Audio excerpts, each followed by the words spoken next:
PKA 597 with our guest Filthy Robot. Taylor? This episode of PKA brought to you by ExpressVPN and Lock and Load, a couple of wonderful products and services. We'll hear more about them later.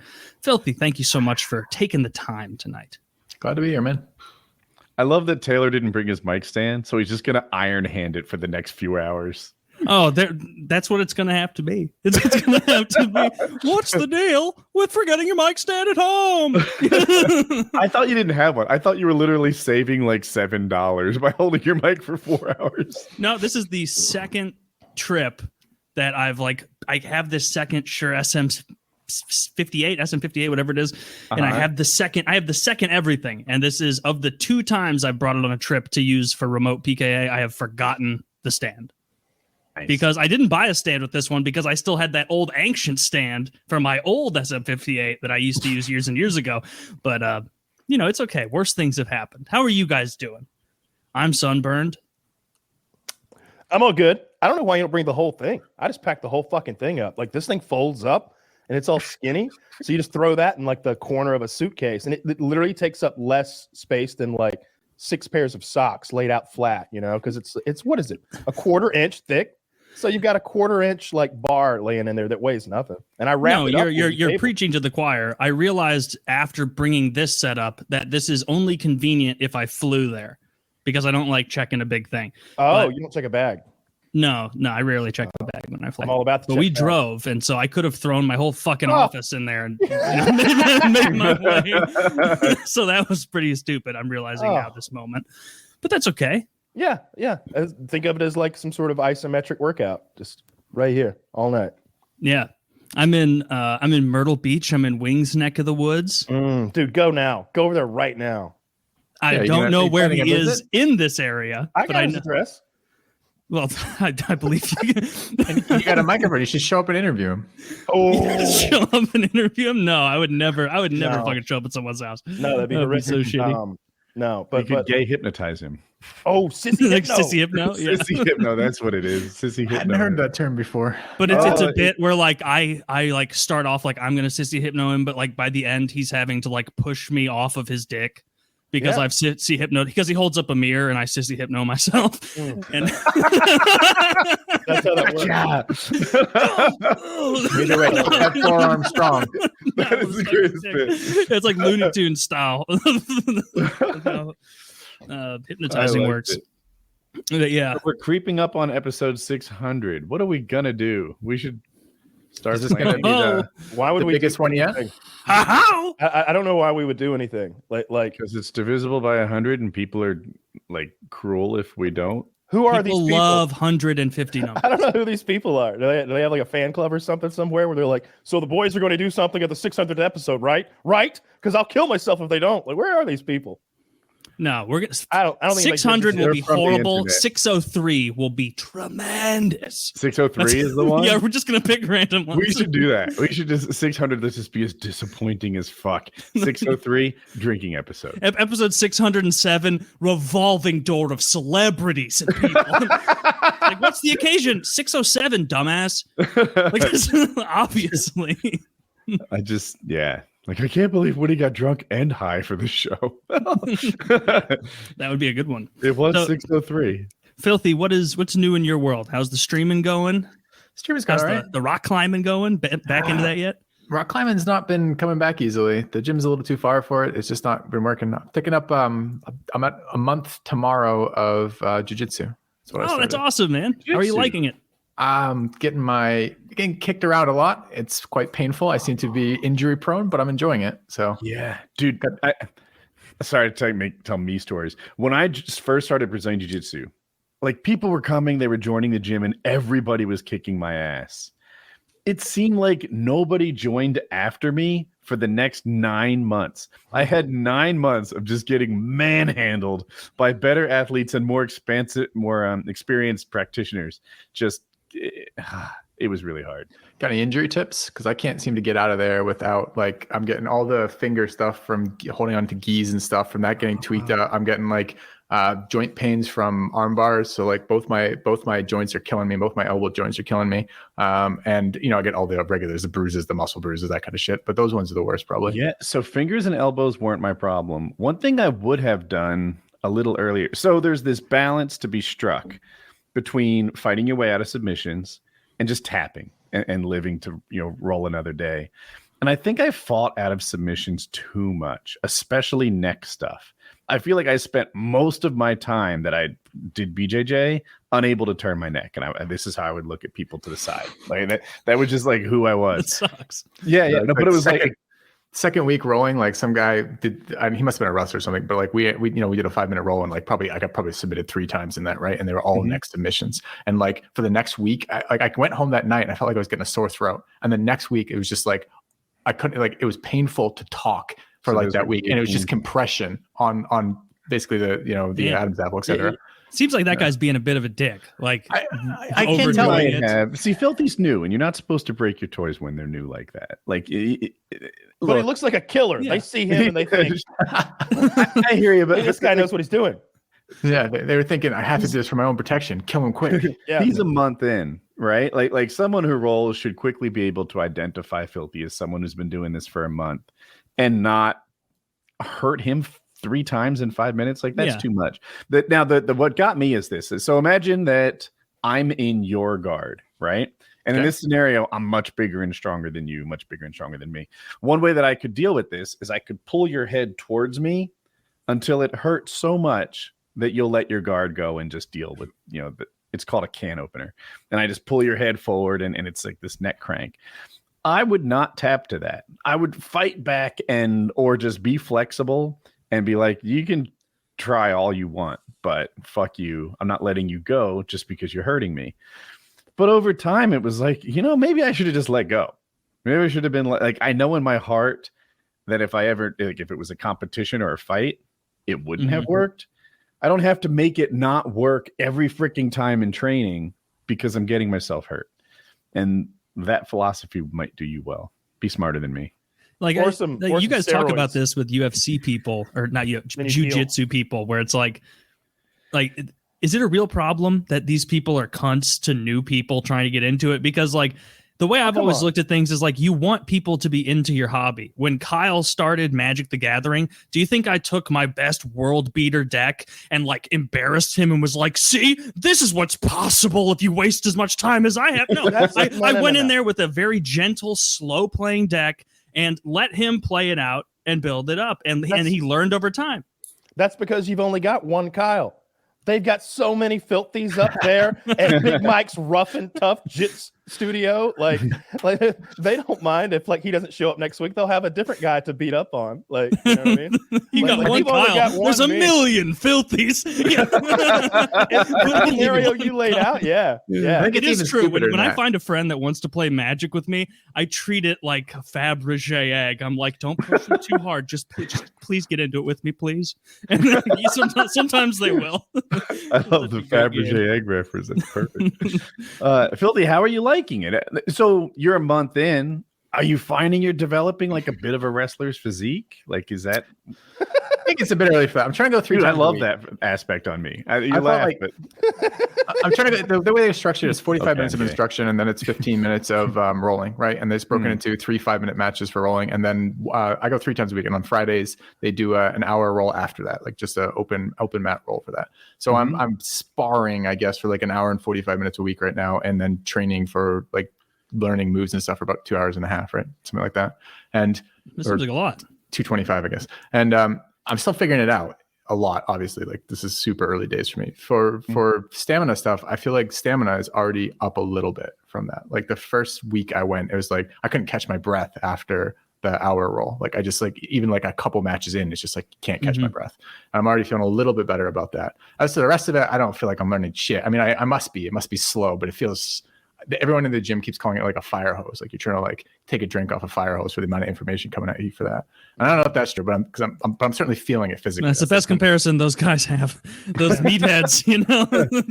It's like trying to suck on a fire hose. It's like, there are no yes, sir. references in the class. Yeah, no.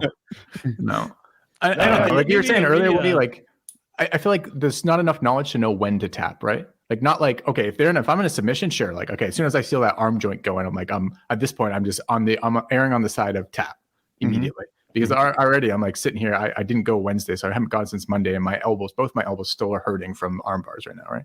And it's the rest of it. It's like, when do I exert effort? So as a person new to this sport, who doesn't have the knowledge base to really compete with this, when I'm wrestling with these people, I'm essentially, A, it's always just how long until I lose, and B, it's a lot of, I can put effort into a thing, but I can't really put technique into a thing. I can't like sit from a situation and go, okay, I'm in this situation, let me catch my breath for a second, I know how to fight out of this, I know these things. Most of the time the knowledge just isn't there, right? So it's like, where do you resist? Like, at what point are you putting effort into which portions of that? And I must just be doing that in a way that's getting myself hurt. That's my working theory right now with this, because it's just like, I just end up every time I'm leaving there, I've got some stupid small thing that like doesn't go away for like 2 weeks. Also, you're in your mid 30s and you've got guys yanking on your joints for 2 hours I'm in my late 30s. I'm 38.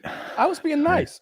So you're in the middle of them, you know. you're in the middle of your late 30s. Stuck in the middle of them, yeah. Maybe something for anti-inflammation, some sort of supplement for that. Obviously you're not going to want to get into like scary stuff, but there's tons of steroids that would make you like heal so fast and produce like mega amounts of collagen and all that stuff. But just there's nothing to be done for that. They're just hurting you. Maybe some curcumin. How long is the period that, like in a practice run, because I've never done jiu-jitsu, that someone puts you in an arm bar where your arm's out there in a vulnerable position?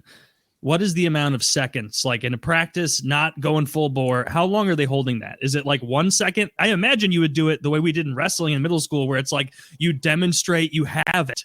And then it's like, all right, well, that's the end of this, because if this were to continue, you're out of the, league. Well, two comments on that. The first is, I don't know enough to yet know when an arm bar is caught and I can't get out. So sometimes you can resist by just you flex your arm essentially, so you never give that, or at least in parts of this, I'm not giving them a straight enough arm they could do that. So they're working on it. I could feel them trying to do something with that, and sometimes you can resist that way. And I don't know if that is stupid. It's just making this worse because I don't know enough, or if sometimes it's stopping stuff. So that's one of them. The other one, I had one the other day where a guy didn't hear me tap, right?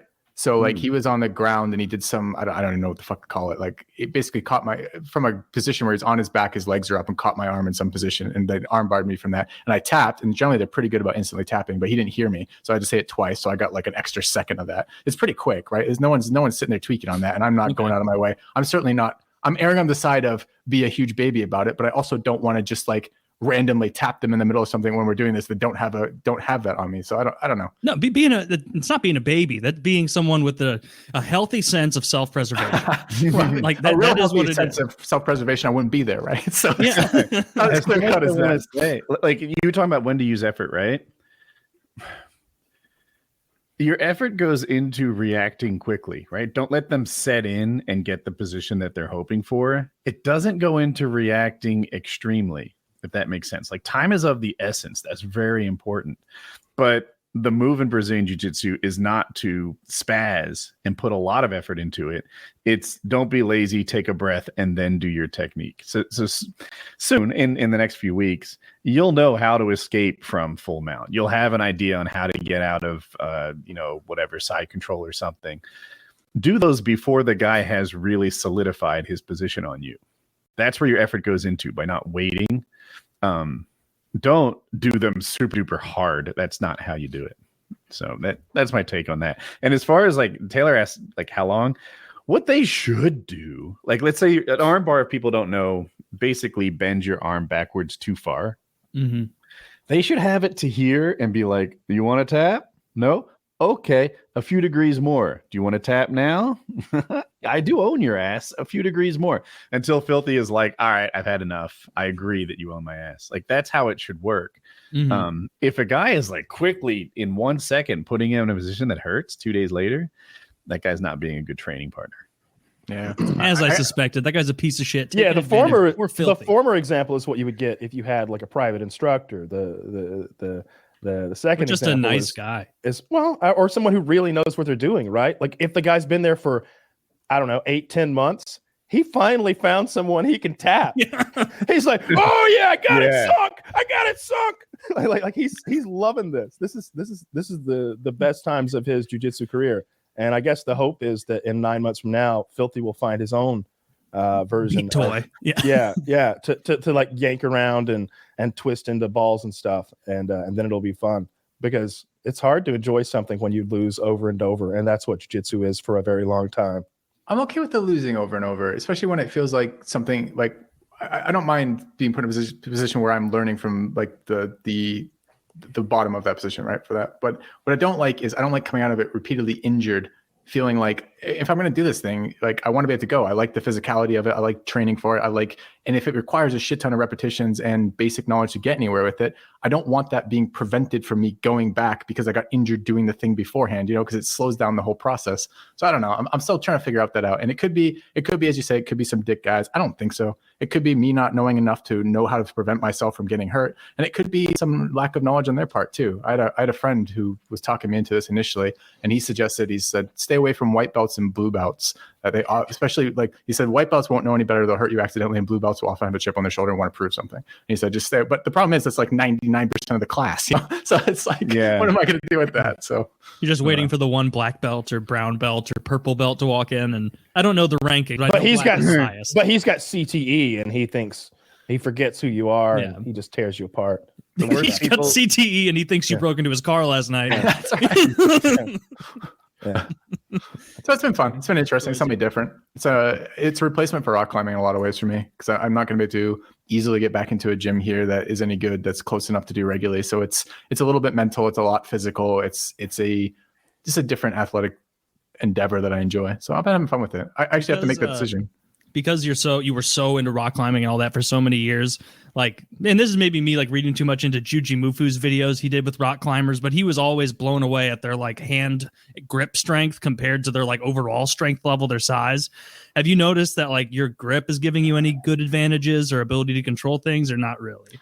First of all, I think I'm too new at this to have any real good anything, quite honestly, in my opinion. And there's a couple instructors there, but one of the instructors I've rode with a couple of times now, it's like fucking wrestling. What I imagine wrestling a giant constrictor snake is like. That's how it feels, because I'm just I can feel him rotating around me in positions that I'm trying to keep stationary as he finds positions and then constricts in some way. It's going to be like an arm bar. It's going to be a neck thing. It's when I'm in the middle of it, I feel like a fucking trapped gazelle about to be smothered to death and eaten. So I think I know I'm in danger, but I don't know exactly why I'm in danger. Oh, there it is. Yeah. So I think there's going to be some learning curve with that. And the second thing, they keep telling me, various opponents are oh, you're a big guy, you're strong, you have a good body. Before they hurt someone. You're made for this shit. I just imagine Taylor over there. Kyle's identified what color the card is, and Taylor's oh, you look really good at this. You seem real bright. You'll catch on in no time. It's whoa, you knew that was blue by looking at it? I get a bit of that vibe. This is funny. This guy knows his colors. And the other one, totally true.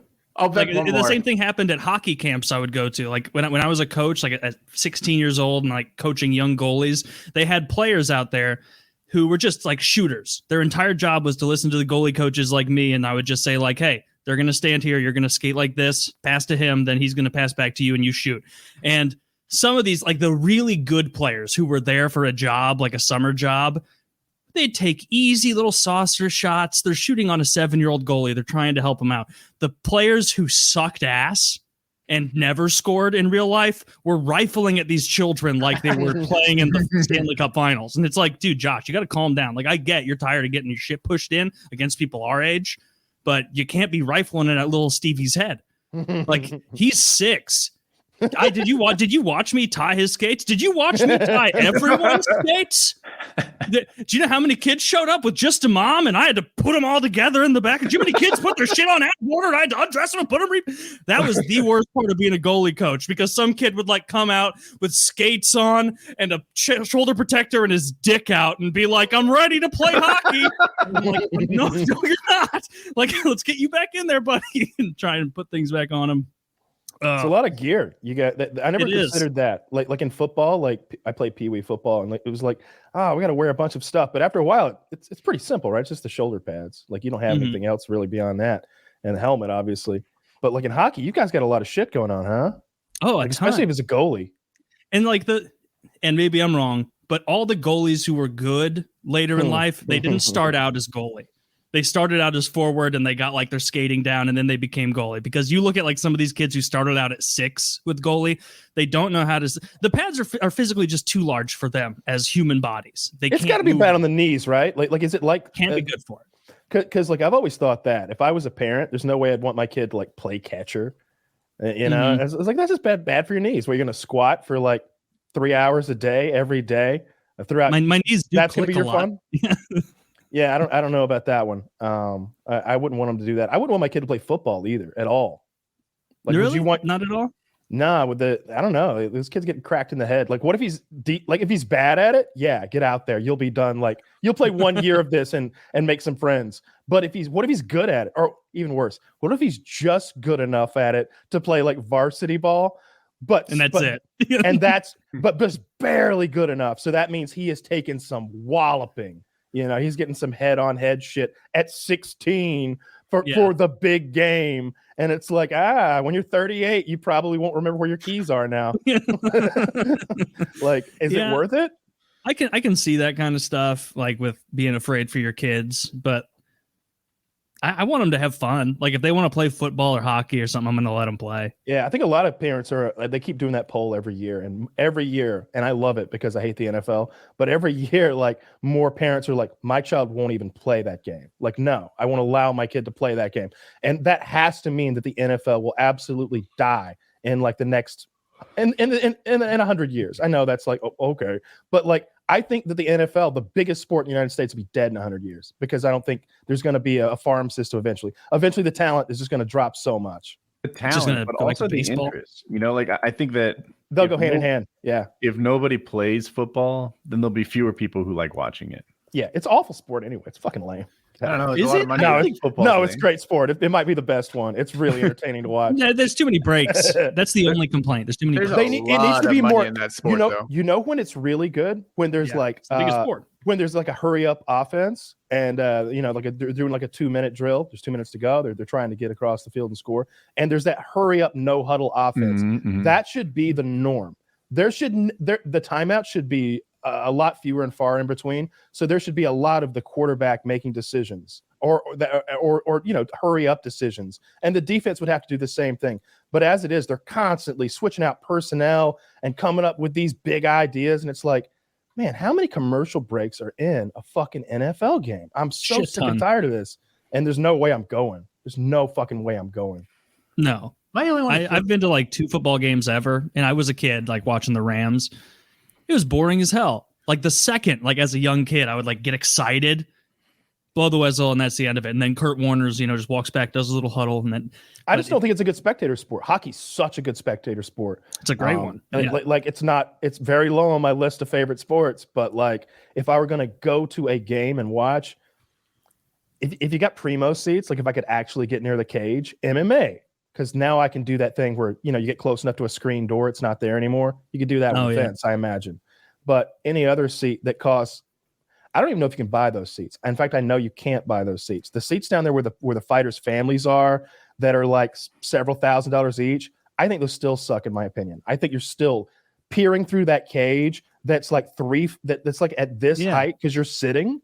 You're looking up. You're looking up. If they're at the far end of the cage, you're only seeing them from like the shorts up. Yeah, it's bullshit. There's no good way to watch that except for my idea, of course, that I came up with years ago, where we put them down in a sphere. They're in a pit. They're in a pit, and we're around them looking down, and it's like that. What's that type of seating called? Not theater seating. I mean, it sort of is, but auditorium, like amphitheater type situation where like we're a big bowl and we're looking down at them. And I don't know, the way it is, it's so spread out because they're doing like it the like Colosseum, the Romans figured out that's the way you want to watch people fight, top down. Like you can see more shit. I think it's because they do it in those like basketball arenas and stuff that are, I don't know, the seating so far away from the cage. It's no good. But I'll say this: they've been doing those little events in their Apex Center, and it looks so cheap. It looks so cheap. Every time I see one of those, and it's it's not the pandemic anymore, so there's no excuse. And what is the Apex Center? They've got their own like place where they have fights, and so instead of going to like T-Mobile Arena and having a big fucking thing, and the media's there, and the fans are there, and there's hype, they're like, we're just gonna go like in our garage and put on a fight. It's this, and so it's like it looks like a cheap game show. Now, don't get me wrong, this place costs tens of millions of dollars. But I don't care. It looks like a cheap game show. It does. It looks like Drew Carey should be calling the fight. Charging, those seats don't look too bad though. Those seats are $10,000 each. I know, but it looks like if you're in this stadium watching this, what you have on the screen right here, it looks like you actually see the fight. Yeah, you would see the fight, and even better, you'd hear the fight, which is maybe there's a lot of people standing on that apron. Like I think there's 4 cameramen, so they'll block your view a lot. Yeah, you'll have some issues with that, but no, like it's not like you can get these seats anyway. Wait, so the cameraman is just going to be standing on what'd you call it, an apron on that outside? Apron, yeah. So you see the octagon. There's sort of a place to stand right outside it. Yeah. Zach is showing us. There's several cameramen there, and they like sort of lean on. They go over. That would be such a ruining experience if I paid $10,000 for that seat and I'm looking at some dude's ass in shorts. But that's always the case, right? If you're made for TV. If you're interested in the sport itself, you always are getting a better experience on the television, right? Like if you're there for the experience of being there and like being with the people and being with your friends and watching this event, okay, that's one thing. But if you want to watch like the details of the game, you're always going to get better with the television. Good hockey seats can be good. Hockey seats can give you like you get to watch. It's a different experience instead of following the puck around, which is what the cameras often do. You can see like I never really noticed the guys that slack their way back down when the like they're in offense. It's 5-on-4. Why? Well, because that 37-year-old's a lazy fuck now. You get an appreciation for speed and size that you can't get on television. I remember like I had good seats at a Braves game, like maybe 5 rows back from home plate, and I was like, "Holy shit, that guy! How tall is that guy?" And they're like, "He's 6'3", and I'm like, "Wait, he's shorter than that guy." It's like, "Yeah." And I'm like, well, do the math, dummy. That other guy's probably 6'4". That guy's at least 6'3". That guy's more than 6'3", but greater than or equal to. But the thing is, like that was the little guy. Like there were a lot. They were huge and they looked like athletes. We're on TV. A lot of times, baseball players look like some guy off the street was like, "Yeah, I'll suit up." But when they work at a barbecue place, and to be 100% fair, a lot of like baseball players do have the bodies of like a barbecue chef in a backyard, right? Pitchers in particular, you see a lot of really unathletic pitchers. Really? Bartolo Colon. First baseman. Big bellies. Yeah, Bartolo Colon. I don't know anything about baseball, but he is my all-time favorite baseball player because he's not just like fat for an athlete. He's a fat man who's a pitcher. And he's a pitcher, and there's one image of him. That's the spryest, thinnest I've ever seen that man in my life. There's a video of him getting like his first dinger, his first home run ever, and like you can see him even like not believing it as he's like starting his walk. And I say walk because he walked around the bases. There was no part of him even thought like, I'm gonna give this a jog, people are gonna be proud of me. Like, no, just quick walked the whole way. What in the 90s there was a player named John Kruk with a K. Zach, can you try and find him? I remember this guy being so fat. Everyone made fun of like John Kruk and his body. It hurt his salary negotiations, etc. I kind of wonder if looking through today's lens, if he's going to have a pretty normal body. Oh, well, he's retired. Well, that's retired. I know. I want to get him in the heart of his prime. Yeah. Because you ever like when I think of the really what if that was him on the field? What if that was him? From Goonies, who shook it? Look at that. Oh, he's stout. Obese, embarrassingly fat guy on the Phillies back in the 90s. Dude, I'm 40 pounds from that guy. Best case scenario, like in the wrong direction. Ever see the Goonies? Where they make him do the jelly shake on his belly. This is the old movie. Yeah. That kid's barely fat by today's standards. Yeah, this guy. I see what you're saying. Okay. Can you pull up the Goonies belly shake thing? They like, gave this guy a hard time. The truffle shuffle? That's such nonsense. Back in the day, though, that's just not what professional athletes look like. What position did he play though? John Kruk, I think he was first base, but he's fine. Oh, yeah. I remember our first baseman in that time. Well, maybe not that time period. I don't know when that was, but in the early '90s, it was. Doesn't matter. He was a chunky white guy, and he was chunkier than that. He was chunkier than that for sure. You don't need to be quick on your feet. Funny. Yeah, that kid was so funny that like the whole nation mocked him back when I was a kid. Oh yeah, in the 80s, that was the fattest child imaginable, and now that wouldn't even draw eyes at the beach. That wouldn't even feed some of our fat kids for dinner one night. I saw a kid in the ocean today that almost floated away. I thought it was a beach ball to begin with. Fried piece of cauliflower bobbing out there. Just a pot of porpoises took him in as one of their own. Yeah, they adopted him. Yeah, like the ex-athletes getting fat thing is so funny. I liked it.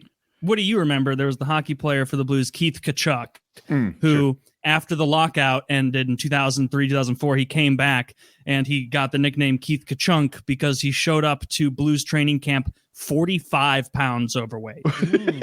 Like a baffling amount of weight to have gained in a year. And there's a video now. Both of his sons are in the NHL, and there's a video of this fat guy.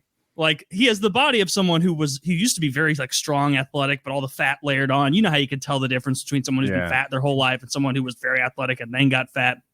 And his son in a playoff game scored a hat trick, and they're like, Matthew Tkachuk scores the hat trick. You got to wonder how the Tkachuk family's feeling. Let's take a look at Keith.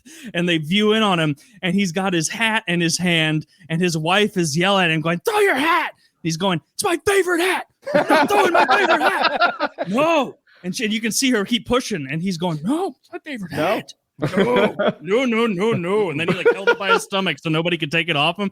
And it was just funny. Oh, that's just good. A guy like your son scores a hat trick, something I don't even think he ever did in his career. And he's like, it's my favorite hat. Fuck off. Like, no, I'm not I guess is Matthew Tkachuk a star? I mean, he's very good. Yeah. Both he and Brady Tkachuk are very good, and they both grew up in St. Louis, so both of them want to play for the Blues at some point. So that would be pretty awesome. I was on Reddit last night, and I saw this hockey GIF, and like my hands went to send it to you, and I was like, he's on vacation. There's no need to be mean, because it's literally like Jimmy crack corn, whatever the fuck, like skates the floor and scores. You're right. Nathan McKinnon. Yeah. I know. I saw that play too. It was very impressive. And it was unbelievably impressive. So Did Nathan he shoot McKinnon it between his legs. I couldn't tell. It was either jammed up or literally between his legs. He dangled the entire Blues roster. That guy Nathan McKinnon. If you don't know him, there's one player in the playoffs, Connor McDavid, who is better than everyone else. And then McKinnon's in that tier below, but still above pretty much everyone. But McKinnon is a fucking superstar. That was his hat trick goal to close out the series and eliminate the Blues. He scores, goes up, first of all, entering the third period for that game, 3-0, 3-3. Blues tie it up. Nathan McKinnon scores the hat trick, that beautiful goal you're talking about. I'm like, this shit is fucking over. What a play from McKinnon there. If you don't know the Colorado Avalanche, they never make it out of the second round. They've made it out of the second round once in 22 years or something. That's like their curse. Like the Leafs can't get out of the first round. And then the Blues tie it up like 30 seconds later and win in overtime.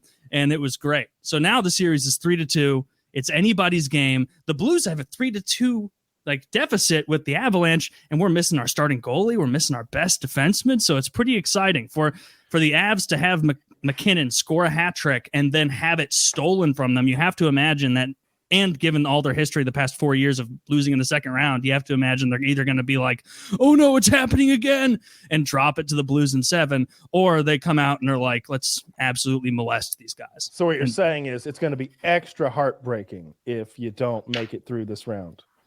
No, for the Avs, yes. The Blues won a cup 3 years ago, man. And we're missing Binnington, our best goalie, and Krug, our best offensive defenseman. No Blues fan expects us to make it out of this round.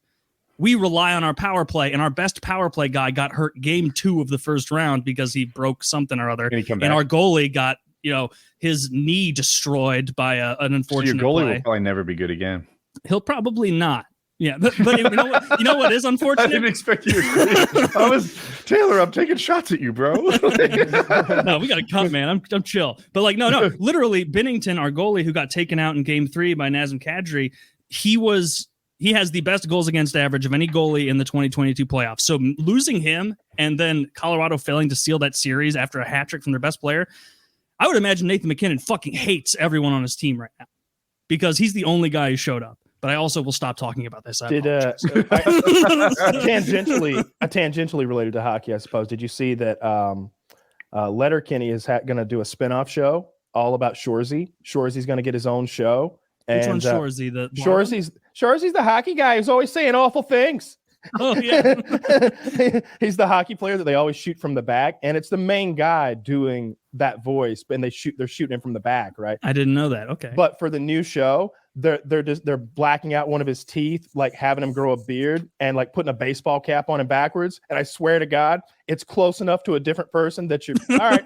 Yeah, it's a different show then. All right, and it's just him being an awful piece of shit hockey player. Same voice. Like same clippy Canadian, that's right. You're fucking hoser. I'm gonna beat your ass, like that shit. Yeah, chirping. Yeah. Good stuff. It's chirps. A couple of chirps there, real nasty stuff. So I'm down to watch that. Letterkenny. I haven't watched the most recent season of Letterkenny. I'll check that out. I'm over Letterkenny as a concept. It was really just kind of the same thing over and over. Mm-hmm. And those the 3 core people, the fat guy, the funny guy, and the girl. Mm-hmm. I liked all of their banter. I thought they had good riffs. Then there was that group of like goth or emo kids or something like that. Yeah, and they could not be less funny when they're on screen. I think they were the reason I turned the show emo off. Kids, I didn't like the hockey kids. The core group did a pretty good job, but they had one joke. I talk quickly and frankly. How do you wrap 6 or 7 years worth of content? 10 years around I talk quickly and frankly. Like, all right, I get it. Like, do you have anything else to say here? Nope. I whenever it was only a season or 2 ago where they had the Canada Gooses thing, and that cracked me the fuck up. Like I thought that was great, that they were super defensive of the Canada Gooses, and they started, where would humanity be without the Canadian Gooses? like kept making Canadian Gooses more and more important. Like where would any of us be without them? Those are the worst animals on earth. Oh, fuck those fucking. I will show no mercy to a goose. Every time I see a video of someone like giving them that little bit of, hey, buddy, can't we be friends? No, I'm going immediately to violence if I ever encounter a goose of any kind. A swan, I don't give a shit. I'm immediately going to kill it. I don't care if there's like children present, old people. I don't care. I will not be bullied by a fowl. I routinely throw acid in geese's face. Oh, you too? That's not extreme. That's fine. Routinely. I have it in a super zoger, and I drive around shooting hydrofluoric acid at birds. That's awesome. Yes, I live a full life. Super soaker, would it? It would melt it. I don't know. Are you sure about that? I remember in Breaking Bad. It's a very specific kind of plastic that they used for like beakers and stuff, not beakers, but laboratory equipment. Gasoline alone will dissolve the kind of plastic that they use in those cheap water guns, like that kind of plastic. Because I know that because I used to fill my water guns up with gasoline and make myself a flamethrower. But you're like, all right, she's full. We've got 5 minutes before this thing melts in our hands, and we're now covered in melty plastic gasoline. So let's. And we have no super soaker. Yeah. They immediately dissolve. But I did that a lot as a kid. So I would imagine acid would do the same. Plus, you don't fuck with acid anyway. Acid's so scary. I had a kid, like a friend of mine, who like genuinely scared me when I was like 13 or so, because I went over to his house and he was like talking about how cool it was to take a ton of styrofoam cups that his mom had and melt it in this acetate and then like make napalm. He was very into the military. He ended up joining the Marines later in his life. And I remember like even like being like an immature like 12, 13-year-old being like, there's no way we should be doing this. Like this is scary, man. Like let's just throw M80s at birds. You know, we're not going to hit them, so there's no guilt. It'll just pop. Like you'll throw it at it. It'll miss and land and then pop and the bird will fly away. So what was he doing? He was just dissolving the styrofoam and the gas. He was dissolving it in the acetate, and then it was like a sludgy mixture. And then he wanted to do something with it, and I was like, let's just play something else. And I did not engage with whatever that ended up being. I want that guy on the show. Like where's he at these days? He's still a very close friend of mine. I could talk to him for you. I want you to be like, oh, he died in a car accident last year, 140 miles per hour. Yeah, he was on fire when he did it. No, one of my closest friends to this day. Shout out Tim. How you doing, bud? Shout out Tim. Yeah, nothing like making a little napalm in your younger years. Tim, no, that's just fun to play with. No, he's a fun guy. I was always doing stuff like that, like starting little fires. I discovered quickly that you could take primers and shoot them with a slingshot, and they would explode on impact, like a big explosion. Oh, that's fun. Yeah, and I had tons of them because primers are the thing that go in the back of a shotgun shell. It's what the primer hits and the firing pin hits, and it's what initiates the bang. So it's an impact sensitive little explosion. So you could just shoot them with the slingshot at a brick wall and a big pop. It was a lot of fun. And I know you and I and Woody to an extent did stuff like that. Filthy, what were your go-to childhood activities? Were you a kid like me that just like every day after school you went into the woods and like played with friends? Fires. We did a lot I'm trying to think of it depends on the age group, but we did a lot with like water balloon stuff. So we had like I had a 3-man slingshot for water balloons that we one person on each side. Yeah, you had to like brace. As little kids, you had to full on brace, and you get one person to pull it back, and it stretched like 6 foot back and launch them like half a block kind of deal. And we would shoot them into. We cracked a friend's house like paneling with water balloons from the street kind of deal. So this was like middle school, right? And they were like it was some game like you had to like assassination or something, right? A lot of that kind of stuff. So a lot of running around town on bikes with slingshots and water guns and stuff. Did you ever egg houses? Didn't do egging too much. Yeah, I did. I didn't like indiscriminate egging. I felt like that was needs to be real tactical. shitty because you're getting people that like maybe it's old people who can't really properly clean their home. I always thought that was real shitty. I remember like I knew some guys who like threw tomatoes at an old person's house and they got caught and they made them clean it up. And I was like, yeah, good. Even at like 16, I was like, yeah, why are you fucking throwing tomatoes at old people's homes? Like why don't you come with us and throw them at Dusty's house? That's the cool shit. And harass your friends, not some innocent. No, it was someone we didn't like. It was not a friend. Oh, harass your enemies. I lived across from 18th hole. That guy's dead. He killed himself for a little bit of time during that same time period. And we could do it behind my house. We could launch a water balloon from behind my house over the house onto the 18th hole. And we do that occasionally, which was a lot of fun.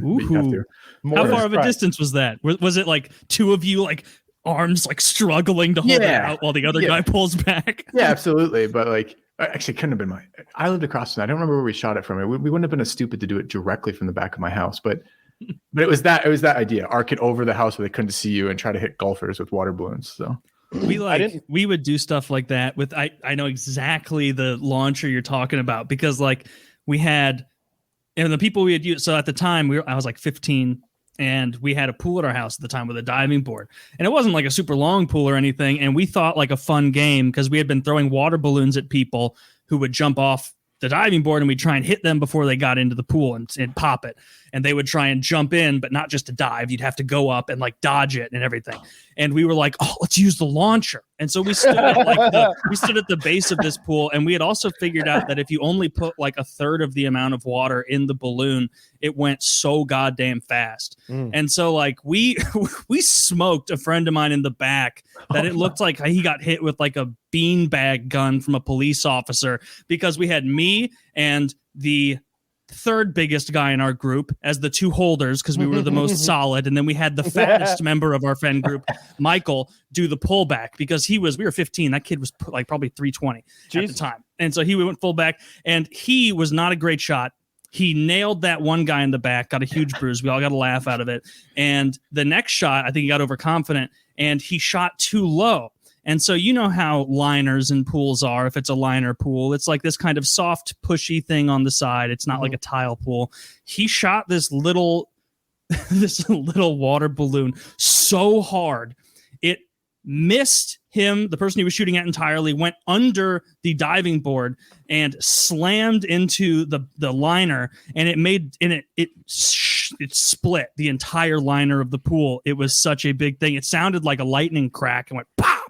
And then like I was like immediately like, oh no, and I like ran over there and checked. Like an enormously expensive problem has appeared, and I have to like then like amp up the courage to be like, okay, how am I going to talk to my dad later? How'd you break the liner of the pool, Taylor? Well, we were shooting. No, I can't leave like that. We were throwing. That's what not happens to the ground? What happens to the now? You have the liner's not supposed to leak. What happens? So the liner split.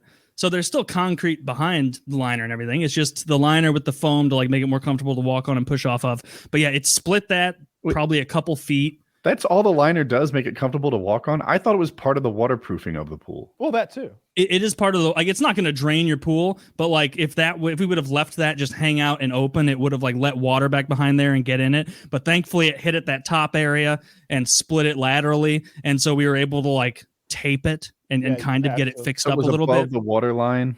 Barely. Well, I guarantee some water got in there.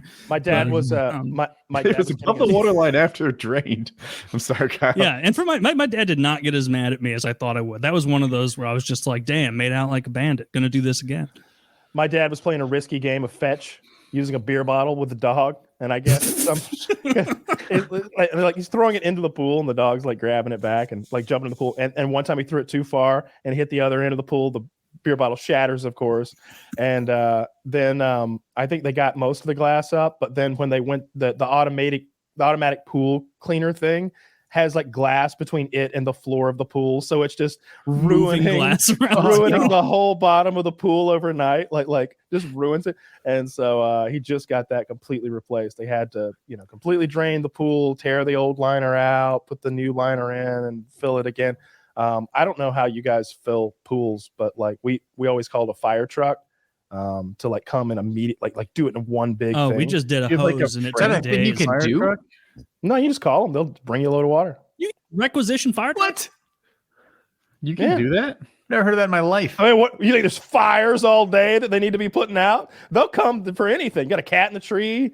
You got they're happy to. I'm going to call the fire department and be like, "Hey guys, my pool's a little low." So offer them $50. They'll be right there. Get out. Hi, firefighters. That's too low. Maybe you don't have cool ass firefighters like you do here. Maybe that's a problem. But we had here, they fucking show up, and I remember like the first one time they did it, and they dumped this. I don't know how many gallons it is. Call it 20,000 gallons of like rusty water into the pool. And he's like, "No, good. You got to take that back and bring me some good water." And I think they actually did. I think they took it back and brought him good water. Yeah. Your family's just wasting public dollars. Just it's water. I don't look. Maybe water is sometimes I call the police department just because I'm lonely. Do you remember 900 numbers? I know Woody does, but like, do you remember 900 numbers? Because you and I are on the cusp of when they like stopped being a thing. I've never used one. I have. When I was a kid, somehow we found one, and we would call it whenever we were at a payphone or any kind of phone that wasn't ours. Mm-hmm. And just to hear like, "You've called sexy Britney's fuck line. Mm-hmm. What do you want to get into today, big boy?" And we just laugh at that, or we press 1 and be like, "All right, now put your credit card in," or whatever it says.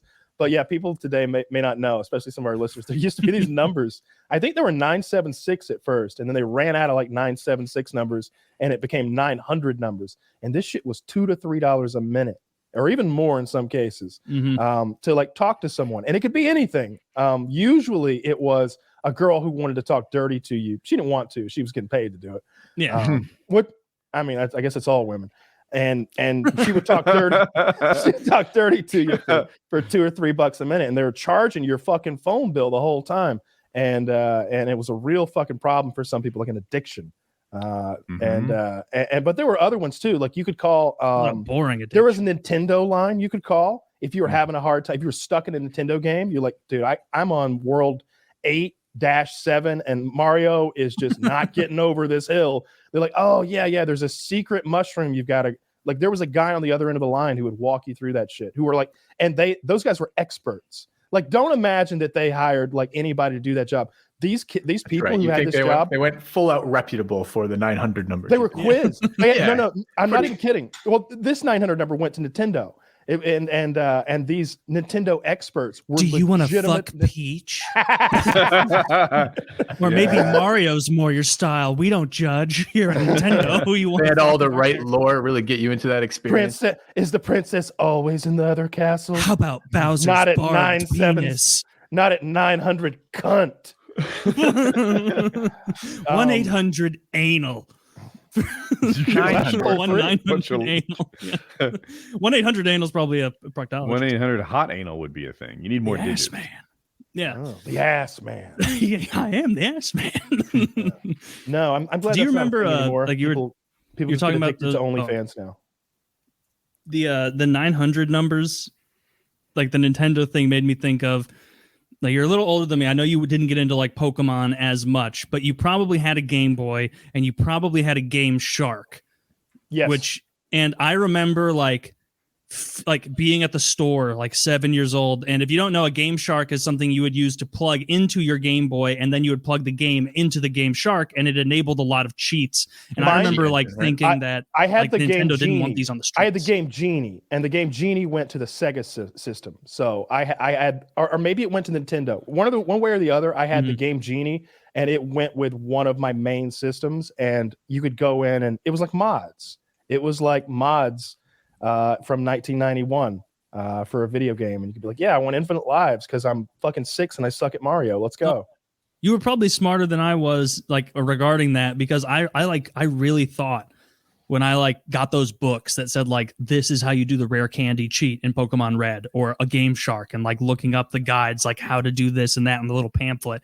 I remember like thinking, like thanking my lucky stars that like I got in and got a Game Shark before Nintendo swooped in and pulled these things off for ruining their games. And these cheat books, thank God I got one of those before they shut that down. Like just a little fucking 6-year-old fool, just not getting that they don't care. You already bought the game, idiot.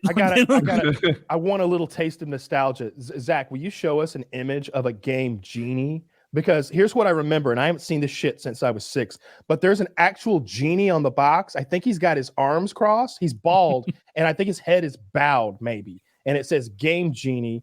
I think it was for the Sega. And, sounds very familiar. I think their whole thing was you only got 3 cheats because it's a genie. So you can't just enable all the cheats. You pick 3. Oh yeah, there. Okay, see the red man up there? Okay, I'm pretty far off. Okay, his arms are not crossed. He is not bowed. He's got. But he is bald. He is bald though. Yeah, maybe. I had that. That was awesome. I can't remember. I can't believe. That's so cool to see that shit. I haven't seen it. The book and everything. Like you needed the book, or you couldn't do the cheats. Yeah. There was no way to look it up. It was just like, what cheats can I do? Well, let me check the Game Shark manual and turn to Pokemon Red. And that's one thing we forget, that like, man, manuals were so valuable back then, because if you lost it, it's like, what the fuck are you going to do? How are you going to get another like instructional manual for whatever this thing is? There was no like, just pull the PDF on your phone. And they didn't come with used games like they should have. Or sometimes GameStop would like photocopy a manual and put a shitty version in the used game. Have you guys seen that? It's like, no, a manual's supposed to be cool. It's supposed to be like part of the product you're getting. That was my favorite part when I would rent games for like those old systems. There was that little booklet, that little manual that would come with it, and I loved reading that little bit of lore in there. Like why does this turtle need to get to the other side? I need to know. That's important to me. And every now and then it wouldn't be in there, and it'd be so shitty. I remember one of those when I was real little for MechWarrior 2, right? And they had done it in the margins for the manual. Like someone had like written notes, and it was supposed to be the commander writing notes. And as a little kid, I was young enough when I first got that game that I didn't know that it wasn't real. So I thought someone, because we had bought it like used somewhere, I thought it's like someone had written in like these notes to how to like get good at the game and like the rest of it. Because exactly that experience. Because when you're a little kid doing it, it's part of the immersion of buying that game. Yeah, I remember it was fun. It's been a while since manuals have been a thing. It's been a while since boxed games were a thing. You remember when you didn't just buy everything off Steam? Yeah. I remember like it took me. I remember hating that idea. I played Pokemon Red as a 7-year-old 4 times through, quitting and restarting the game every time because I didn't know that you could re-heal your Pokemon at the Pokemon Center. And so I was just like losing all my money to potions and being like, this game's hard as shit. And then like a friend was like, you can go in there and heal. And I'm like, oh, revolutionize the game for me. And like, but that's how it used to be, is like, there wasn't an explicit direction on what to do. In the Pokemon Red, there was no way to get past a certain point unless you guessed and talked to a fisherman in Vermilion City. And he said, would you like me to tell you a tale of how to catch Pokemon? And then you had to say yes. And he would take you on a guide to catch a Weedle. And if you never did that, the game would let you go 10 hours ahead of that. with like very little fast travel available. And then if you got to the wall, they'd be like, did you talk to the fisherman? Like they didn't even like bring it up, that you had to like have a friend tell you, oh, you didn't do this, you got to go talk to that fucking weirdo in the very beginning. Vercillion City, whatever the first one is. Man, I want to replay Pokemon Red. What a great game. Yeah. I feel like it breaks some games too. Like, I know you're a Magic fan, Taylor. I think the internet has kind of killed a large portion of that, right? Everything is a net deck if you're going to be competitive, and they're going to change super fast because it's suddenly so many more eyes, so many more iterations of that deck being played, so much more development of that theme of that deck to bring it down to the few that are competitive for each set. And I think I think it's funny because it feels like there should be almost no downside to having this become these global phenomena, these mass events, but it does. It takes away some of the limited things you could do by other people having done it and shared it first. So I don't know. It's kind of interesting to think about for that. Like with Magic, they're so, and you can't blame them. They're a company. They're going to be money hungry. But the way that they structure your ability to buy cards, all being behind wild cards and not being able to just go, I'd like to pay 10 cents to unlock this one, like you could in MTG Online, which sucked. Like it just, all it does is make it so that everybody is so miserly with their wild cards that they go and they look at what decks are winning and they go, well, what am I gonna home bake a new deck, a home brew, and waste potentially all my wild cards in a strat that doesn't work because the game doesn't let you play test strats against bots before you unlock it? Yeah, I think I'll unlock less cards and go the mono white life gain and get for sure wins. Which 3 years ago when I introduced Kyle to Magic, I was like, yeah, right now it's mono white life gain is huge in meta, but it always fluxes, it changes. That was 2.5 years ago. It's still mono white life gain is way too fucking powerful. Mono white life gains ruining the game that I love. Terrible. I'm over it. I would be fine with blue getting a little more power. Yeah. Or green. I can tell it's green just by looking at the card. As long as we keep black out, I'm good. Black too. I've been playing a mono black deck because like no one's playing mono black and it's fun. I don't like your quest for purity, but okay. I had a thought. If I could somehow infuse my dick with nicotine, could I make a woman addicted to sucking my dick? Would she have withdrawals if she didn't suck my dick often enough? And she also didn't have access to cigarettes or... She doesn't know there's nicotine on the dick. She thinks the dick sucking is what she's addicted to. So you've gone with mind control, like sex fantasy via nicotine on your penis. Yes. Don't judge me. I think if you're drugging women for sex, then we've taken a real dark turn. It's the mono black. I didn't expect you to be against me on this. I was going to say that he didn't go far enough because his like the nicotine request. You know what happens when someone withdraws from nicotine? They get cranky and they're short with you. You slather a bunch of heroin all over your dick. She's going to be shaken to blow you. She's going to be visibly with a fever and shaking. Like, really? I don't know I just need your dick. And you're like, I don't know what it could be. Let me just go to the bathroom with this paintbrush real quick. Like peanut butter.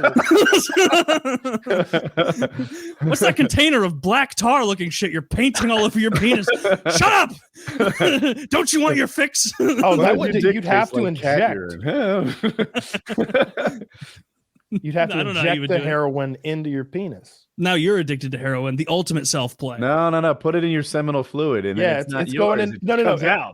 It requires sounding. We're going right into the Introducing Lock and Load V2, now with heroin.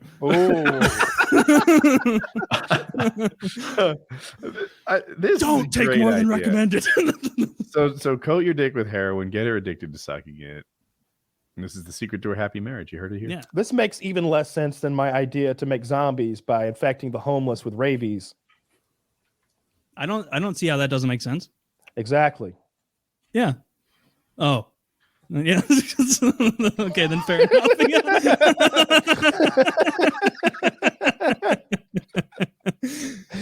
Okay, checkmate there.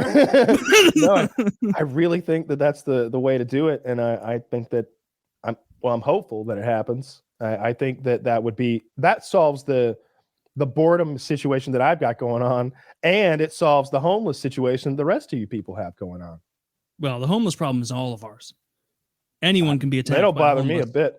They tried to sell me some bottles of water the other day without labels on them at an intersection, and I was like, "Who's buying these sketchy ass plastic bottles of water? They're not even cold."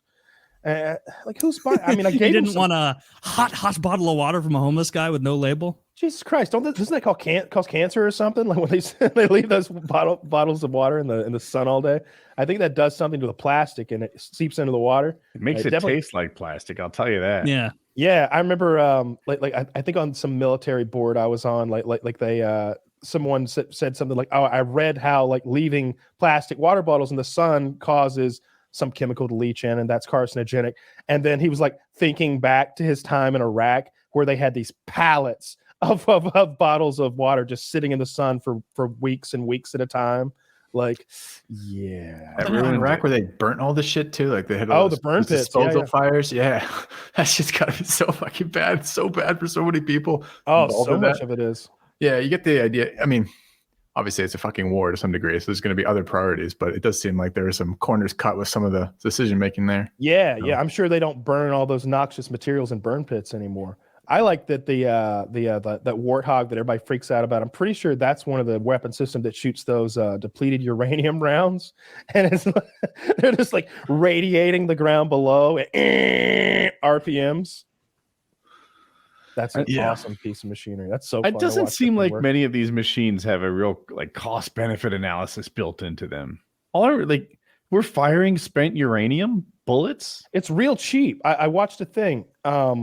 Something about the depleted uranium was cheap. I thought the same thing. I was like, oh, those must be precious bullets. Like in a video game, I'd keep those until we saw the big guy. You know, but I was watching something. They were talking about how they irradiate areas, but then they got to like the cost of them, and it was like, oh, what? All right, light them up. That's not. Don't shoot them over here. We'll be fine. Just keep shooting them in those desert countries. They didn't seem that expensive though. Surprises me. Well, I still think there's generally something to be said for the fact that we spend a lot on the military. Do we? Yes, more than the next 10 countries combined. I also wonder how much of that you would think that would mean that if we took on the next 10 countries, we'd win. I don't think that's what it really means. I do. I think it means that every soldier leaves claiming some level of disability and gets paid for the rest of their life. I think that, I don't know, medical benefits and other fringe benefits that all barracks. That's true. But we're still like outspending everyone by enormous leaps and bounds of monies more, like just enormously more. I mean, you see, like Russia's supposed to be one of the more impressive militaries in the world, and they're really looking like a paper tiger over there. They're looking foolish. They are looking foolish. That's the best word to put. And I don't know, like you've seen, we've been able to see the United States conduct its version of warfare for the last 20 years or so. Mm-hmm. It's mostly W's, and there's not a lot of embarrassing moments. There's those times where it's like, oh no, we lost a battle and all of our guys died. It's like, yeah, but we went back and killed them all. Yeah. I want to say America rarely loses battles. We sometimes lose wars, right? That's a political decision. Yeah. Yeah. But if you just have a battlefield you want to own, America's good at that. We're real good at that. I really do think that we are better than, like, I don't know, maybe not the next 10 countries, but I don't know, pick 10 European countries, it would be just conquer all of those. I feel like, I think just the amount of material and manpower, and what it really seems to come down is who's motivated though, right? Like if you were to sick America's army on France, they'd be like, no, what are we doing? And the French would be like, what are you doing? But like, if you had a real enemy to fight, like America, right? It's what we are good at. We've got a lot of embarrassments here. We failed at a lot of things, but we're good at that. And breaking shit. Right? If you want to win hand in hand. We had the political will. Oh, he's a good fighter, and he's great at punching people. I feel like they're the same thing. No, I'm saying winning a war is like occupying a territory. That's tricky. Okay. Breaking your shit. Oh, we're outstanding at that. If you want to ruin a city, call us. We might be the best at occupying territory too. Like if you look at our bases around the world and look at what we did to Japan, I feel like that's a great example. Like was it MacArthur that was the leader of Japan during that whole restructuring period for a couple of years? Like one of those, we just gave Japan to a U.S. general or admiral or whatever for years. And I want to say the word was like, you need to figure out what you want to do with the emperor, sir. Like, arrest him and execute him or let him do his thing, but that's a you decision. It's like, that's and that all worked out somehow. I mean, they're kind of weird now. They're not the same. They're altered by the whole process. I don't think the Japanese would be nearly as weird with the tentacle porn and if they and hadn't all. been so cucked by the Uncle Sam. Uncle Sam turned them into hentai-loving femboys. Like our boy who's over there in the military is always talking about how like him as like, I don't know, a taller than 5'6" white guy who's good looking and has muscles and tattoos is like, fuck, I don't know, Don Juan over there, because most of the Japanese men, he says, are like not really into the dating scene, and obviously he is, so he's just like, I don't know, doing real well over there apparently. They don't allow my kind over there. No felons in Japan. They're very serious about that. It's a weird thing about this generation. Let's get you in. Come on. Smuggle me? Lack of interest in the dating scene. Could you smuggle me into Japan? Smuggle you in. You're not wearing anything like noticeable other than those like really horrible like 1930s Asian eye sunglasses. It's the only thing you're wearing. I'm returning to my homeland. Is that going to be my bit? I got the glasses. You got fake buck teeth in you. My homeland. Who would voluntarily walk around like this? I believe you. Let me in. I need to do some. I want to do some traveling soon. I need to. Where to? Oh, I don't know. It'd be cool to go to another, maybe to Europe somewhere. Seems like a fun time, you know. He's still based in Colorado right now. Where would be your first stop? I'm in Georgia right now. I'm moving. Well, I don't want to say exactly when, but by the end of the month, I think I'm gone. Should be gone from here. Nice. To another place. I've been here in this home for like 3 years, and I didn't intend to be here more than 6 months. It was initially like, I need a place to lock down right now that's like affordable enough that I can keep paying it even if I'm in prison for the next 2 years. Because I was like, I don't know if I'm going to get 0 time or 3 years. That's kind of what was in my head, and I didn't know. So like, I just kind of got this place, and that was the idea at the time. But I want out. I want out of here. So that's happening very soon. Good. I need to start packing. Oh, okay. So it's Easy really to procrastinate packing. It sucks. It's unpleasant. I've never hired movers before, but I'm definitely hiring movers this time. I was gonna say, like, it didn't sound like anything you would do. Why would you do your packing? Sounds like exactly everything you would. Well, I definitely am going to do the packing. I don't want anybody going through my stuff. There's no way those people don't steal. There's no way you can send packers into a house and be like, yeah, put it all in boxes and send them just to do the packing place. and stuff you really give a shit about that you're worried about gets stolen first, and then have them pack the rest. My stuff's mixed together. Like, you could open a box and find money. Like literally, like I was in a box the other day and found like $400 cash mixed in with some UFC gear and a book about weed with kittens. The fuck? You just have like you live in like a Skyrim dungeon. You just find loot. A mixed loot box. This makes total sense of Kyle. What he just said, I think, if I understand this correctly, is the last time you unpacked, you were so lazy about it that you couldn't hire a packer this time because there's too much shit mixed in there that you care about and you never be able to find it. That's just how I store my gear. Like, all my stuff is mixed together. When you kind open of in a pile. In piles, yeah. Like you open any box and there's no telling what's in there. They're not categorized. Like if you open a drawer, you're gonna find fucking sex toys and condoms, but you're also gonna find like an ID from 8 years ago and like maybe some sort of tactical harness so that you can rappel. Like, there's gonna be horrible nonsense. Weed. It's so dry and crispy. No, I went through and got all those crispy little bits out, but like there were crispy bits around for a long time that I kept having to go into like the back corners of drawers and be like, if somebody sees those crispy bits, there'll be trouble. And like, I'm like picking these little crispy bits out, like trying to get every little speck just these of ancient marijuana nugs. Because like even after like multiple raids, they leave like marijuana crumbs laying around, and it's like, you guys, last time they were here, they literally like went into the back of a drawer and got all the crumbs. They did that. They charged me with crumbs last time. I think maybe on my paperwork it says I had bastards 15 grams or maybe 16 grams. It was literally measured out what I had. It was 14 grams. It says it to the decimal point. Anything above that is crumbs they found. And I know they were crumbs because I'd have smoked them if they were anything but crumbs already. The whole reason I was getting weed that day is because I was out of weed. I had no more. That's the worst, sucks. right? Like I thought I was about to like go get stoned as fuck and have a good day. And instead, we like start the arrest process. It's a real like, the road forked right there. And it was like, man, I thought this was gonna be a pretty chill day. I was gonna make nachos. Life was simple at 9 this morning.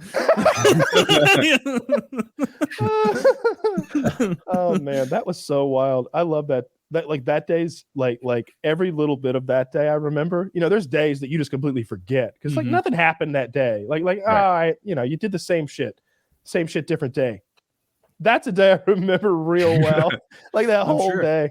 There were a lot of like memorable moments that they just kept coming one after another at a certain point. Now that was fun. I remember my favorite part was being in the drunk tank though with that moron and thinking like, look at this moron. He got caught stealing a shovel or something from his neighbor's shed and then going like, you're in the same cell. Right. They don't differentiate here. Yeah. Drunk shovel guy got a don't do that again and a ass pat out of there probably. He probably did, yeah. Yeah, my neighbor came by yesterday. I had my you could see I had my garage door open and he could see my all my stuff because I put together a pretty good collection of gym stuff recently. And he came over and he's like, "You got a whole gym in here?" And I was like, "Almost, I'm buying this, that, and the other." And oh shit, don't lose your train of thought here. What was the thing? The full gym. And he said, "You got a full gym here." Shovel pat on your ass. I just I ended up telling him about the whole marijuana thing, and he was like, "I got caught," and this is a black guy. "I got caught with half an ounce like a year ago. They gave me a ticket and took my weed. That was the worst part. They took my weed." And I'm gonna guess he didn't have a YouTube presence. I was like, they took my weed too. That's a good line. It was not the worst part. It took my weed too. And also 2 months of my life. Yeah. Oh, please. If it had been 2 months, it would have been no sweat. If the wheels of justice moved a little bit fucking faster, if they could have been like, we got you. All right, so here's what we're going to do. We can drag this on for 3 or 4 years, or how about you spend 2 months over here in this place? All right, sign me up. Let's go. Let's just go and get this over with. I remember when I asked the investigator, and he was like, "Oh, these things, Kyle, I got one right now. It's been dragging on for 4 years." And I remember thinking, like, no way my shit gets drug on for 4 years. I'm going to push the wheels along if I have to. Yeah, about 4 years, something like that.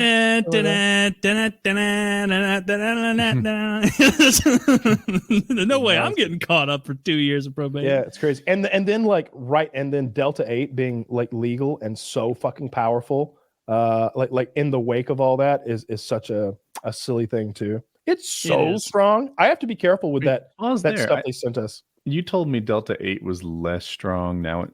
Different kinds. They got like THC-O and all sorts of different things now. Is it the different kinds or the inconsistencies with the packaging and the honor? So I think that one of the things that when vaping in general first started out, and people would be like, "Oh, people are getting popcorn lung and they're getting lead," and it's like you only get poisoned by these things if you buy the most shitty imported Chinese stuff. Mm-hmm.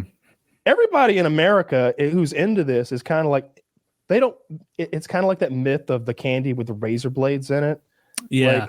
Like, dude, nobody's putting razor blades in your kid's candy, and nobody's poisoning your vape juice either.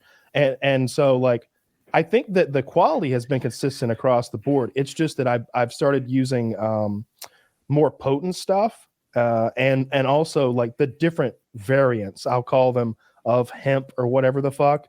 Because THC-O just hits so much stronger than Delta 8, and HHC does as well. I tried some of that last night. I didn't realize when I was buying it that it was HHC, and who knows if it was, but I went to this like bootleg little South Carolina store. This has 2 prices on it, and it just says Starburst. Guarantee they didn't get licensing from Starburst. No way. They don't. And there's a sticker that says THC-O. A sticker with a QR code on the back. It just don't scan says that. THC. That'll infect your phone if you scan that. Don't do that. So I'm not fucking scanning this shit. I'm not doing anything with this shit. Those The real question bears, is, did it work? Oh yeah, well I haven't tried this kind yet. This is unopened for later, but the HHC kind, it was called One Up, and it was a bootleg picture of Mario with like an eye patch on, and it was like a little mushroom on there, and it was like 4 peach rings, just 4 of them. Didn't say how many milligrams were in the package. Didn't tell me how much. It just said 1 up, and then a picture of Mario unlicensed. and I ate the first one and then went to dinner. My wife was like, "You feeling it?" And I'm like, halfway through, I'm like, "Yeah, I'm feeling pretty good, feeling pretty ripped." And I realized they were going to be strong and good. So I went back to the room. We weren't doing anything the rest of the night. Took all the rest of them and just got silly hot. I thought you and your wife were going to split them. I don't know why I thought that. No, she has her own gummies. She likes the really weak ones, so she'll take nibbles off of those. But I was just like, I'm on vacation. I'm about to, finish up the Blues game. It doesn't look like we're going to win this one. Let's get blasted high. So at the very least, when the Blues lose, I'll be like, I'm so high, I just want to read my fantasy book, not be upset about this. And so I did do that. I sat in the bed, and while my wife slept, I read my fantasy book for hours, watched the Blues win. It was a great evening. Vacation Taylor sounds a little like Hank Hill. I'm so high. I so want to read my fantasy book. Chinese. I want to read my fantasy novel. I've been listening to so much of that fucking Hank Hill rap that Taylor turned me on to. That shit is so funny. Hank Trill. It's Hank Trill, and he's a legitimately good rapper with like crazy hard lyrics. And it's like, dude, some of this shit is like harder than the hardest of gangster rap. He's like he says something like, the last guy that fucked with me, I tortured him for 3 days and shot him in the face. Have you heard that lyric? Like that's just there's a lot of them. That's just in there. And I was like, God damn, for 3 days? Like, what did he do? Like, it's funny because like the guy, he does the voice really well. Yeah. And so it'll go seamlessly from like a bar about like, I love propane, it's the best way to cook your meat. And then the next bar will be like, I'm going to rape you and your entire family. And it's like, oh my God, like you're the propane guy, but now you're talking about murdering. He's talking about his like minions and how he sicks them on people, how he has Dale Drizzle is a very funny character. Yeah. He does Dale's voice even better than he does Hank's. Dale's a tough voice. Like, I can only even kind of do him if I'm yelling. Like that's the only way I can get. Hank, your boy's playing with Joseph. He's not playing with Joseph. Your son's trying to do something gay with him. Like that would. He's like, Chopper make you dance, hopscotch. I'm listening to this and I'm like, that's actually really good. It's really funny. It makes me laugh every time. I would pay money to see the animated music videos like done by like Mike Judge's team, like the legitimate ones. Oh, I sent this to you guys. I know Woody saw it, but it's that thing from the Johnny Depp trial where he had like texted one of his friends for like proof against her, and he wrote this paragraph to his friend where he's talking. So it's Johnny Depp wrote this paragraph. Yes, and the lawyer reads it out verbatim in court, and it's so mean and filthy and hilarious. I'm gonna find it. I got dude. It's great. Yeah, like is he totally vindicated now? In there. I think that this little thing I saw is part of a larger thing that makes Johnny Depp look pretty imperfect. Mm-hmm. But he's so charismatic and he owns it. Do you want to play this? Let's play it. Oh, I'd love to play it. Let's roll the dice and hope that we can actually watch this fucking thing. It's pretty short. You said. Do you have a link for Zach? Oh, I'm sorry. I will get a link. I was looking for a link for the text. I was gonna read it, but that'd be good too. That would be who read it? Even better than that. Let's all close our eyes and imagine it. Yeah, who got the best Johnny Depp impression here? Probably Taylor. I don't know in his voice. Like. What does he sound like? I only know he was like very soft spoken in Pirates of the Caribbean. Damn, I guess I always thought I liked Johnny Depp. I guess I don't know a lot of what movies he's in. I liked him in Pirates of the Caribbean when I was in high school and those were coming out. Okay, I've got it.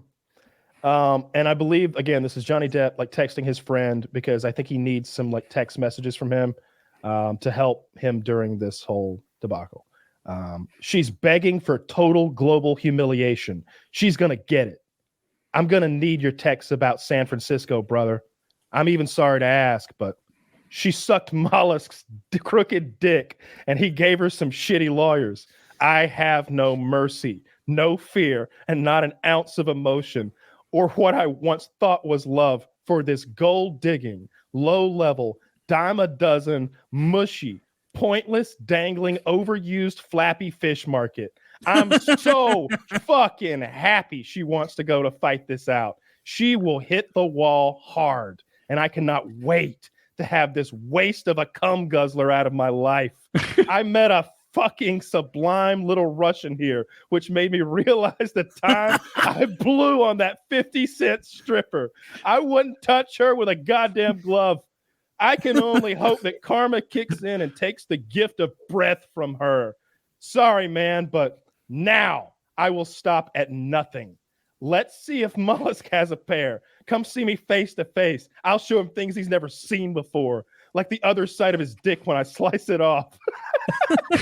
Do you have the end? That's it. Oh, well, the end is, Mr. Depp, is that accurate? And he goes, yeah, that's pretty much right.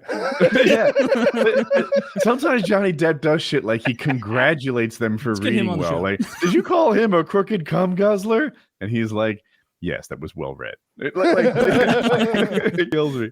Well, he's a charismatic, likable guy, and that paragraph makes me like him so much more because that's funnier than I thought he was. But that actually wasn't that bad at all. Like that was no. It was clear he was very pissed off at this woman, but like all in all, the best part, he's sprinkling jokes into it. He's not furious. She's sitting there. The camera's on her while this is being read.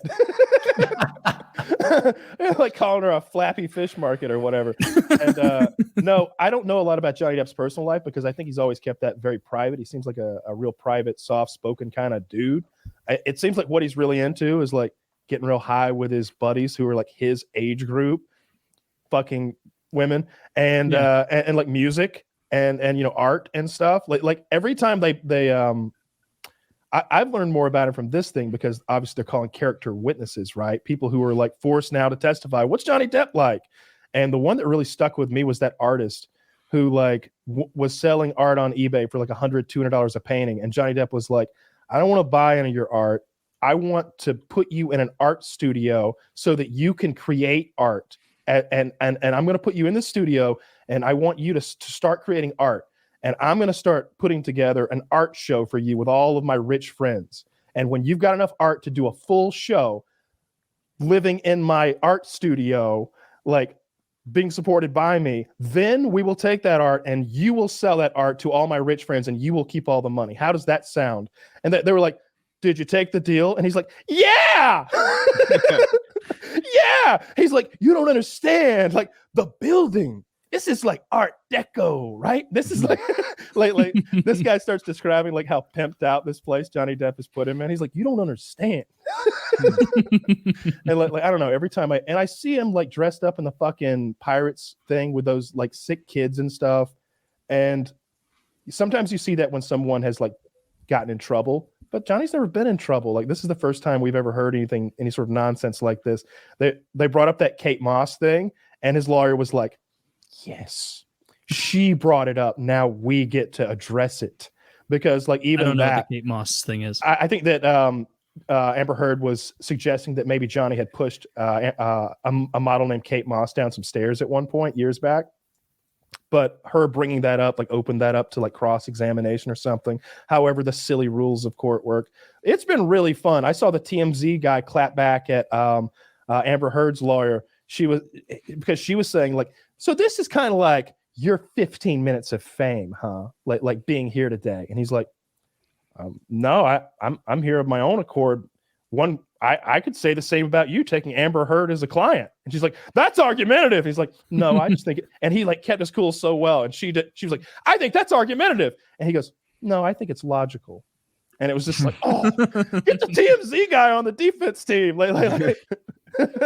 Oh, was that guy on the pro team? He was from TMZ, and I think he was being interviewed about, maybe some of their, I don't know exactly what. I just saw the ending clip, but they've called so many fucking witnesses in this thing, and it's been hours and hours of testimony. I don't watch it. I watch like like the clips. How did this become public? Not the. Why are the cameras there? Televised, yeah. Do we know? My guess is that many circumstances like this could be televised, but nobody cares enough, so they don't. I see. So it's basically it's not illegal to do so. So most of these cases don't have enough, because I mean the Rittenhouse stuff was televised too, right? But you don't see this a lot otherwise. You don't see. It might have been on the state as well. Like I really don't know the answer, but it has to be one of those things, right? It has to either depend on the state or like maybe it's something that could happen, like because OJ Simpson was televised, right? It's the good ones that are televised, to be fair, right? It is good TV. I can still remember being a little kid at my grandmother's, and she watched the OJ Simpson trial religiously. My mom wasn't into it. We didn't watch it at home, but when I was with my grandmother, it was like, it's on. It's on. Let's watch. I remember watching hours and hours of that OJ Simpson trial, and like there was this sort of like everyone knew he was guilty, and in my 6-year-old circle or whatever I was at the time.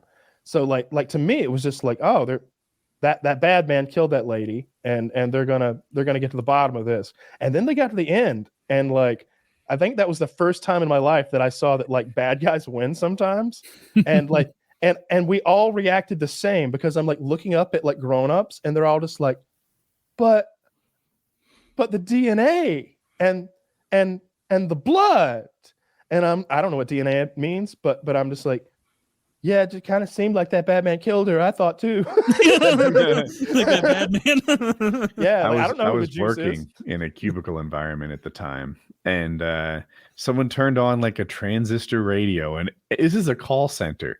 Everybody stopped working. Everyone stopped working and listened to the verdict get announced, and we were shocked that he got off. It was I'll never forget the experience. The call centers don't go silent, right? They're just jibber jabber. It's like a cafeteria almost until the OJ verdict was announced. And I guess he had an excuse for everything. I can't believe the glove thing. Like it was like kabuki theater. I think that's what it's called. He has a latex glove on. This would be like a nurse would wear. Everyone knows what a latex glove is. And then he's going to put his designer gloves on top of the latex glove. And he's trying to make it look like it doesn't fit. Well, it doesn't, because he has a latex glove under it. It also doesn't because he's like holding his hand big and wide and stuff. Bend your palm a little. You like flex, like watch how much bigger my hand gets when I just flex. Like, yeah. He did what you do to make your hand not fit in a glove. Bit. While wearing a latex glove under it. And I was like, am I the only one that sees this? He's pretending his glove doesn't fit. At the time that was happening, I'm sure everyone was like, but he's wearing a glove. Like, what the fuck? Like, you wouldn't know because there's no social media, but I'm sure like the inner communication of people. There's no way to look at that other than a huge failure on the part of the LA DA. If that's who did it. I don't know if it was LA. It may have been that little community they were in, whatever it's called.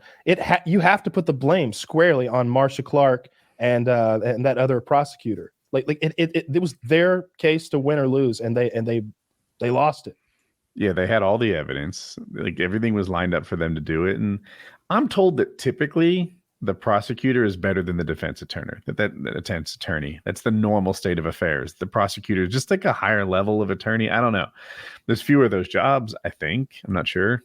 Mm-hmm. But this was the rare inverse of that, where the defense attorneys were just much better than the prosecutor. Oh yeah, well you get that where you've got really rich defendants as well. Obviously, you know, it's like Johnny Cochran was the man for that, and it wasn't just Johnny. He had a whole team of people. You know, there's a whole team of those motherfuckers over there. What a hero! Have you guys seen the Jesus, the one with Cuba Gooding Jr. the mini series Radio? No, about OJ. Oh, not really. No, I haven't seen that. No. Radio is hysterical. It is funny. Okay, so I highly recommend the OJ Simpson miniseries. I think they did it on FX, and you've got David Schwimmer, which is Ross from Friends, as Kardashian, and you've got Cuba Gooding Jr. plays OJ, and Marcia, the lady that plays Marcia Clark, she's also in a lot of the American Horror Story stuff. She looks a lot like Marcia Clark and does a phenomenal job. Even the guy that got to play Ito looks like Judge Ito. And I think it's 6 or 7 episodes. It's excellent. It's so good. I'm surprised you guys haven't seen it. It's OJ Simpson what's it called? Like I thought it was called The People versus OJ. Oh, I've scrolled past that on Netflix, I think. It's really, really fucking good. Like if you watch the first episode, you'll be hooked. I mean, you know how it ends, right? But still, like learning how they got there is fascinating. OJ Simpson, American Crime Story. That's the one with Cuba. Okay. Didn't Cuba Gooding Jr. recently get some sexual assault stuff? No. Kevin Spacey did. Did Cuba Gooding Jr. also? Yeah, I think they got Cuba. I think he got Me Too'd. By who? Or him also'd, however you want to put it. Him also. What did Kevin Spacey get? What happened? I read that he got in trouble today. That's good. Does anyone know? I think that maybe some of the older charges are just like coming back around. Legal stuff is so confusing. It seems like they get to take 2 or 3 whacks at people sometimes on one thing. Yeah. Seems like everyone who accused Kevin Spacey is dying. Well, you know, have you seen that? You know what that tells me? That tells me that lying is bad for your health. That is a way to look at it. Or it could be that Kaiser Sose is taking people out to keep his identity under wraps. The alleged incidents took place in London between March 2005 and August 2006, with one in Western England in 2013. Why did they just say between 5 and 13? Okay. So all the victims were in their 30s and 40s. Yep, stuff we don't care about. Plus, it's dudes. We don't do it. It's dude. It's people. He literally flirted with a guy my age, and that's what the charges are about. Dude, if Cuba Gooding Jr. sexually harassed you, Kyle, I would be on your side. Sexual assault is not the same as flirting. Kevin Spacey couldn't sexually assault a grown man if he wanted to. But he did, and that shows what commitment can get you. There's no way that man can sexually assault anybody. Like I just, what did he do? He penetrated them forcibly? No way. There's no way Kevin Spacey can penetrate me. He's not a good enough wrestler. He's do you not remember? I don't believe he would penetrate you do you remember that psychopathic video he released like right after one of his accusers died, and he pretended to be Frank Underwood, and he's like, you need to be careful not to be throwing words around that are scurrilous and dangerous to those who otherwise might, I would say, take action against you. Now, I'm just a simple man. I'm not entirely sure what kind of threats might that kind of thing is what he did, and everyone was like, he had his henchman from the show. Remember the guy with the bald head? The guy what if that actor had been there with him, like cracking his knuckles? Like no, but the actor only starts cracking his knuckles. He stands up from below the counter, and then he starts wipes his mouth and then cracks his knuckles. See, that was the Secret Service agent that he was banging. I'm talking about his right hand man. I'm talking about Dougie. Yeah. Dude, I love Doug. Doug was a cool ass character.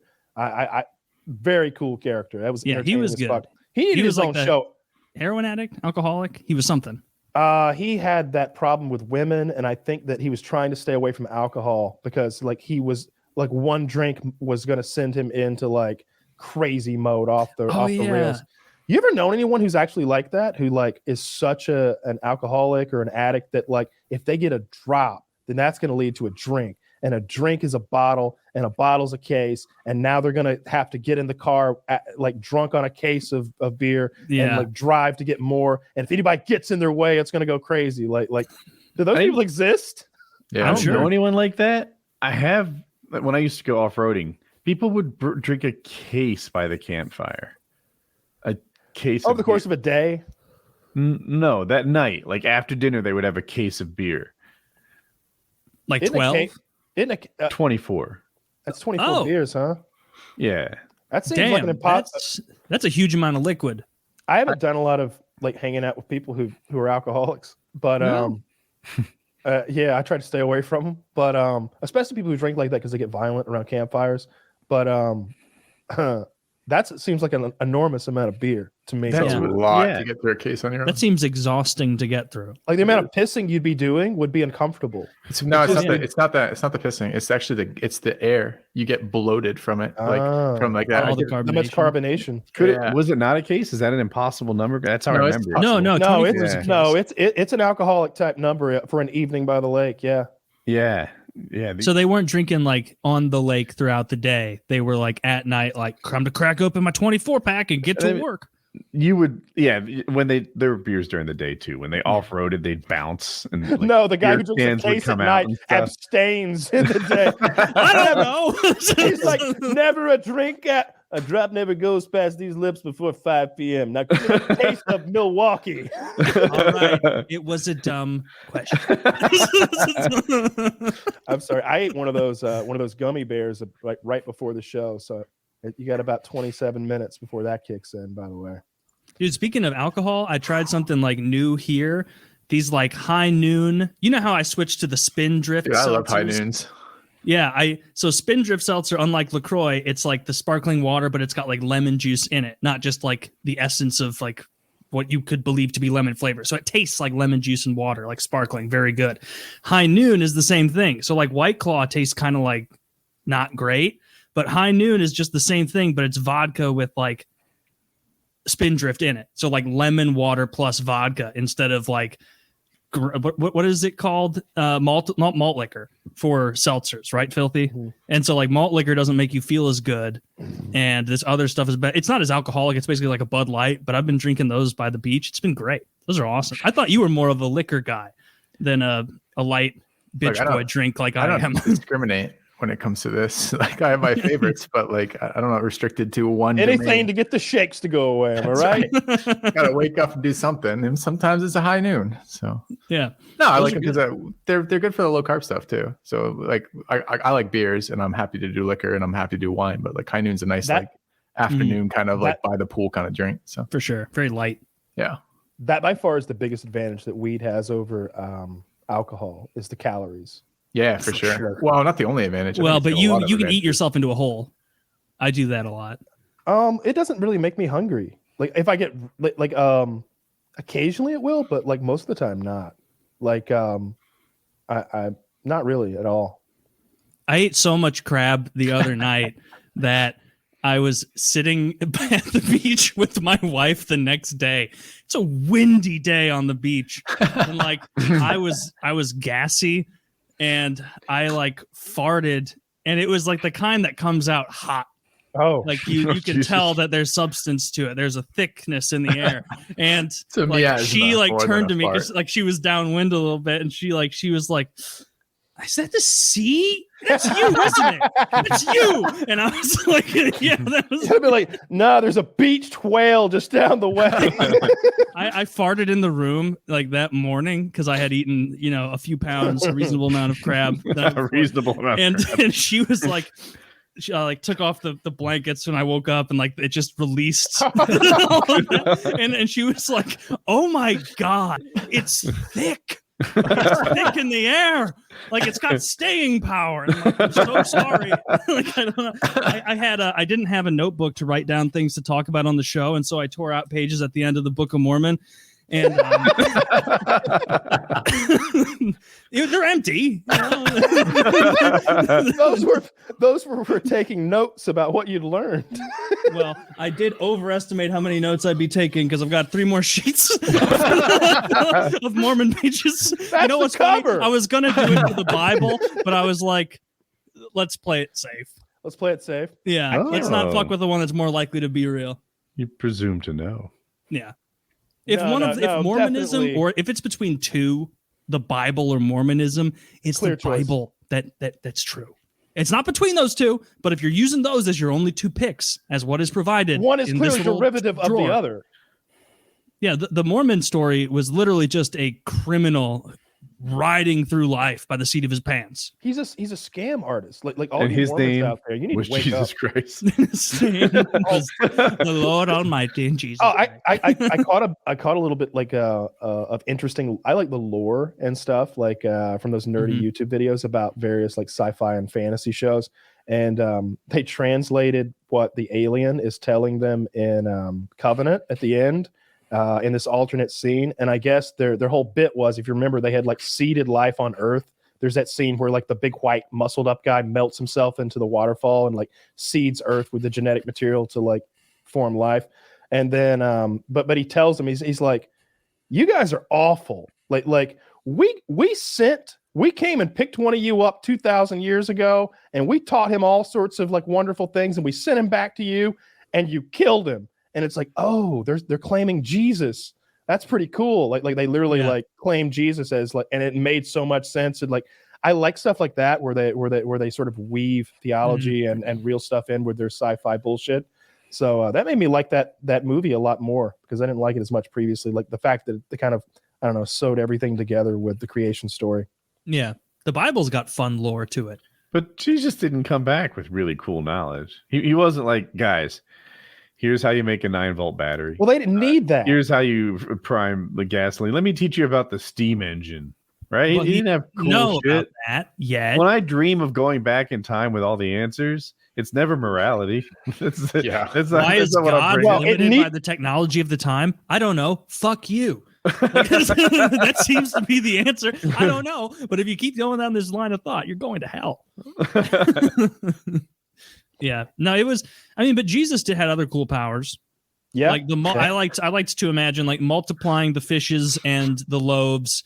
That could have been. I liked to think about like how could the Lord have been used in battle? Like he could have multiplied soldiers. Remember when they blew the horns though, and like the walls of Jericho fell? Like maybe. Yes, that was way before Jesus. But why weren't there more powers like that? Is what I'm saying. Like I like when there's displays of power in the Bible. Like when they sent those angels to go burn Sodom and Gomorrah. That was tight. That was good. That was a classic tale. I like that one. If you wanted to win a war, inflicting a plague might be a good idea. Yeah. God wants immediate results. He wants to get shit done right now. No, God notoriously is a showman. That's why he made 10 of those fucking plagues. He could have done AIDS right away. Guess what? AIDS. And then the Pharaoh would be like, oh my God, this got real. Like, just everybody get the hell out of here. I got the flu. And I think it's going to stay forever. Like, yeah, but he fucked around with frogs and gnats. I can't believe turned the water to blood and then quickly turned it back. Stick by your guns, God. Did everyone see it turn into blood, or is it just a story? Like, oh, I did it while you were looking. The important parties. The main characters saw it. Yeah. Not like, some shepherd boy. They have plot armor. They do have plot armor. You know who didn't have plot armor? Jesus. Until the end. He came back. He literally came back like Jon Snow. He had the ultimate plot armor. He came back and like had dinner with his homies and then floated into the sky. And I'll tell you what, that timeline has always been so goddamn fuzzy. Forgive me, Lord, that I can't believe a word of it. Because it's like, wait, he rose and then like in the movie that I was shown as a child, an actual movie with actors, like live action, not one of those animated tales. No. Like I never watched that. That's too much for me. I don't need to see torture. That like get the fuck out of here. But in the little movie we were shown, maybe it was called the Bible or Jesus, probably something simple like that. But like he like wheels that stone to the side and he comes out of there and he's Jesus the White. He's in his white robes, and he goes and like meets with his his boys, and they have like dinner, and break the bread and drink the wine, and then they like an indeterminate amount of time passes. Like I don't know, was it a day? Was it a week? Was he up and walking around for years afterwards? They don't really say. I can't tell. But then he like went to some like hill and floated up into the sky, right? Wait, at the Last Supper, or when he popped in to say like hi to Mary Magdalene and everything. After he came back from the dead and he went and like had dinner with his friends, after death, and they were like touching his hands and like examining his wounds and all that stuff. Doubting Thomas. Why else has been on the podcast? But did you guys take a religious term that I'm not aware of? Yeah, we all found the Lord. Conversions here. Oh, we all found the Lord. Yep, we just all found different ones. I say he found us? Kyle's a hardcore evangelical. Woody is Mormon, and I'm a Muslim. In the house, but I could probably like rustle together enough of some other ones and make it work if that's where we're going tonight. Just we all. Dude, religion's great to talk about. It's so interesting. We should have all started up our own little like thing, like well, you don't call it that. Years ago, did you see where that Christianity they call it? There was that everyone wears sunglasses. There was that preacher who was like on Reddit. They were pointing out this guy was telling people how to vote. He's like, if you go vote Democrat, you get out. Get out. You're gonna be voting Democrat in the house of the Lord, you get out. So this guy on Reddit literally saw this and was like, oh, okay, and reported him to the IRS. and he's got it all edited together, so you see the whole process. He's like, so I reported him to the IRS and this happened. And then it goes back to the pastor on a different sermon. He's like, we done decided to give up our tax exempt status because the United States government's not going to tell me how to run my church. And it's like, wait, yeah, they are, because you're going to pay taxes to him now. That's great. You literally just did the opposite of that because you couldn't keep your fucking mouth shut. They reported him to the IRS, and the IRS yanked his tax exempt status because he was like doing political things, political stuff from the pulpit. Yeah. Really political stuff. He was like, no one in this church votes Democrat. None. You're all baby killers. If any of you vote Democrat, get out of this building. Like, it wasn't like a subtle sort of, we believe in freedom kind of. To be fair, though, if your true belief system is that any abortion is the murder of a baby, then you could kind of like understand where he's coming from, right? Like, that's not what most of us believe. I mean, if that's something I totally get. If that is their belief, that every abortion is a murder, that's not my belief. But if that is their belief, I totally understand why they're like up in arms and think it's the most evil thing ever. Yeah, I don't think every abortion is a murder. Just most. Every abortion is a murder, but I'm okay with a little murder. That's where I stand. I'm okay with abortion. Every abortion is a robbery from the taxpayers in the future. What if we found out that like the Elon Musks were lobbying for this because they wanted a bigger workforce? Well, first, I'd be shocked there's more than one. It's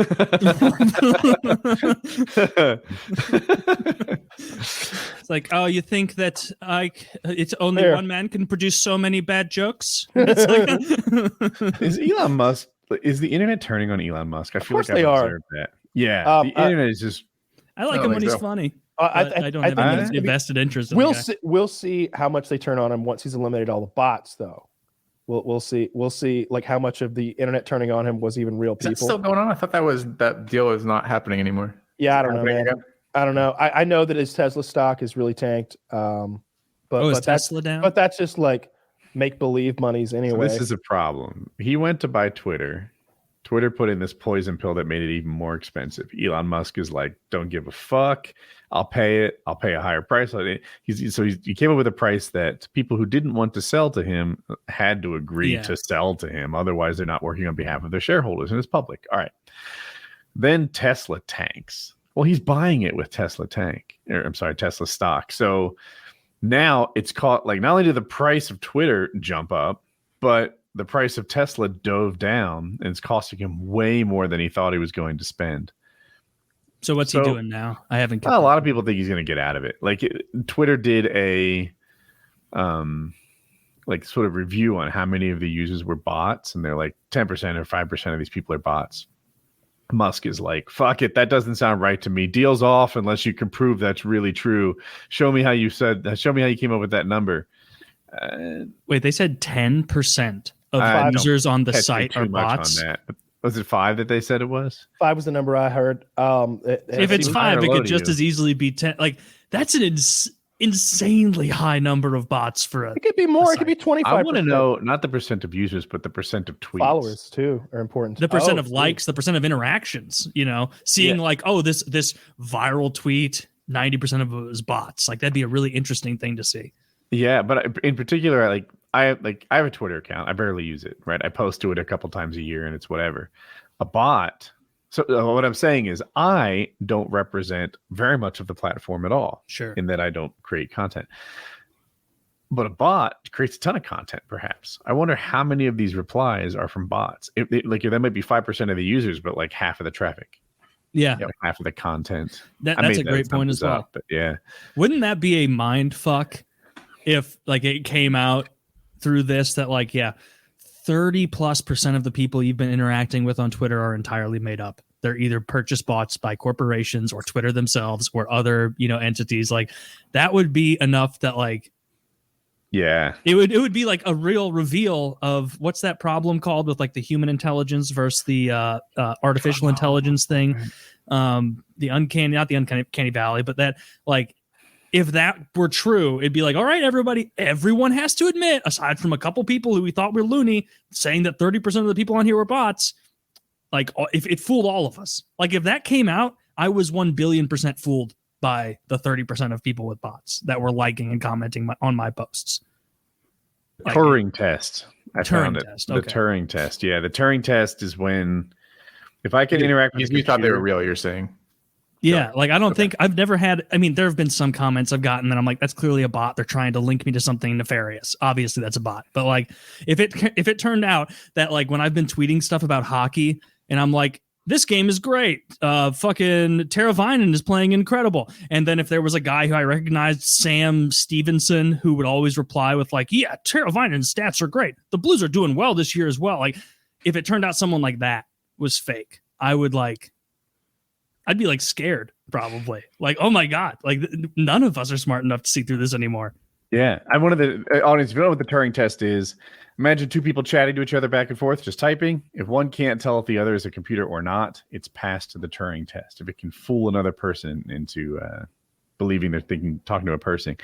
Mm-hmm. And a platform like Twitter makes it a little easier, doesn't it? Sure. Like, to type back and forth and answer questions and stuff, it's not that it's all text, it's the nature of the communication. If you said, hey, bot, prove to me you're real by typing back the fourth word in this sentence, then like a bot's not programmed to get that right. So you're going to beat it. But Twitter's not like that.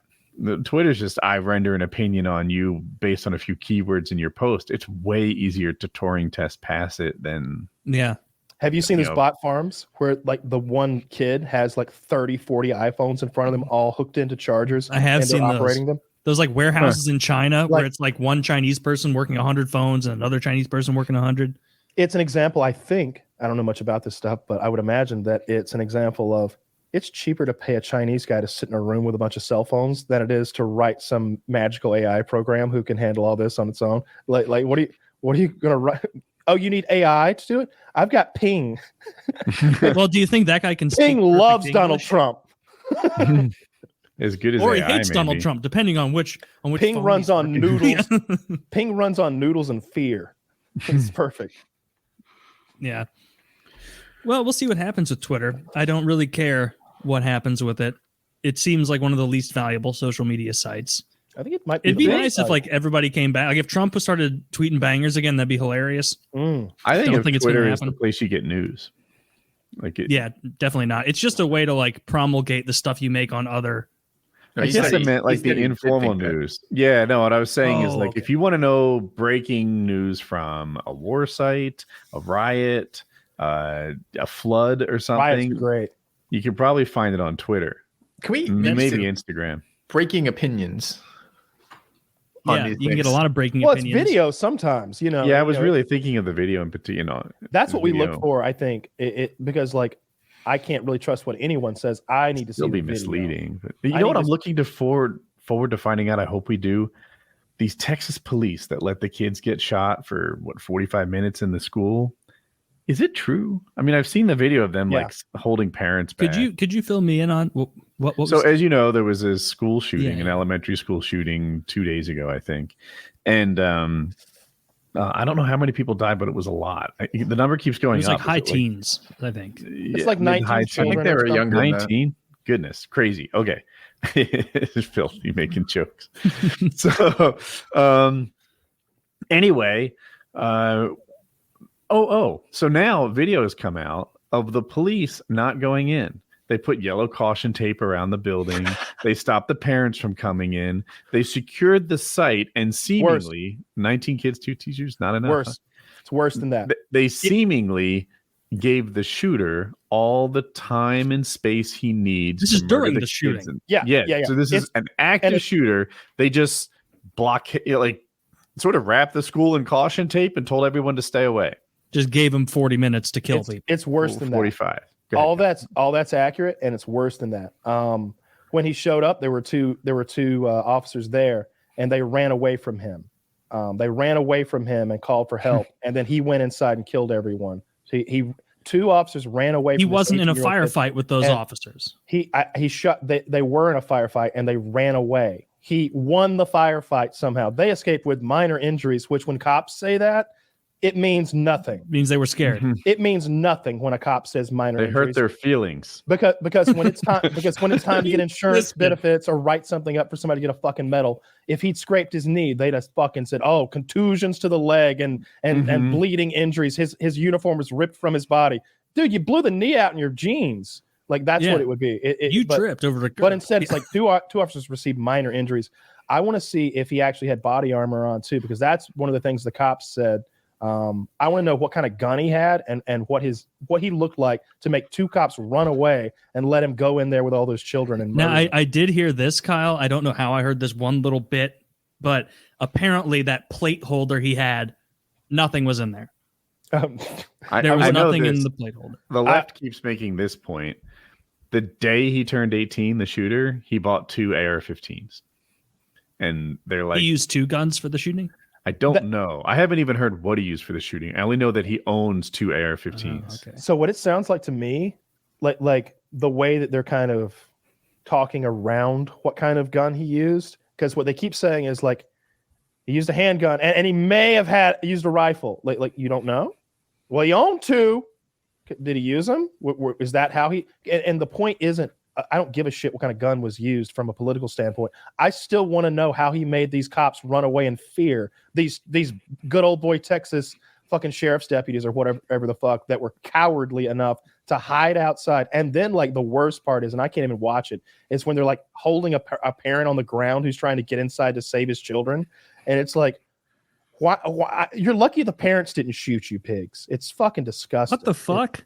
I so bet no answers have come out surrounding this. See, and I really want to see like how they eventually killed the shooter, because I wouldn't be. It sounds like they're so fucking cowardly that maybe he walked outside, finally was out of ammo, and then they shot him when they were sure he couldn't pose any threat. I wouldn't be surprised if that's the case. Which, good job, kill him.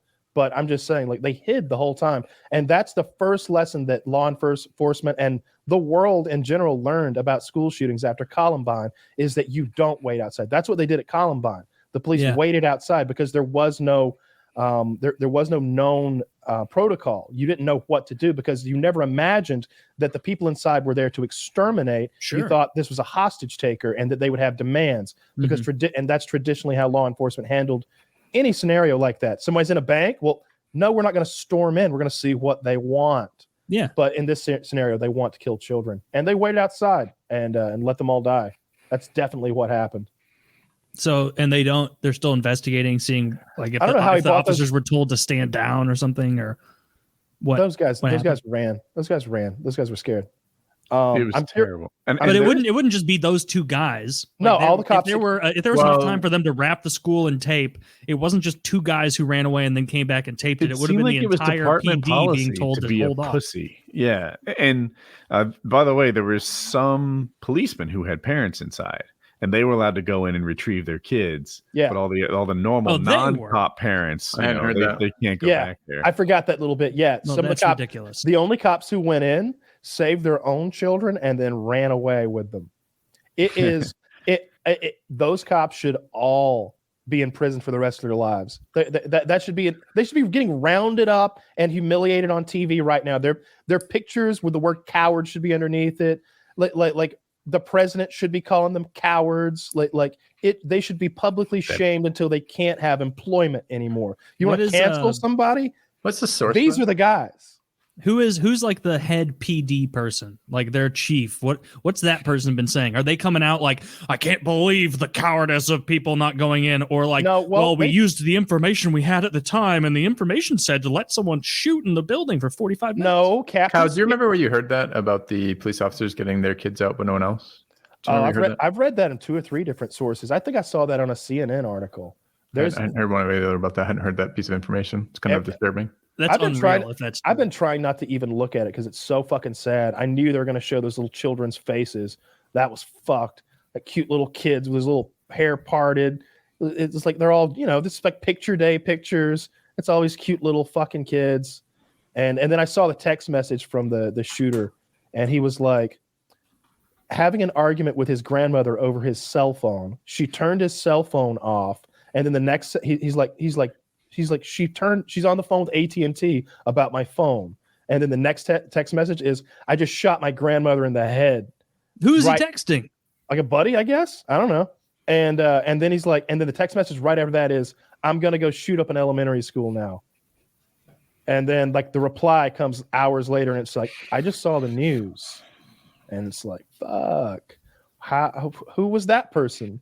Have they uncovered anything else about like this guy's motives or anything? I saw his grandfather, or at least that's what it looks like, interviewed. And he doesn't know shit. Like nobody seems to know anything. What it seems like is like he was just a depressed, sad kid who hadn't been in school in a year, didn't graduate, and was in his room most of the time. He'd go work with his grandfather, but they wouldn't really have any substantive conversation.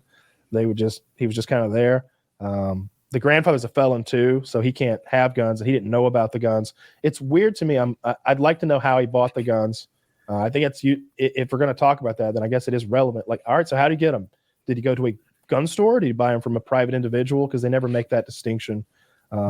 If he had AR-15s, like, did he get everything legally? You said once he turned 18, or is that what's being said? That's so what far? I'm reading. He got it legally, and it's an argument the left is using.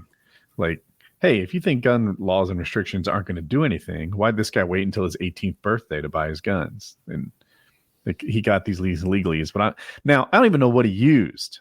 I just know what he bought on his 18th birthday. They're making money out of it. Yeah. And I don't know where he bought them.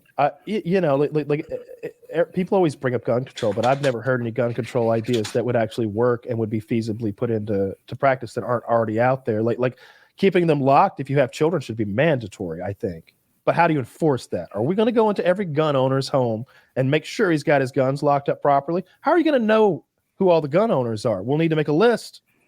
Are we going to round people up if they don't apply for the list? We gave you 6 months to get on the list. You're not on the list and you own a firearm. Well, now you're guilty of a crime. Are we going to do that? Because you're going to have to do that if you want to enforce that law. And a lot of people aren't going to like that.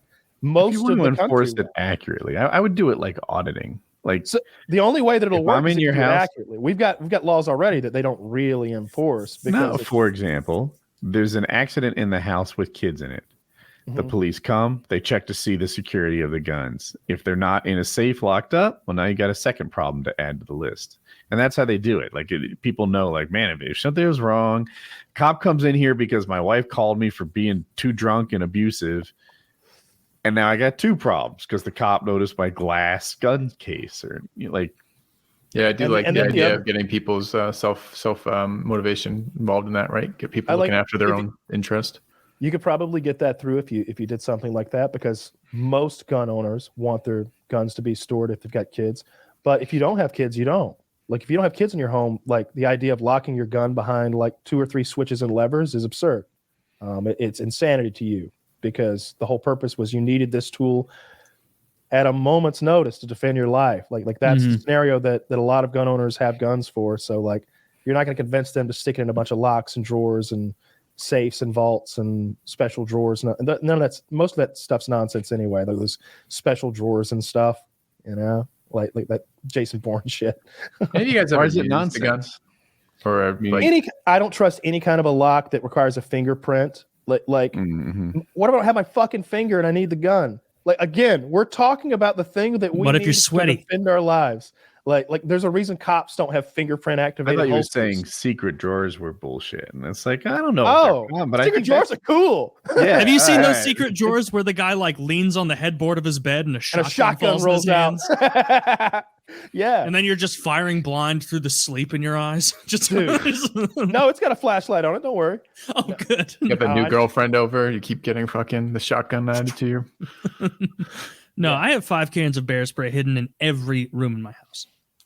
I mean, yeah, but what I'm saying is like I don't know that there are laws that stop someone who's determined to do a thing. That all they do is end up. What's your response to the argument about this is only happening here in the U.S., not anywhere else? Oh, it's because we got so many guns. That's why it's happening here, because we have so many guns. So there's no going back.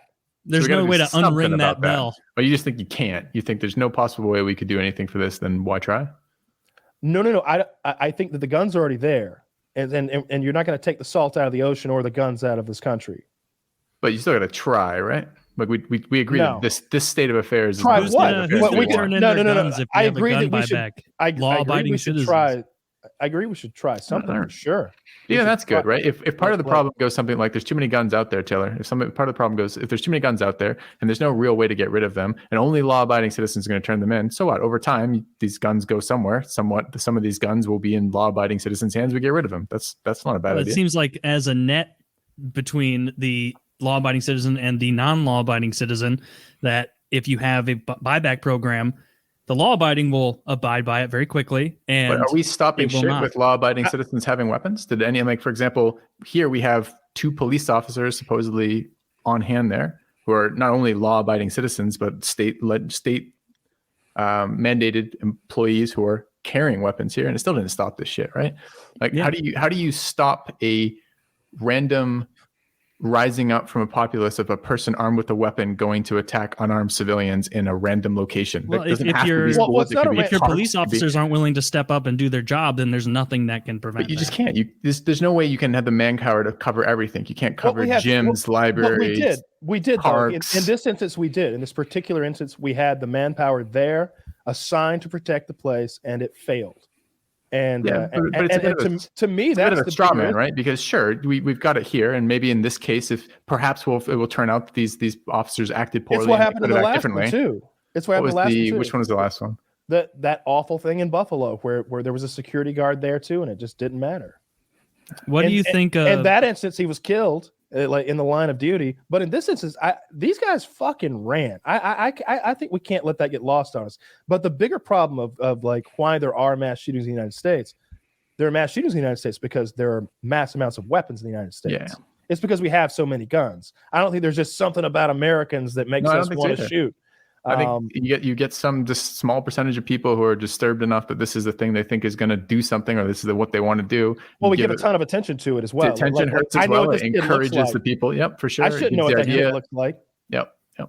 But I don't think any of this gets stopped until you have some ability to restrict people from getting these weapons. Because how can you? Like, Well, what is the mechanic You by can't. which you They'll have? just buy it off the black market if they want to do something. All right, so like currently, But everything. I mean, if I want to go to the fucking gym, if I want to work out, I find it harder to go to the gym than to walk out my front door because each little bit of barrier of entry makes me less likely to carry through with Do that. you right? apply that to the war on drugs? I play that probably. What is Yeah. So you And I think think that it's true, theoretically the actually. war on drugs could work if you just made it so impossibly difficult to get heroin and marijuana that we could succeed? I think there's a bit of a difference here, and we can drill down into it if you like. But if we're trying to prevent this activity for this, and yes, these things are not going to stop all cases of it, and yes, we are not going to get the diehard individual who plans for years to obtain a firearm to shoot up something. You're not going to stop that person. But this is some stupid fucking kid who bought a weapon. Presumably, it sounds like legally. Whether or not he used this particular weapon, does it matter which weapon he used to shoot these people? yeah, it absolutely does. It's very important. It matters to me how. Well, I mean, he most people acquired are killed by handguns if we're going by numbers. because like the discussion is like, what can we do? What more can we do to prevent this? And it's like, well, hang on, what were we already doing? Did he get around current systems? Did he beat them? How did he do that? If he bought this gun from a gun store, I don't know what age you have to be to buy an AR-15. I think it varies in places. I think for a handgun, he would need to be 21, and Yeah. I think he had a handgun. So my understanding that Handgun is the reason I'm leaning that way is I haven't seen them go full blown like he used this AR-15 like they did with the last shooting, and I saw the video of the last shooting and it was gruesome. And he But used an without AR-15 knowledge of that, we all over. can do one of two things, right? We can either agree to use one of them as a scenario and talk about the scenario, or we can game out both scenarios, right? We don't know what he used, right? So we don't know if he got it legally or illegally. And in this case in particular, I think we can talk about it without knowing that, right? I suppose so, but I think when we're talking about things that could or couldn't prevent mass shootings, like what would prevent this one? Like let's take it one at a time. Like what could have prevented this one in particular?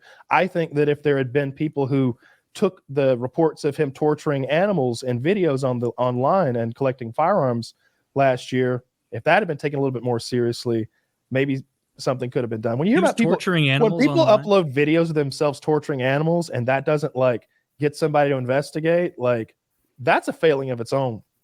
Like if that's not something we're paying attention to now, forget mass shootings. Let's just get all the animal torturers while we're at it. While we're cleaning the streets up. But the I'm damage mixing my cases up. I think it was the previous one, the Buffalo one. Yeah. Where this guy had been reported. He had been investigated. They looked into him and they didn't like keep him locked up forever. Now, in hindsight, it seems obvious that they should have, right? They should have. But in reality, how do you determine the people who are going to shoot up a place, a grocery store or a school, and the people you just think might? You can't prosecute. You can't lock up everyone who you think might. I mean, it seems like the FBI is fucking bad at figuring this out because what the Pulse nightclub shooter, they came out after that one, if I recall, and we're like, oh yeah, this guy, he's been on our radar for a while. Oh no, we didn't do anything. We just knew that he was posting violent things and that he was violent towards his wife and that he did all this other shit. You lock up people. But this shit is a percentage game, right? This is the same thing that happens when we have a failing of national intelligence and some big thing goes down, right? How many are they stopping? What percentage are they not? And what happens if you reduce the base number? The percent that go through may or may not be as high or low as we'd like, but you start restricting people's abilities to do this, less of these things go through. If you have some, you could go, all right, this kid's killing animals or whatever, or has been reported and he got checked out and who knows if that failed or not. The kid alone in his fucking room with a knife doesn't kill 21 people. Like the kid with a nuclear weapon kills a lot more than 21 people. So what are we getting him assessed with? I'm wondering what you're going. What's your prescription? What's the fix? How do we take the gun away from the kid? Well, you'd like me to solve gun control spot? I'll answer that to a point of it. So I'll respond to your point, but like I don't think the idea of just ignoring it. Like you're saying, okay, there's a lot of guns out there. I agree with that. I'm telling you, there's a lot of guns out there. It will be hard to get rid of all those guns. It's impossible to get rid of them. Sure, I even for the sake of this argument, for the sake of this conversation, I'll buy that starting point. It's impossible to get rid of all of them. That doesn't reduce the benefit of making a reduction in these weapons. I'll give you another point, number out there. Like on top of the fact that it's impossible to shrink the number of firearms in the country, it's impossible to slow the growth of the number of firearms in the country. There are more guns today than there were yesterday, and that has been true forever. That there's never been a time where it's like, hey, we don't have as many guns today in the United States as we did yesterday. That is impossible to fix. It's politically harder, but it's a much easier fix. Illegal? Yeah. Make what illegal? Guns. Because they don't want a civil war? That'll be a civil war. Yeah, right. That would be. That would be if you want to go over there to the whole Bill of Rights and start taking chunks out, now you're going to have a civil war. When you're going to go into Alabama with your federal peacekeeping force and go home to home and come out, we know you've got a shotgun, and grandma comes out and they gun grandma down, and that's all over the interweb. And the people in Louisiana say they're not going to kill my grandma. And there's not just one grandma getting gunned down on one doorstep. There are hundreds of them all over the country. And it's not just in the South.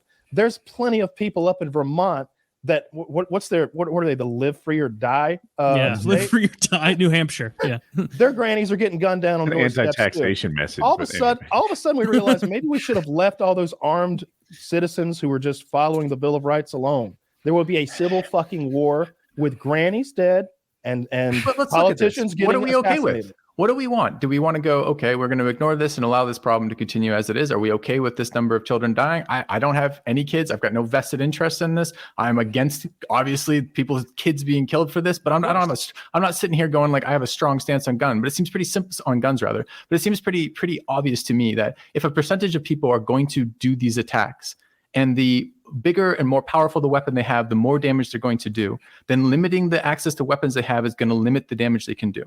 Now you say, okay, well, we can't get rid of guns. We can certainly restrict that. And the analogy I was trying to make is for something as simple as that, as something as interested as I am in fitness, the likelihood of me going to work out reduces when I have the simple step of going to the fucking gym as opposed to walking out my door and getting on a bike or running, right? If that simple step is something as effective enough for me that it reduces my workout by a percentage, making them jump some extra hoops to get their weapons is going to reduce that by a percentage too. Is it going to fix it? No. Is it going to be the only cure? No, but it's going to reduce that by some degree. I think that you would see very little reduction in the outliers, which is what we're talking about. Mass shootings have gone up in the last 30 years. What those people would hear is, you can't have this. And a lot of those like weird personalities are going to hear, well, I didn't want one until you told me I couldn't have one. Maybe I will shoot up your authoritarian ass. I don't think you can. You're not going to stop the fanatics, Kyle. I agree 100%. And when you start trying to ban a particular kind of weapon, you'll find that you've just jumped in to it'd be like if like a politician tried to jump into one of our favorite video games to balance it, not knowing anything about video games.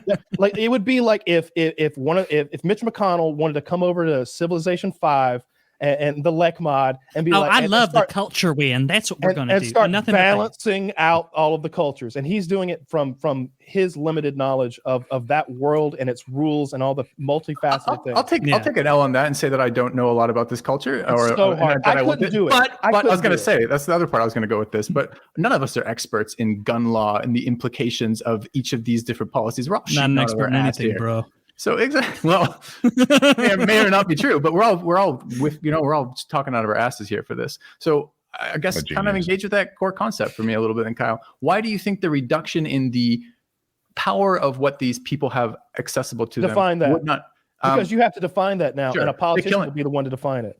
Well, but this is like almost changing the scope of the conversation. Are we talking the idea, or are we talking the specific input of what that is line by line of that? So I can't if you had a magic wand that could make guns less powerful, then obviously now less damage will be done by guns. Maybe we'll have to go bombs then.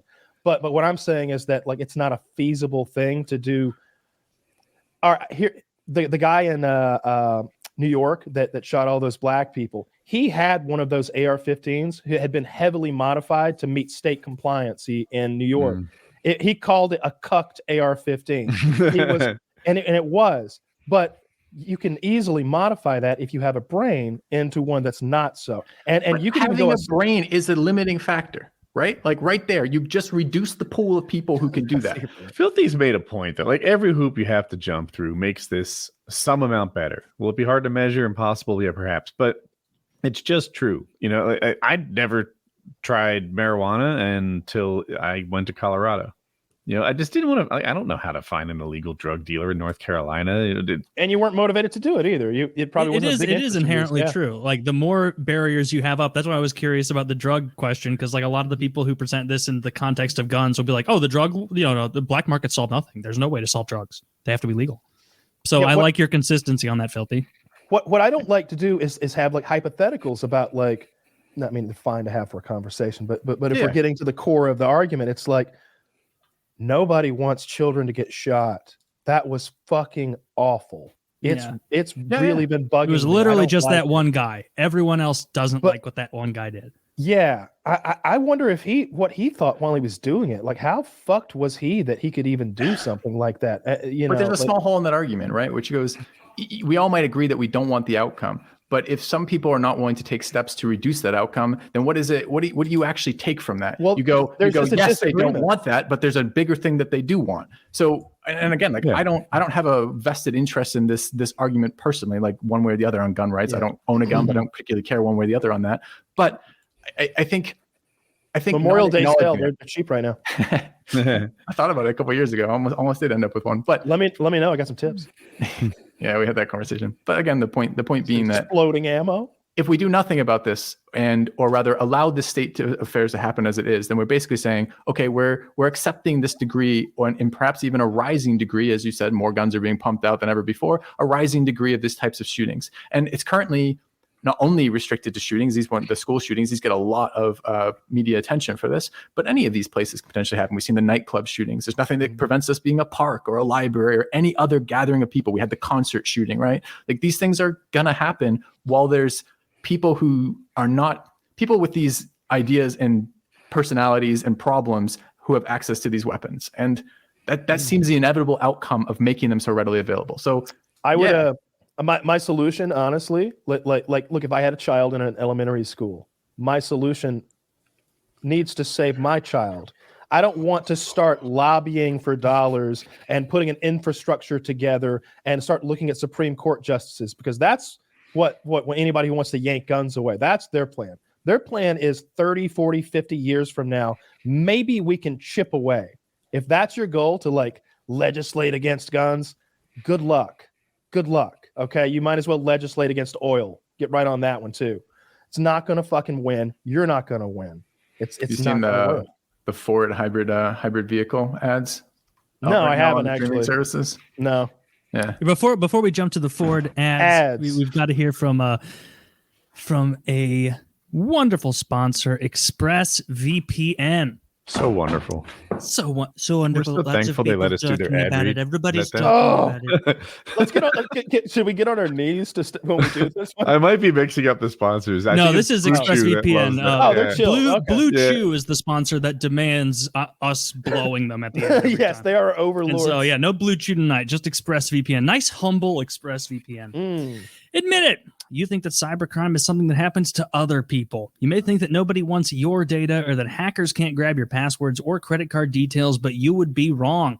Stealing data from unsuspecting people on public Wi-Fi is one of the simplest and cheapest ways for hackers to make money. When you leave your internet connection unencrypted, you might as well be writing your passwords and credit card numbers on a huge billboard for the rest of the world to see. That's why we decided to take action, which is why we're recommending you get ExpressVPN to protect yourself from cyber criminals. ExpressVPN secures and anonymizes your internet browsing by encrypting your data and hiding your public IP address. ExpressVPN has easy-to-use apps that run seamlessly in the background of your computer, phone, and tablet. Turning on ExpressVPN takes only one click, just a single click.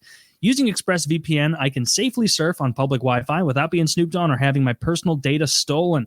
For less than $7 a month, you can get the same ExpressVPN protection that I have. ExpressVPN is rated the #1 VPN service by TechRadar and comes with a 30-day money-back guarantee. Protect your online activity today and find out how you can get 3 months free at expressvpn.com/PKA. That's EXPRESSVPN.com/PKA for 3 months free with a 1-year package. Visit expressvpn.com/PKA to learn more. So keep yourself secure online, $7 a month. So check them out, ExpressVPN. Also, I do not have the bottle of cum pills with me because I forgot them at home. So Woody is the savior here showing it. Your loads will be flaccid. Yes, Be you're gonna sure- come back with some weak ass loads, Taylor. You're gonna be a regular person. I'm just gonna be petering out weak, watery, crab scented loads until I can get back home and get briny loads. That's what it'll I be. would Briny hate to loads. be Bracket. what you are. Bracket. Bracket I'd be loads. so embarrassed if I had regular amounts of cum. I've been having brackish loads all week because I forgot my cum pills at home, and that's They more smell evidence than slightly of anything. crab. No, that's your I've doctor. even having brackish loads. Make those brackish loads. Have you been dealing with C dick and brackish load? We make up diseases. He's been dealing with C penis. Look at his load dribbling out like brackish water with the river mixing with the ocean. A shameful load from a shameful sailor. That's shameful. I just can't And imagine. we've gone so far from the plot, I don't remember how we got I don't here. know. These non-pearlescent listeners don't know. They don't get it. They don't know what they need. Mother Lock of and load. pearl. Buy it. Probably Link in some the good deals description. Over on the site. Don't. When come is like a Memorial pansy. Day? When's Memorial Day? It is nobody this knows. Monday, right? So People like don't I know was that. I've been on Facebook Marketplace a lot looking at gym equipment. I found this guy who's got this whole Titan rig with like the pulley arms and like 400 pounds of weights and like a good bar for like $1,200, but it's too far from me. And I was considering driving. It's up in Tennessee. It's like 5 hours drive from me. And I was considering driving because it's like a ridiculous deal. I even messaged him. I was like, are you telling me that everything in that photograph is $1,200? And he's like, there's actually more stuff, which scared me a little. I was like, he's gonna kill me. Yeah, it's me with a knife. Oh, there's like there's actually a rape room just to the right where I'll be restrained now that I've been baited into by the Titan rack. Pretty fucking far from okay. So I started thinking all this shit, and I was like, well, let me check out this guy's Facebook profile. Let me see who I'm gonna be doing business with. Mine is like nonsense, by the way. I don't have a real Facebook. So. And so I look at his shit, and it's nothing but like he is posting shit that would come right off of one of those things that's like the right can't meme. It's all the most far right wing shit about like gun control and Trump and everything you've ever seen. And I'm just like, all right, I can do business with this guy. I was like, there's no way I'm going. This guy's a fucking nut job. It was like really crazy, like way further right than I even like to. You're not going to roll the dice for $1,200 of gym equipment being like $5,000 of value. Dude, I don't care if the guy has a I need to Klan send you a hood picture on. of it. I'll swing by and see what the equipment looks like. He's got like the arms that kick off from it with the pulleys, and so he's got the whole like it turns the Titan rack into almost a functional trainer. He's got you're gonna buy a bunch of equipment from what's seemingly a very powerful racist. he's a level 10 racist. I get there, and he's literally a level 10 fucking racist. He's like, yeah, those weights got too light for me. I'm selling all these because all my dumbbells are black. Like, oh my God. You didn't want to paint them? Actually, no, don't bring that up. Give me the deal. You guys seen the new Ricky Gervais special related to this conversation? How is it? No, I thought it was fucking really good. Yeah. Just came out. It's getting a ton of public backlash because he dared to make jokes as a comedian. I thought it was really good. What? I know. What's he getting heat for? Transphobia. Let's see some other ones with this. He was too funny. He said he specifically made the comments that he was doing his best to offend all people as much as he possibly could, including he is offending some of these people, it turns out, and a lot of these people are pushing back online. So good for him. I like hearing that. Yeah, me too. We need people holding the line out there, making the jokes, pushing it forward. Well, you can't have comedy become what it did become in the Trump years, which was like every Netflix comedy special where people looking for applause breaks instead of laugh breaks, where they would say something that was couched in the idea that they were being counterculture, when in reality it was something that everyone on the board of Netflix agreed with, and then everyone in the audience agreed with, and so they say some like Trump is bad, and there's no laughter, it's just claps. Canada, a free country, and it's like, my God, like this is just embarrassing, like. Seeing comedy go from, because I used to really enjoy stand-up comedy. I liked old Bill Burr. I liked old Louis C.K. I liked Norm Macdonald. I liked all these guys, and they were genuinely very funny, uproariously funny. And now it's just not the same. Like every Netflix special that I try and watch, and it's been a while, granted, it's just applause break bullshit. It's not funny. Yeah, Zach's linking the text of one of the ones that's getting passed around, which was, I thought, well delivered. It was a funny joke. I watch a lot less than I used to. I don't know if my taste changed and I just don't care for comedy specials as much, or if they just aren't as funny anymore. Or maybe we just happen to be in a bit of a golden age of comedy right there with Louis C.K. and Bill Burr. I saw Louis C.K. a couple, maybe a year ago in Cedar Rapids, actually. Yeah, but everybody's. I'm sure he's still very funny. I feel like comedians are diminishing returns their entire career. Like maybe Carlin wasn't, but like everybody else is. No, Carlin was. Because Carlin died, everyone has this idea that the last couple Carlin specials were really good. Go back and watch them, and just watch them. He is a hilarious comic. He had so many good specials. His last specials is just him listing things off in a very fast way. Not a lot of punchlines. I like that. It's not funny. I think it's impressive for his age. I mean, it would be impressive if he the guy was like 80. I'd be impressed too, but I wouldn't laugh at it. Chainsaws. I liked it. No. If he sawed a woman in half, I would be impressed, but I wasn't laughing at it. And you go back to old Carlin specials, and they're hilarious. Just like you can go to specials from like the fucking 70s with Red Fox or the 80s with Eddie Murphy, and they're great. The red leather special or whatever the fuck it's called with Eddie Murphy, where he's in that big suit, like that shit is hilarious. I don't feel like we get stuff like that anymore. It wouldn't fly today. He was really homophobic. Yeah, I guess he was. Yeah, I think he had some AIDS jokes too. He had a joke that was kind of funny about gay people kicking his ass. He's like, you make fun of gay people and it's all fun and games. Then you realize that's still a man. Beat my ass. See, that's a great joke.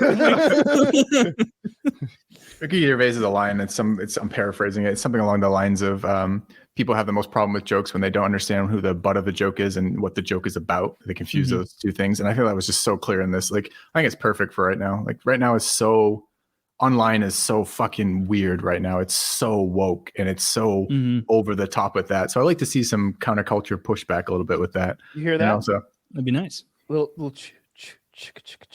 that's Trump train. Trump train. that's the Trump. That's what that is. Choo, choo. Freedom. That's what that is. Freedom. Freedom. Are you back on this train? Apparently, I'm not on the train. The train just hear it. Us. The train is on us. We can all hear the train because it's coming. I've been telling them for a while. Trump's coming back. He's going to be the next president of the United States. God, I hope not. Oh, I mean, I hope not too, but it's happening. I'm not hoping. I'm not sitting here making wishes. I'm telling you what's coming. I understand now this previous conversation about free access to guns is what you're going for here. This is the comment you're trying to make? Like he's going to help me out with that? I misunderstood maybe. No, I'm just saying that you're saying it's going to be bad times. This is a good time to own a gun. Oh no, I don't think the bad times are going to be determined by who's the president anyway. Not in this country anyway. Not our president. Our presidents are always going to do the same shit. Yeah. There's a policy in place, and it's not going to change as far as like the bigger pieces on the plane. They all do the same shit, but one wishes he could do this, and one wishes he could do that. Exactly. But they actually do. They kind of grind against the edges a little bit, and they'll get a little shit done. You know, like stuff happens, but it's few and far in between. I don't think that matters, but I just think the general like culture is going to get changed a little bit because, you know, Trump was out there leading the right. In a lot of ways on social media, like he was a social media leader in many ways. Like it emboldened them to be ridiculous online, and now for the last few years, it's kind of gone the other way. And I think it's coming back again. I think it's going to be wild the next few years, and I think it's if he runs, I really hope he runs because I think he will win, and I want to see the campaign. I want to see that campaign again. I want to see how he stacks up against DeSantis. I want to see how nasty the left gets if they do end up facing off with Trump, because it will be no holds barred this time. Here's what I think is going to happen. Trump will either run again or start to run again. And I will admit that Trump is very charismatic. A lot of people love him. In spite of obvious lies, they believe everything he says, anything he says. So let's agree that he has charisma, but it doesn't work on me. I don't see it. I just see a dick. I see an asshole, a liar. Every time he talks, I get more frustrated. His charisma doesn't work on me. I think guys like that are going to be a lot more common. I think the next time he runs, he's going to be surprised to learn that he doesn't have as many followers as he did. Think we're going to get kind of a nationwide immunity to this bullshit? Nope. Immunity is strong, but you know, big enough that it doesn't fly like it used to. We're going for what's the pandemic term for the oh my god, I'm blanking on it. The herd immunity. You think we're going to get herd immunity to bullshit? Yes, we'll get herd immunity to not bullshit in politics, but to Trump himself. But Trump's overt lies, obvious lies. His he doesn't have much to say, and some of the things he says are silly. You know, like he does though. I'm going to build the wall, he'll say. He says, whatever. Mexico's not sending their best. Drain the swamp. That shit won't fly anymore. They're going to. I could win Donald Trump in Trump's campaign for him if he would let me run the thing. I believe you, actually. All right. So first and foremost, forget about the quote unquote stolen election. That ain't buying. Nobody's buying that shit. Okay. Yeah. And the people who do, you already had them. You could have told them you were fucking. They're in the bag, baby. You could be the king of Neptune and they vote for you. They don't give a fucking shit. They're Trumpers. Okay. So stop with the stolen election shit. Say you're gonna rename a planet after Jesus.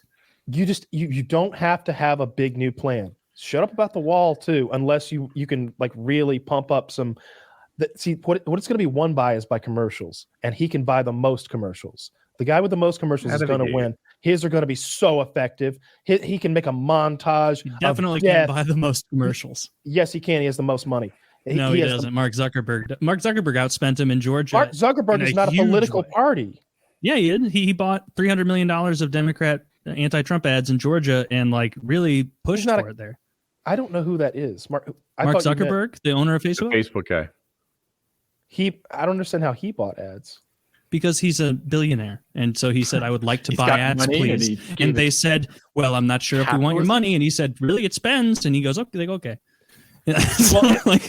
Well, if he can make Mark Zuckerberg spend $300 million, then that'll be interesting. But what I think is that Donald Trump has like $150 million at last check of money to spend on this thing. And he hasn't even really started. That's like something that like is not making sense to me. Is like I hear all this stuff like, oh, Trump's war coffers are so big. Trump doesn't have the money that a Bezos or a Zuckerberg does. Zuckerberg can decide over afternoon coffee to outspend Trump 3-1, and it will not affect his bottom line. He doesn't care. He can do that shit easily. If he thinks that doing that in Georgia is going to give him enough preferential pushback from the legislature there for whatever he's working on that it's worthwhile for him, like I don't really keep doing that. Billionaires always do that shit. The Koch brothers did it. I've never spent 45 million in Georgia. That's crazy. Sheldon Adelson, how much did he fucking spend? He was the biggest Republican donor for years and years. And then I'm sure there's rich people on both. I'm sure there's rich people on both sides, but what I'm getting at is Donald Trump's commercials will be substantive because he hasn't been doing anything horrible or ruining the country for the last 4 years, but the other guy and the other team has. He's got montages of death, destruction, inflation, bodies in the streets, and buildings on fire. The inflation is going to be the biggest thing. World War III gasoline is $4.15 a gallon. That's what you hammer home right now. That's what you hammer home. Like you go from fucking Wall Street to Main Street and show death, destruction, fire, and blood. And that is the Biden legacy. That's the last 4 years. And were the last 4 as good as the 4 before that? That's all he has to do. And if he wants to deal with the border, then it should be about how Biden has failed at the border, not about building. Shut up about the wall. Maybe mention how Biden tore down the wall. I'm sure he can fudge the numbers to make it look like the places with the wall had less crime than the places without the wall, which would make sense because the wall would funnel them into those places, which is what we really should have built instead of a wall was a funnel. No, a maze that leads back to Mexico. I want to build a maze. It's going to be the biggest, most beautiful, best maze. These Mexicans, believe me, they're going to walk in. They're going to get 5 miles in. They're going to be walking right back into Mexico saying, my God, how did I fall for this again? Well, it's the Minotaur, right? At the heart of the and so labyrinth. they walk into the Trump labyrinth, right? And and at the end, you're not going to believe this. The CIA invented a Minotaur. A real one. Oh, it's funny you mentioned that. Have you guys watched Love, Death, Robots yet? The newest? No, not the new one. I saw it just drop. I hope it's a couple of hits because that's a very hit or miss show. They're all good, but one. There's one about this like sort of spirit of the river who's like got scales of gold and she like screams as her weapon and it kills everybody except for the one deaf guy. It's dumb and it's nonverbal. It's all like it because it's not. Yeah, I didn't like that one. That one was not for me. But the rest of them are pretty sick. You've got like a Cthulhu monster one with the military involved. You've got the CIA built like a mech grizzly bear, and this like squad of like funny kind of G.I. Joe type characters like have to face off against it, and it's really gory and really funny. They got I don't know. That one was really good, and there was a really weird sci-fi one where they're interacting with this sort of swarm of intelligence in space that was kind of unsettling and creepy, and I didn't even like. I don't know. That one was weird. I really want to like that show more than I like it. Oh, there was one. So if you remember from the very first season, there's the 3 little robots who are looking at humanity's like barely, yeah. They come back to preach to us about the 1%. So like that one was lame as fuck. Like they're like, oh yeah, the tech millionaires head here, and the tech billionaires went here, and it's like, get the fuck out of here. I don't care. Are you really talking about microplastics? Yeah, why would they care? They're made of microplastics. Well, they were like laughing at humanity. And then they made fun of gun owners. like it was like these are the poors. They thought their guns would save them. And then it was like these you had where the poors, how the poors died, how the tech millionaires died, and then how the tech billionaires died, because I guess like those are the 3 classes of humanity. Wow, sounds like it was written by retards. I didn't like that one, but I like the rest of them. And I really, every time I see one of them that has that like almost photorealistic animation, and I'm like, oh wait, I know that actor, but that's not really that actor. That's like a Scanner Darkly, that looking thing. Really, really like photorealistic and like I don't know, like you'll catch it occasionally, be like, oh, that his kind of moved funny there, but for the most part, it looks like just real actors in animation. I don't know. I dig that show so much. There's a lot of I feel like there's a little bit of creative license being taken, not creative license, freedom. There's a lot of freedom for the creators that like submit that animation, because I'm guessing each of them is produced by a completely different studio.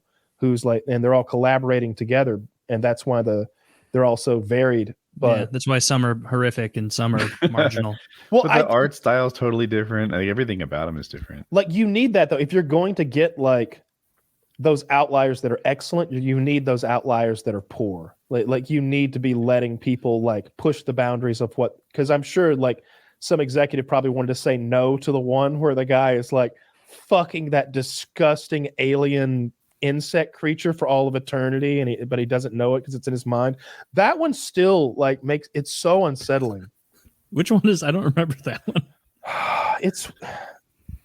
It's where like I'll watch like, it. Is it season 1 or 2? I must have missed that one. I think it's last season. I think it's season 2. It's a space one. It's where he warps through space, and he's being fed this fantasy in his head that he's like hooking up with a beautiful woman and rekindling his relationship with her. And in reality, he's like been there for years being like fed on, and actually he's been like having sex with the most disgusting space insect you can imagine. But he's having fun. Well, that was the kind of the crux of the issue. He's like, show me what's real, and she's like, you're not ready for that. and by the way, the fantasy version of her, you can't imagine a more like beautiful, voluptuous like woman. Like it's incredible. Like the they should just be making porn. Yeah, so he should just live in the Matrix. Like, show me what's real, and she's like, you're not ready for that one yet. Let's just show me. And she's like, all right. And like he sees that he's in like this barren wasteland, and he's ragged and dirty and bearded, and his clothes are almost rotted off of him. And then the creature like comes on all these like scorpion legs out of its hole with this disgusting, I think it had tits, but like just the most like awful bad looking tits. thing ever. And then you just see his face, and he's just screaming in horror. He's and I was just But did the critter like him? Oh yeah.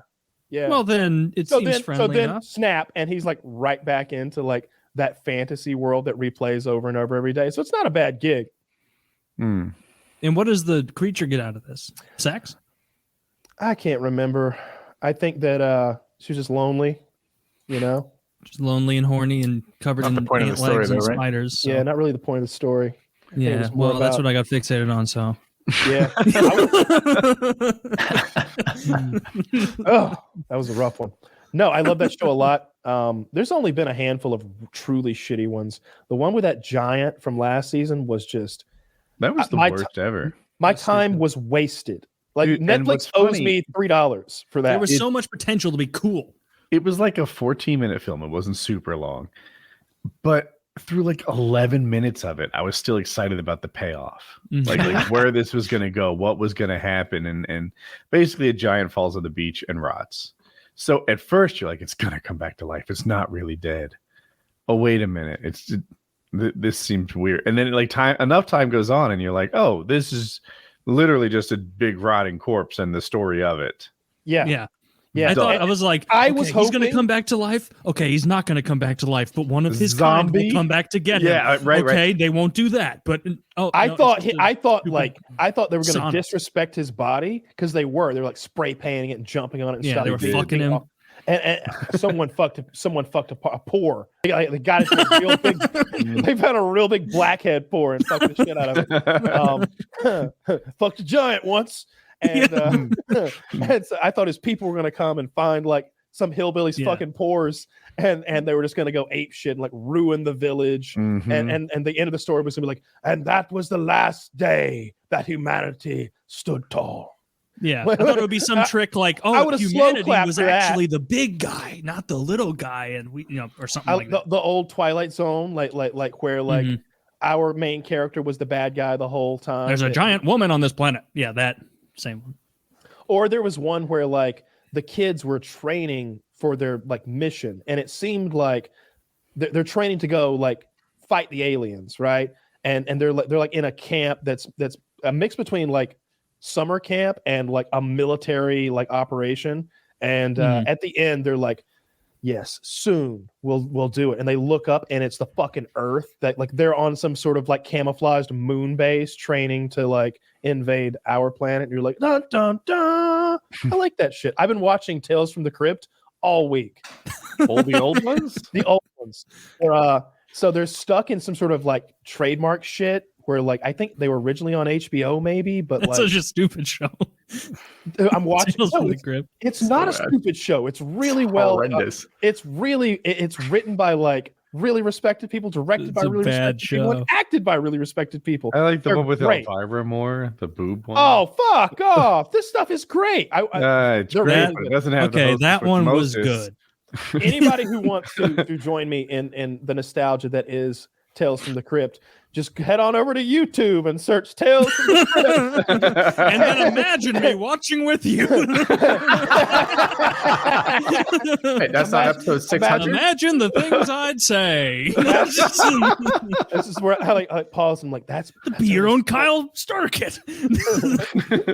This is 2 years before the Andy Griffith show, and then I pause, I play it again, and we go. It's the most boring minutia, but no, there's a big playlist with absolutely all of the episodes, and there's a ton. But there's no other way to watch it that I've found. I really do like that show. I think y'all are giving it a bad rap. I think if you rewatch some of it, it's like Black Mirror. Huh. That's or generous. something like that. It's right. It's cut from the same cloth as a show like Black Mirror. Been? I feel like that's 2 years overdue. Am I crazy? I think Maybe. no. They did have a recent season, like I guess 2 years did that ago. Miley it was Cyrus pretty shit. crap. It was pretty crappy. Yeah, I refuse to watch Miley Cyrus. I don't respect like her that. acting. Only her vagina. What's wrong with her vagina? Oh no, I do He respect her said, vagina. he said he respects that. Yeah. That's Oh. Yeah. like He started I think there. she's really hot, and I even like that like scratchy voice she's got, which I'm guessing is from extreme drug use. What the Have fuck you seen happened? her sing Jolene? I love it. I love it. So good. Yeah, have She you seen her loves to pissing in smoke. you ever seen her pissing in a parking lot? She does it all the time and puts it on Instagram. It's great. Really? Yeah, I think that's Like I'm just not having- into that that's sort of just having thing, but fun. I'll take what I can get. He's delivering this with a very straight face. It's tough to get a read. I mean, There's a world in which that's real. does anyone want to bet me that Miley Cyrus doesn't upload pictures of herself pissing in parking lots?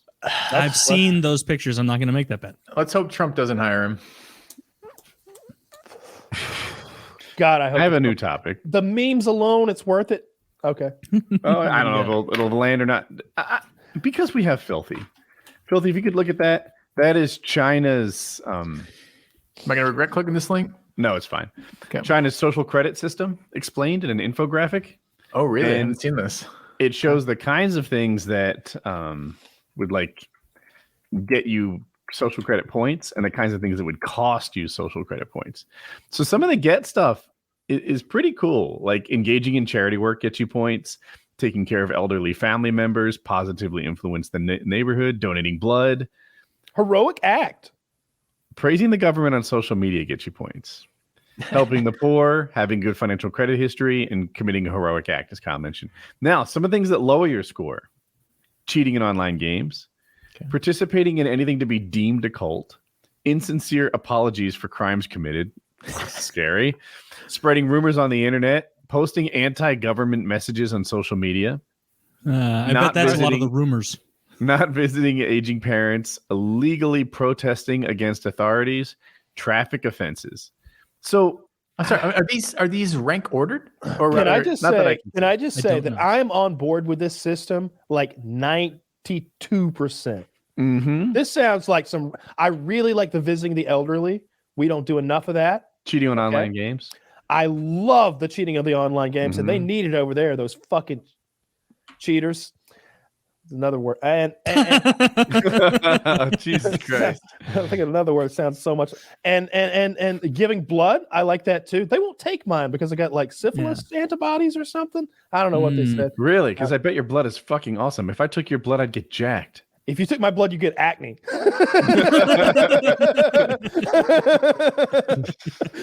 Your fucking voice would get deeper. I like the stuff like visiting the elderly. You're right. That's good. But then like spreading rumors online or saying anything about the Chinese government, it's like, I was hoping to do you hear know the end how of Woody's wide and intro. like it's funny how they structure it like the all of these So things you just do, where spread it's a like, rumor oh, online if you about the donate Chinese blood, a very specific thing, donating blood, you can get points. Oh, if you say something we don't like online, yeah, and then if you insincerely apologize about it, yeah, or if you spread something we deem to be a rumor after the fact, yeah. And so it's like, Yep. oh, so there's a million billion ways to get lowered down and only a couple of small ways to go up. What are you going to visit elderly people every day? You're gonna give blood every day. It is true. It does seem to start with a knock you down system. Yeah, No, this is like pay to play. No, we know how this this is shit very works. easy. Look, all you got to do is Jack Ma doesn't play by that rule. just don't be an asshole, right? Like they're saying people are spreading rumors about the government online. I don't like that either. All right. I don't want you out there spreading rumors about my government. Get out of here, busybody. Where are you from? Aren't the important bits? I want the nothing but punishments? rumors.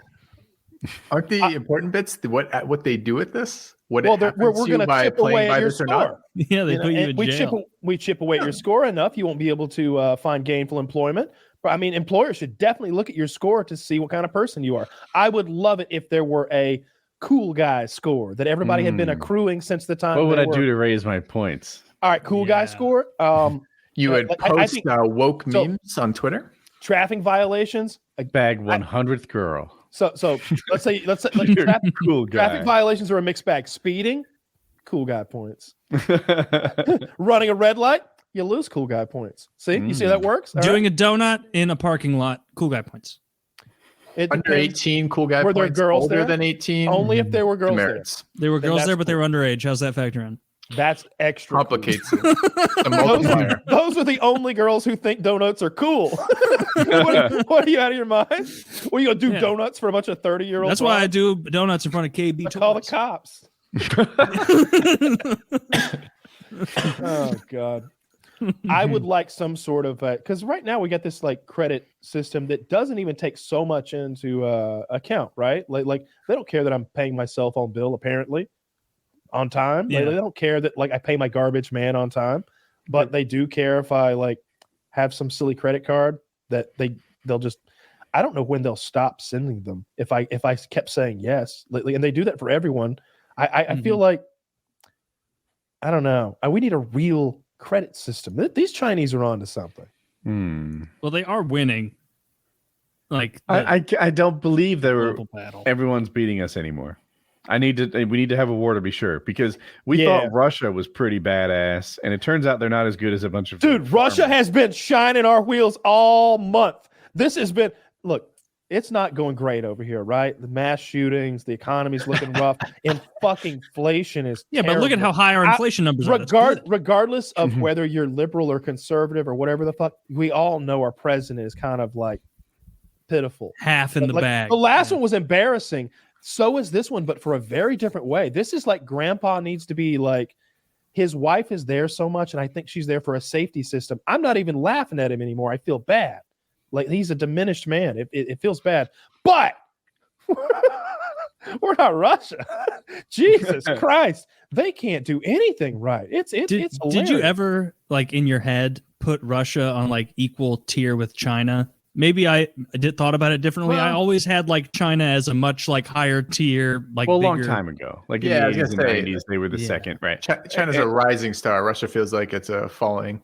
Perfect. The thing is, they did have us believe that Russia might be second or third in best armies in the world. Remember the premise of like I don't remember which Call of Duty it was, but the premise was that Russia had swept across Europe, like all the way to France, and they had also paratrooped into like the west coast of the United States, and it was a fight for LA or some shit. You were like in small town America with a 50 cal, like it was like I don't mean Wolverines.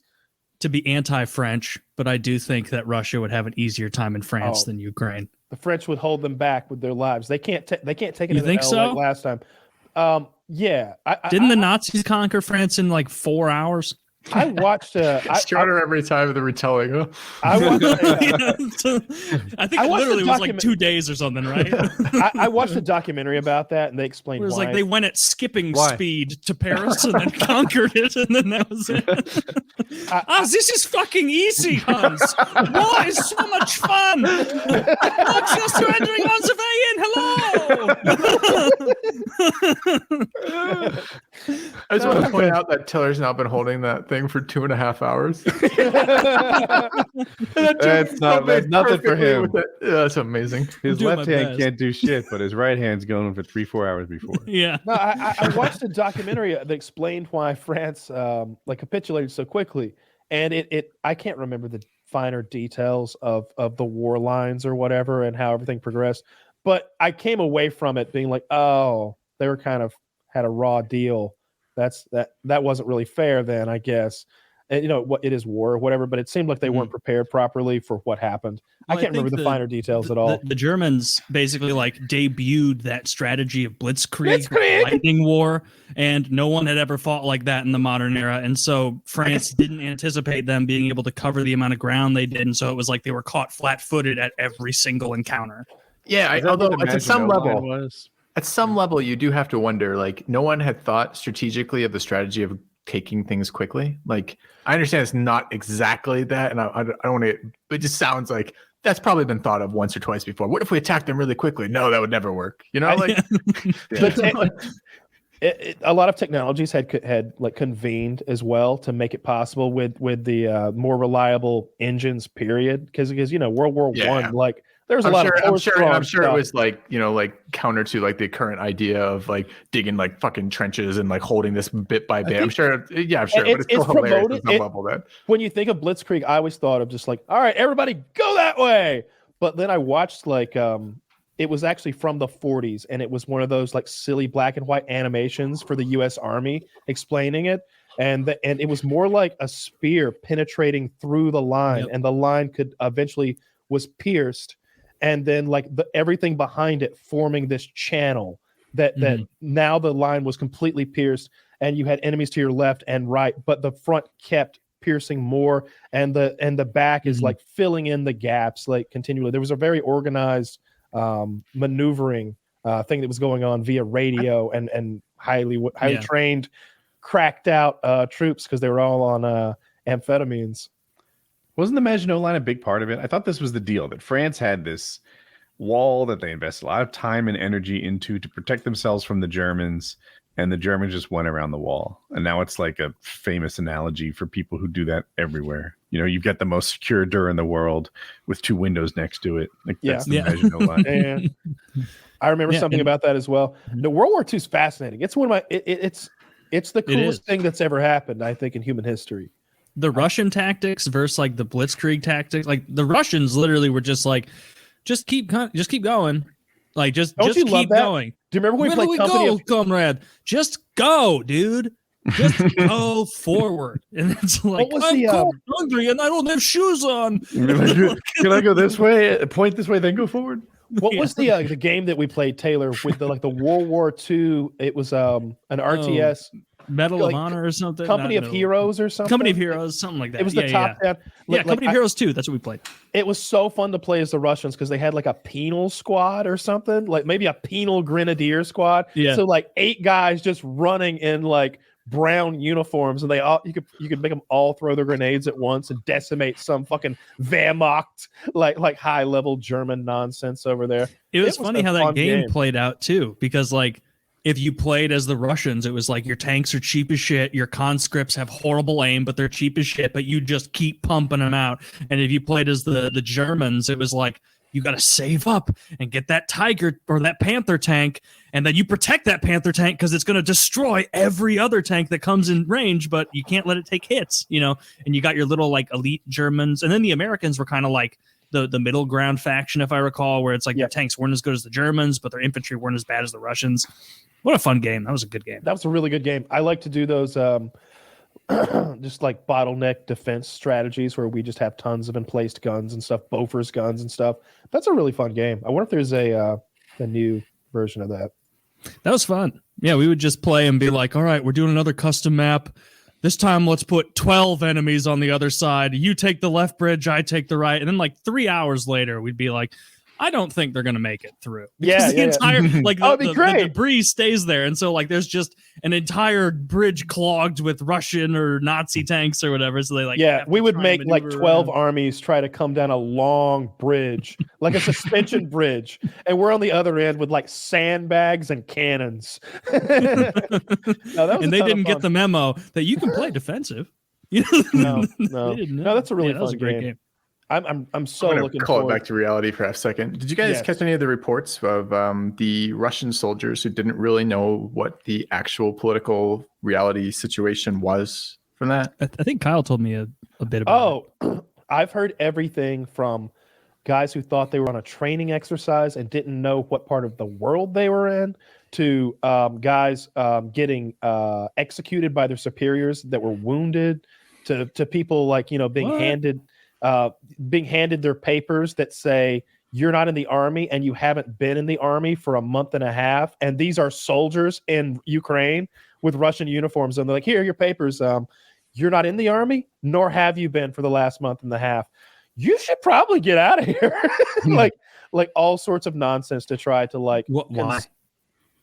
Different reasons. And in that instance, they were just like, they didn't want to be responsible for those troops anymore. Those were just untrained. Like they were in a barn on the wrong part of Ukraine, like cold. They were like, we're cold. like I'm hungry. like they don't have any sort of way to support to their their army. advantage to say, I don't know why I'm here. I thought it was a training. I'm being tried for war crimes now, right? They're saying you came here and you murdered Ukrainians. This is a trial in Ukraine by Ukrainians for Ukrainians. And it's to my advantage to say, man, I thought I was here in a training exercise. But that's not what happened. They all say training exercise. And the one that was put on trial said, I either had to shoot that man or they were going to kill me. He didn't mention any training exercise. He just told the truth. Personally, they shouldn't put that guy on trial. That seems insane to put that guy on trial. He had no choice. It wasn't even like he was ordered by the radio, like you've seen a movie. They're right. Like, do it. He can't be like, you're breaking up. Like a good guy. Like what? You can't do that because there's literally a guy there who's saying, destroy that vehicle. And he's like, what? That's an order. You destroy the vehicle. You're a tank gunner, I guess, in the fucking army, and your commander or whatever he is tells you to destroy a vehicle. Are you supposed to have big ideas about which vehicles and when and where? No, you're supposed to be a machine that clicks that button when he tells you to. That's what you've been training you to do. I thought they put a stop to that at the end of World War II. Wasn't this all the Nuremberg stuff? And then they gave you, isn't this true of our current military as well, that you're supposed to be only following lawful orders, and part of your job as a soldier is to understand what constitutes a lawful order and what isn't? So isn't that exactly the opposite of what you just said? I mean, militaries do not care about international law. That's not something that's been enforced in a little while, but if that's the case, because they just found this guy guilty of it and they gave him life. It seems super weird too, the level to which Russia was willing to stoop to in Ukraine. It seems just so strange to me. Already the disproportion. I get it, the war didn't go well; they lost it essentially. But it seems like if you were going to do that, would you really want to add war crimes on top of that? Were they really just banking on the fact that this was just never going to be something that the international community was willing to do anything about because it's Russia and you don't want to fuck with Russia and their nukes kind of deal? Is this really? I mean, that could be. I mean, you generally, nukes are kind of like a get out of jail free card for shit. As far as what Russia and China and the US do, we got nukes. Oh yeah, right. Oh, I guess Honduras can't hold us accountable. Oops. So I totally get that. What is kind of the end game of this? Did Russia steal the Donetsk or Luhansk, that region, or did Ukraine take that back? What's going to be the kind of redrawing of the map, if there will be, after this? The Ukrainians are saying that they will not stand for any redrawing of the map, that the war will go on, and the Ukrainians, they want Crimea back, and the Ukrainians can fight forever, and the Russians can't. That's the state of things. This is just like a Civ game. Well, the Ukrainians can't fight forever. They're still a people that needs to get back to their lives. Nope, they can fight forever. This is a Civ game. We are at war. We're being invaded. But the problem is, the team members all to the east of me are feeding me resources and manpower, and I can hold this line forever. You will have to. They will hold it forever. The Russians cannot win. They can't.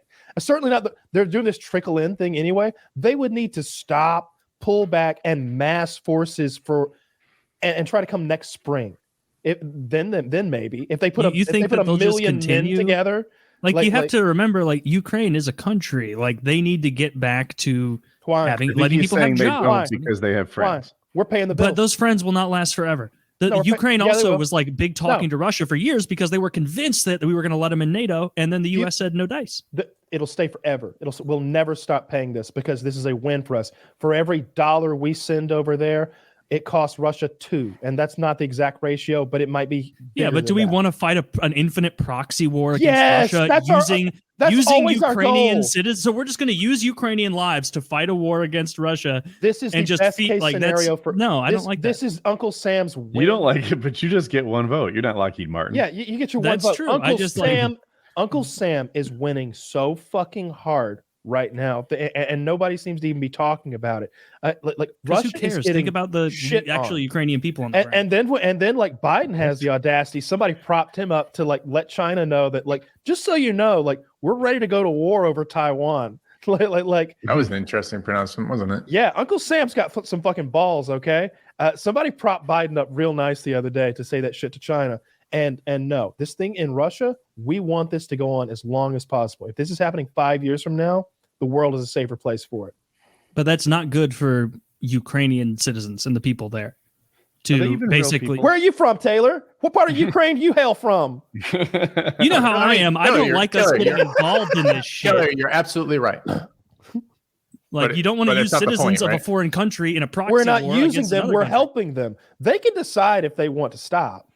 They don't want to stop because Slavic really, they'll decide. So there's no influence of the U.S. egging on, proxy warfare between the nations. If Volodymyr wants to strike up a deal with Russia and agree to like some new battle lines, he's free to do that. He can't join NATO. And don't think of him as some pawn of the West, because he's not standing for that either. Like, he's doing his own thing. And he's happy to keep doing it because he wants all of his country back now. And you can't imagine the amount of resources that they're being pumped in there. I like, understand. we are sending, was it How did 40 Vietnam more? work out? I can't keep. Okay, perfect example. I'm glad you brought that up. Yeah, a huge amount of dead Vietnamese who were used as pawns in a proxy war. That's what I'm saying. Who cares about the Vietnamese? It's about Russia and the U.S. And the Soviet Union won Vietnam because of how many they made us look terrible on the national. This is perfect. They embarrassed us on the on the global stage. America's beatable. Did you guys know? What are you talking about? America's never lost a war, except maybe the Civil War. No, they just lost one. Look, we did it over here in the jungle with rice paddy farmers. Can't lose a civil war. You win in the end, right? That's how you like, regardless. Depends which side you were on, Taylor. It's ambivalent. No, I mean, I understand what you're saying, Kyle, and it depends on the perspective you're taking. Like, if your perspective is more like we need to be distanced from these countries. And it's about culture and technology as well, or technocracy maybe is the correct word, because right now we're showing that American tech fucking shits on Russian tech. It shits on it in every way that matters. We're showing that our the special forces teams that are being given night vision, they're more effective. The drones that are being fed into, the money that we're able to pump into it and not even care. Well, frankly, we're going through a terrible economic crisis, but we're still able to fund a huge proxy war that's just shitting all over. We just got to them. borrow some money from China. I heard they were sending like T-62 tanks. I think those are the ones from the game that we were just talking about. Yeah, and those weren't even the good ones. Those weren't even the good ones in that game. But no, I think Filthy understands what I'm saying. Like, it depends on the angle you're taking. If you're just talking about superiority of the U.S. and their ability to influence everywhere on Earth, I understand what you're saying. If like the narrative is to be believed, though, that, we really do care on behalf of the Ukrainian people and the people in these countries that are caught in the middle of this shit, then it would stand to reason that you'd go, yeah, you know what is not good for the average Ukrainian is continuing a proxy war with fucking Russia and putting them in harm's way. What's your solution? So should we have them be less armed so that the Russians can more quickly conquer their country? Is that what you want to do? I don't know what the right move is, but I know that it's not getting involved in yet another proxy war in Korea or Vietnam. Or that is what Kyle suggested, not giving them you're like, I don't know what the answer is, but I know that it is that, not giving them stuff and letting the Russians quickly topple them. I don't think the Russians would quickly topple them. The Russians seem pretty inept in this shit. And if they want to keep fighting, we are making them. We are doing this. Look, there may be Ukrainians on the ground, but we are the intelligence and the coordination. We are spending. It's not just the billions that we're spending, because we're sending cash money as well as shipments of everything imaginable to fight a war. Mm-hmm. It's the infrastructure that is $1 trillion that generations of Americans have been putting together. That is our intelligence network, our spy satellites, and the planes that we don't even know about that fly at speeds that we can't imagine and are invisible, maybe even to the fucking eye at this point. Because when's the last time we saw like cutting edge tech? The F-35, right? They built that shit in the 90s. Yes. Like, so the cutting edge tech you can't see. This makes perfect sense. what I'm saying is that a lot of money is being used to coordinate the war effort in Ukraine. I don't think it's a coincidence that the Russians suddenly don't know how to fight wars, but the Ukrainians are great at it. And they live right next to each other. I understand where you're coming from, and I don't know what the right answer is. You know what I think? It does, like, it is bad for Ukrainians to have an active war going on for the next 5 years. And if you're saying it would benefit the U.S. to have this going on for the next 5-6 years, I believe you, because it would, by comparison, weaken Russia having a hostile state on their border much more than it would us. It'd be much easier for us to fuel that and antagonize and really put the screws to Russia. But is that good for Ukrainian people? No, of course it's not good for. No, of course it's not good for you. It's not good. It's not about what's good. It's not about what's good. It's not about what's good for them. It's about what's better for them, because we don't have like the choice between peace and war. That's not the decision at hand. I'm with you. You can always try and find a peace. That, right? I mean, it feels like you're both arguing the same problem here, right? Taylor's over there saying this is no good for them. Kyle just responded with, it'd be better. It's better for them than the alternative of being conquered. But there's a third alternative, which is the war gets stopped sooner, right? Yes. But that's not better for the other people invested in that. By what terms? By what terms? Because if Ukraine has to cede control of all of their access to the sea there and all of their oil fields, then they go from the 14th largest producer of natural gas on the planet to a third world fucking country with their biggest enemy who just invaded them twice in a row in the course of 6-7 years. They now have to trust that, okay, think about a Civ game, how this would work when someone offers you peace, what they really mean. They mean, give me a minute. No, I'd be trying to win with dancing and culture. They mean, give me a minute because I need my shit's on fire right now. Give me a minute. Oh, you want my peace? way to victory? Oh yeah, dance in the streets. We'll be back in 4 years. Like no, they need to fight this war until it's ended properly, until Vladimir Putin is gone, because that's an outcome that is not inconceivable. Some other guy will just step in and fill the vacuum. This is a different kind of guy. They haven't done this in a while. They haven't invaded another country in a while like this. This is a little different. I thought you said they did 7 years ago. Same guy. It's the same country, the same guy. I'm saying like misunderstood what you're saying. I don't think Boris Yeltsin would be like, invading countries and blowing up. Well, let's dig them up. Exhume Boris. Finally, we're coming up with answers and not just problems. Now we're coming up with solutions. but in the end, I do think that the war going on is what's best for Ukraine. I think that their position can only improve and that Russia's position can only get worse. It's not like anybody's funding the Russians the way that the rest of the fucking world is funding Ukraine, and the rest and a huge portion of the world's economy is choking Russia. They're going to be forced into a situation that can only be more advantageous to Ukraine. And don't imagine that the Ukrainians are being slaughtered by the millions or anything. They're fighting a very effective war from what all the reports on the internet are. I mean, their lives of so many millions of people's lives have been absolutely uprooted, destroyed. Like they can't return to their homes. So their let's make families Russia are pay distant. for it. Like in the past, when a war like this would happen, the loser would have to pay. Like maybe we pull it. See, Donald Trump, maybe that's his thing. Maybe he comes in. He's like, we're gonna build Ukraine, and Russia's gonna pay for it.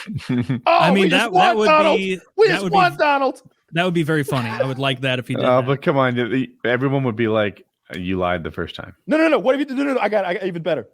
We're gonna rebuild Ukraine, and Mexico's gonna pay for it. Now I'm on board. and I would like it if he actually made Mexico pay for it, though. You couldn't get Mexico to pay for the wall. So we need to invade Mexico. As soon as they refuse to pay for that wall, we need to explain to them that current boundaries did not allow for an effective and safe barrier between our two countries. And so we have to invade on the basis that we need a smaller American lives are in danger. Wall. Because they won't control the immigration issue. We have to do it for the betterment of our citizens, to keep them safe. And there's no way to do it correctly with the current borders. So we would have to invade, and we'd have to take some territory. And that is where the wall would be placed. And it wouldn't be just a wall against illegal Mexicans. It would be a wall against all Mexicans. That'd be more fair. I'm over the whole. And they would thing. pay for it if they wanted to use it. If they wanted to come over here, okay. I would like a moat. At all. Oh, there would be a moat. A moat with crocodiles, all sorts, just syringes. You know Donald Trump asked for that, right? Like all jokes aside, you know Donald Trump asked about that, right? That's hilarious. He wanted alligators in the. Zach, fact check me because like that's either a fever dream I had or no, I that's remember a something about that fact. too. Like I The thing is, like so many of these Trump things, I'm like, well, like I think it scores so well stupid. though. I think it scores well. Well, Woody, what you have to remember is that any sort of barrier to entry is going to ultimately decrease the number of people who do this. I'll tell you Whether what, it's a moat or just the cost of putting that barrier to entry in might be too high in the case of crocodiles, but it would reduce the. Now we've got an idea to stop the illegals. We're calling it the Hornet Mile. It is a mile of southern Texas where we've destroyed everything. Nothing but hornets, nothing but wasps. Good luck, Murder hornets. Mexicans. Finally, they make their plot return. Yeah. Well, it turns out they killed all the bees. No one could have seen that coming. I'm so sorry. That's why we've allowed the killer bees into the country specifically for this moment. They're going to be relocated to the border Africa wall, is and then not it's sending barbed wire their and best killer bees. Africa is sending killer bees. They're sending. That'd be so funny. That, They're like, Trump racistly calls African bees killer bees, and it's like, well, but they are killer bees. I remember the graphic. Oh. What would happen if you tried to put alligators in the Rio Grande? They probably would they probably ruin the ecosystem somehow. Yeah, right, somehow, but you don't know for sure until you try. Yeah. What about some kind of aquatic wolf? Ooh, a sea wolf or a sea bear, perhaps. Perhaps some sort of a hybrid between a wolf and an alligator. How about a series of enormous Venus flytraps? Ooh, I like that. A lion. I like think about that. Those lazy immigrants would be taking a nap. You crawl in, being digested. I was thinking the Rio Grande. If you were to inhabit it with lions and sea lions, the lions would be a way bigger problem. They would be. I guess. I don't know. Sea lions are they even aggressive? Yeah, I think I saw. Is that a sea lion that bit that little girl in the ass and pulled her into the water? That famous little Reddit gif. That's always funny. Like, I think they get really big. No, I would like it if our southern border was protected by all sorts of ferocious things. I would like some sort of a big mirror that's like a magnifying glass in the sky that could like beam down and burn like invaders. Yeah, I'd like some sort of Eye of Sauron, some sort of Colossus of Rhodes that's animated and comes to life. I want it to aesthetically appear though to just be an enormous magnifying glass, an old timey one. Mm-hmm. I'm okay with that. Yeah, and it adds a little bit of class to the horror. But I really just, I'm passionate about our borders, and not just the southern border, the northern border too. I think we should shoot any of those fuckers that try to cross either border. I'm passionate about our eastern border. The UK is coming again, and I will not have it. People think they're done. They're going to reconquer us. They're going to try. I think that we should have gotten rid of all those people in Hawaii when we conquered or bought it or whatever we did, because they've just got, I don't know. I don't like they've those been people. Sassy ever since, right? They've been sassy and racist. Frankly, the biggest racist in this country are Hawaiians. Brother, preach. If I were president, I would take them off and make it illegal to be Hawaiian. I would just want them gone. Like I feel like we could make up a story. Like how many people live in Hawaii? Like what is it, Zach? Like 2 million, 3 million? But it's not all Hawaiians, right? It's just the Hawaiians. It's which ones it is. It's all those fucking vowels. Brown skin, overweight, gotta go, right? There's 3 million people in Hawaii. I thought there was way less. There's some fat tan guys, and we'll filter them out though. Some fat tan guys. Don't worry. If you're a roofer from Alabama on vacation, don't worry. You won't get sucked up into He takes his shirt off to prove how white he is. He's got the lines. Have you ever seen, look how burned I am. See, like, all right, let him It's a farmer's tan. I saw a roofer one time, and his tan, to me, when I saw it, I was like a teenager, but I remember thinking, like, that's like a disability that you have. Like, you're so tan that you look wounded. like he was a different race. He had transcended into like some sort of Latin colors. You He know, was- It's progressive. how in like the fighting world, if you spot a dude with really cabbage ears, I'm messing it up. What Yeah, are they called? cauliflower. Thank you. With really messed up cauliflower ears, then like it's like, oh, respect. This guy's a practitioner who's been at it for some period of time. As a lifeguard, we had people with leathery, destroyed, ugly skin, tattoos that looked nothing like the day they got them, and it was like. They were like cauliflower ears. Like it is, I don't want it, but I kind of respect what it. Whoa, he's like a veteran. Yeah. Yeah. They didn't have zinc oxide or whatever. Well, people put that on their nose typically. Maybe now sometimes I want it everywhere. You don't slather your like. No, you do. That's that way you can spot me when I'm amongst the waves. I'm They call me the slathering. white terror. Stay in the shade a little more. That'll do you well. The white tip. So I talked to Woody before the show. I think Kyle did as well. I'm heading out. I'm going to go on a nighttime walk with my wife before she falls asleep on the beach. That sounds gay. It is a little gay, but Yeah. So, it's super Filthy, gay. good talking to you. Good seeing you, and Joey. See you later, gang. Talk to See you, soon. Taylor. Stand up for the Ukrainians while you're Have gone. fun, gayo. This guy's some kind of Ukrainian now over here. What about the Ukrainian people? Wah. Meanwhile, we topple a fucking revolutionary in South America every month. Get out of here. He said, "What about the Ukrainian people?" But I think what he really meant was, "I don't like popping in every war." He's been pretty consistent on that. He doesn't. He really also like, said he would flee if we were ever invaded, like a coward. Yeah, well, he's consistent. He doesn't want anything part of any war. Yep, clearly pacifist. Pacifist, unless you're in his parking spot. Oh, he'll fuck you up. I don't want to be talking about it, but it's fun. I'm not gonna lie, I'm having a hard time keeping up with this conversation. Oh, this is you all get like PKA lore. I'm pulling back like 5 years ago. Yeah. Taylor, who is strong and built like a gorilla, he and his father pulled up to a game or a graduation or something, and there was someone who had reserved a parking spot by standing in it.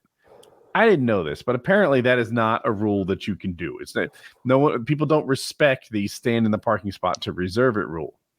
Okay. So Taylor picked him up and then carried him out of the spot while his father parked. Did this person resist as Taylor was doing that? I think the person realized resistance was futile. I like that. You know, you can, he might have been able to struggle or whatever, but he was just going to delay his loss. Yeah. Taylor's So, was a big guy. He's bigger now. Like I bet Probably, Taylor yeah. could bear hug a woman to death. Or a small child. Like not a big girl, but like right. A like a regular date- woman. dainty yeah. little cheerleader or something like that. He could bear hug her to death. It I wouldn't bet take he very long could. either. He would just stop him from being able to breathe. It'd be like who's the Black Lives Matter guy that got murdered by the cops when they kneeled on his chest? That's the comparison we're making. Which one? I forget. Floyd, maybe is George Floyd the good guy or the bad guy? He's the bad guy. He's a good guy. So George Floyd was the What are guy you that guys got calling? killed. Some of them are bad guys. I didn't realize this was a extreme inebriation episode. We make distinctions here between the good people the cops kill and the bad people the cops kill, and the people the cops are so afraid of. I that they wasn't sure hide. if he was the cop or the victim when I said that, but in any case, so George Floyd got kneeled on, couldn't breathe, and died. I think, and Taylor could do that to a cheerleader. Oh fuck yeah, he could. Oh, if Taylor stomped a cheerleader, he'd break her in half. He could do it with a hug. Oh, I got him some fridge magnets. They I that follows entirely. Stomp the cheerleader fridge magnets. Go on. Yeah. I got him these fridge magnets. I gotta pull up my Are they for Colorado? Colorado. I don't know how. Hockey team you follow. Oh no, that's mean. I've thought about a few Spike gifts. One of my Spike gifts, I still might do it. So I'm glad he's not here. But I'm thinking about on Etsy. There's this person who does like leather work, and he makes these really nice weightlifting belts. And you can get it in the back and get it personalized. And I was thinking about getting like the nicest weightlifting belt he definitely owns. It would now be, but then on the back it says "From Kyle" in huge letters. Like that's all it says. It's like that's what Dwight did in The Office when he gave Michael's a really nice jersey, like a hockey jersey. He was like, "Oh yeah," and he turns around and says, "The name is from Dwight," and it just ruins it. No, I found these from that 600-pound life. That 600-pound life TV show that he watches, and it's like magnets of the doctor with his quotes. He's like, you could have, they go in your fridge. You could have easily lost 30 pounds this month, or you're not going to starve, or who is your enabler? So I'm getting in those fridge magnets. Still like that. I lost my train of thought on Taylor. Spike gifts. Oh, what if the weightlifting belt said juicy, like right above his ass? I don't know. I like it. Oh, he would like that though. It's got to spell his name on the back. Toiler. Toiler's a good. That's a degenerative name. I like it. That would be annoying to look at. Your own name spelled incorrectly. Mm-hmm. Or like the wrong letter capitalized, like oddly in the middle, like just the like TA, just the O is capital. Just make it look awful. I'll get on this.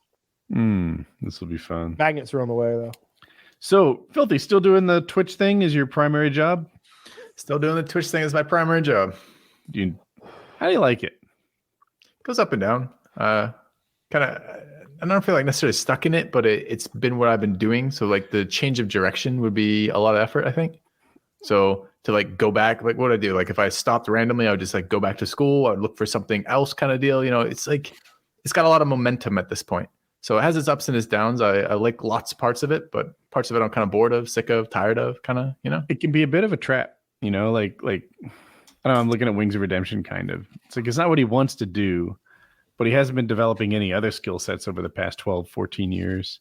Yep. So, you know, it's the best choice he has. And I think that's super common, like even as you rise up, like, yeah, and the lifestyle is, you sit there and don't like it when you're doing it every day. You're like, man, this room is just a depression chamber with blackout curtains, and I play this game 6-8 hours a day. But then you're like, well, I mean, what would I do otherwise? Go to some office in a cube and sit there 8-10 hours a day? Yeah, and I think complained about it's better. And there's things about that you can adjust, right? So, for example, I can't do the one game over and over and over again because for me that starts to get into that border of, well, if I'm going to do that, I might as well go to a fucking office job. At least I'll learn something, do something else about it, right? So, okay, you try to get it, you try to adapt it so it sits a little bit better with you, right? You do the things you're interested in, you shape the community in a way that you're interested in, you try to be engaged with some stuff that isn't just that, you build your rest of your life that you're doing interesting things, that kind of stuff, right? How do you shape a community? I've never done that. My community is shaped like a middle finger. Well, I mean, that's the mentality you want in there. Like you do it through moderators, you do it through the tone you set, you do it through what you allow and you don't allow, you do it through what you take offense at, what you react to. You know, you do it through all of those things. You set the tone, right? Like this is, for lack of a better term, it's a dictatorship. I get to do whatever the fuck I want on that channel. And again, that's the difference. Our moderators hate me. So. Well, but I set my mods, and I can demote any mod I don't like. If it does start doing shit, that. Yeah. No, they demoted me. It's a very inverse system. It sounds like you set up the relationship you want. You're the bottom in that relationship. I don't know why. That's fine. So, no, I don't know, man. Like going forward, the longer I do it, the more it becomes clear that some things will drive me nuts and some things won't. And I don't want those things part of this channel. And if I don't, I mean, it's like everything else in life. Right? If you don't proactively go after it, it's not gonna end up that way, right? You just wait for it to fucking happen. It never happens ever. So, cool. Do you get caught up in your numbers? Like if you're not growing month over month, and how do you manage that? Like, what do you think? Ups and downs emotionally for that in part, but also you try to get the perspective, right? Like for me as a variety streamer, like I just came off a couple months of Battle Brothers, which is a big thing on my channel. So I'm hitting 1,400-1,500 viewers in channel concurrently regularly for that during that. It is great. And now I'm playing another game that isn't Battle Brothers and I'm hitting 300-400 concurrent viewers. And you're right. It's a big up for that moment. And it's a big down when you come off of that. And like last year was a shitty year for me. So financially last year was the worst year I've had in a couple of years. And again, like you look at that, at some point you set your exit criteria, you go, if I can't hit this, I'm going to leave kind of deal. But otherwise you ride it out, right? Because what else do you do for that? So you didn't fall into playing Battle Brothers forever? I get the game right, I hope. I can't. I just cannot emotionally do that. You can, you just won't be happy. Well, but that's the trade-off, right? It's like, where are my boundaries drawn for that? Like, what am I willing to put up with at that? And it turns out, not surprisingly, being who I am, there's a pretty finite limit to what I'm willing to put up with that. So I'll come back to it when there's good content, when new DLCs release, when it makes the game fresh and alive enough for me, I'll do it. And I probably do it a little bit longer than I would do it on my own if I was just playing on my own time kind of deal, because you're right, the numbers are driving that. But I can't. If I do that indefinitely, I will drive myself insane, and I would rather be doing something else if that's the case. It just isn't worth it for me. Yeah, that's interesting, because I think a lot of content creators stick with the game after they're done with. I would suspect most of the people playing Escape from Tarkov right now aren't in love with the game right now. How could you be? Yeah, How could you still be? Right. So they're just going to work every day suffering. And they might like it at the beginning of a wipe. They might like it when there's a new map for some short period of time. And then granted, they have more fun than we do because they're better than us. So like I could imagine. I don't agree. Let me lay out my case. Okay.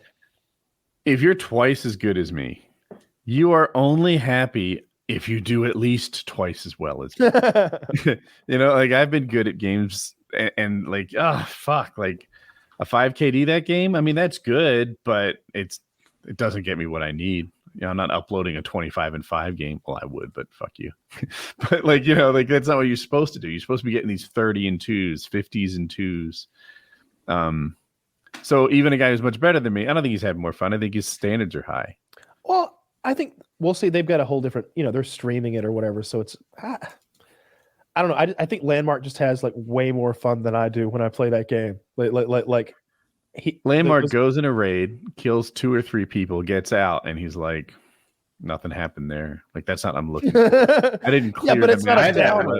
I had that experience super hard with Eve. Like, you get this point of every experience needed to be better than the one before, and you run out of things you can do in a game. You get up to, you win. I have it on footage somewhere. Like, I have it on my YouTube somewhere. I won a 10v1 in Eve versus 10 players versus me, 10v1 in this game, right? And it's a strategy space game, so it's not all fucking Twitch reflexes kind of deal, right? I win this 10v1. How do you best that? Right. Like, you hit that kind of mark there, and like if all your experiences are only defined again by surpassing that mark, then the higher and higher percentage of your experience is just not going to be that. That's what I think happens. Do you agree with me? Like, if you win a 4v1 now, are you like, well, I mean, that was good, but thankfully I haven't played that game in a long time, but yes, that kind of thing happens. This is part of why I think, for me, at least the way I engage with games, at some point I've done it all in that game. And even in multiplayer, you get there. Multiplayer makes it a lot longer of an experience. There's a lot more fighting back. There's a lot more adapting of the opponent. But at some point you get to a point you go, I've done it.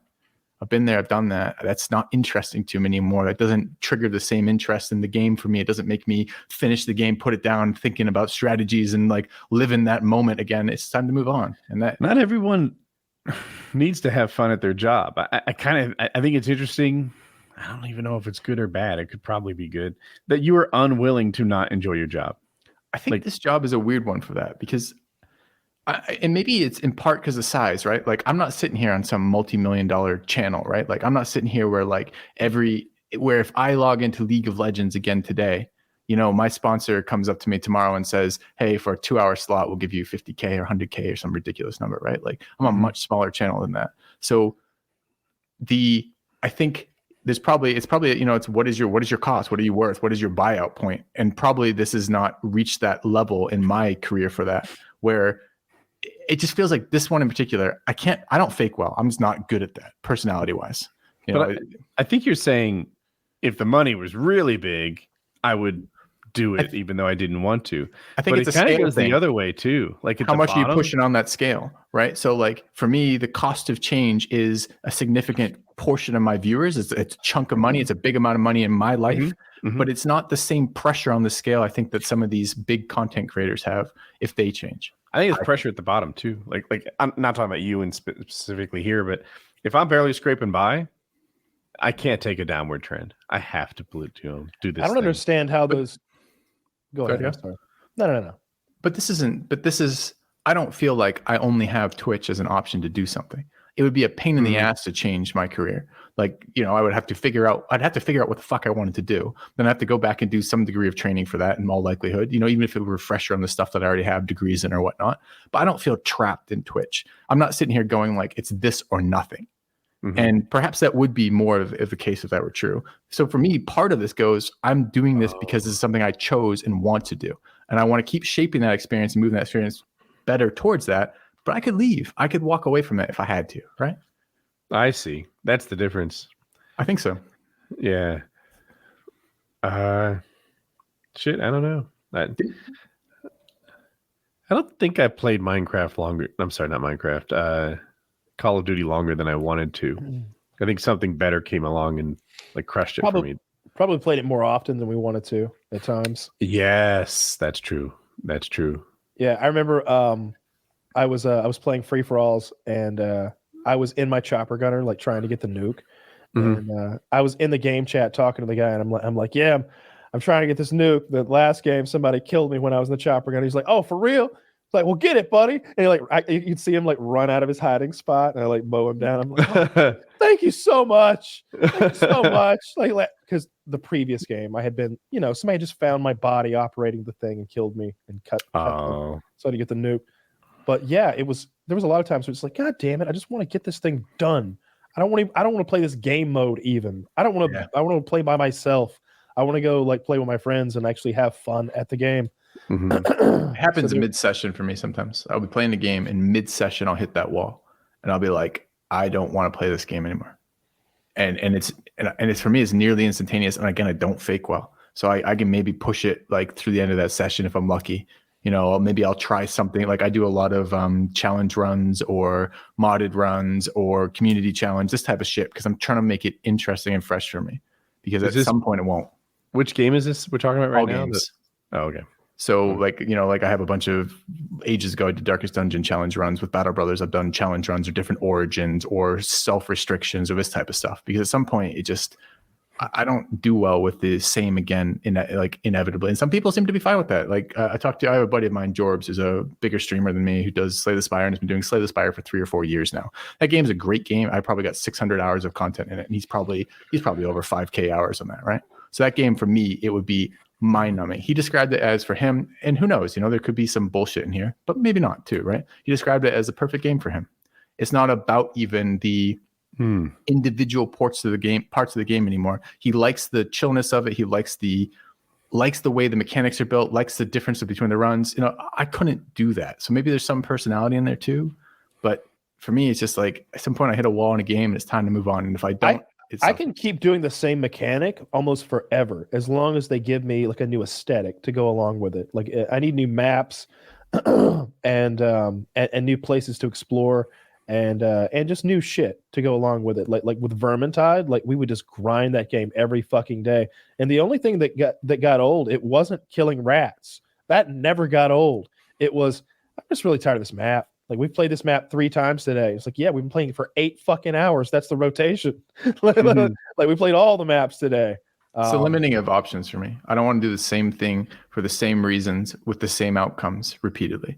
You know, so like the games that have a lot of depth, what they've offered are lots of different ways to an objective, right? And this is why Civ was so long on my channel for such a long period of time, because it's a free-for-all, which was a really dynamic situation. There's a lot of shit that changes with 6 players in there, all human, all of varying degrees of skill, all of chasing different objectives, which weren't always to win, you know, especially when you're playing with streamers. So managing that, and then a game that was fairly complicated in terms of the number of mechanics going on and the number of different things you could do in that game with also additional human modding, right? So that kept that game lively for me for a long time. Like single player Civ, I never even liked fucking single player Civ. You know, I have like maybe like 5 or 6 like full runs on YouTube of single player Civ, and that's it. That's about all I could stand of that game for single player, because it wasn't the path to victory was so linear and so one dimensional.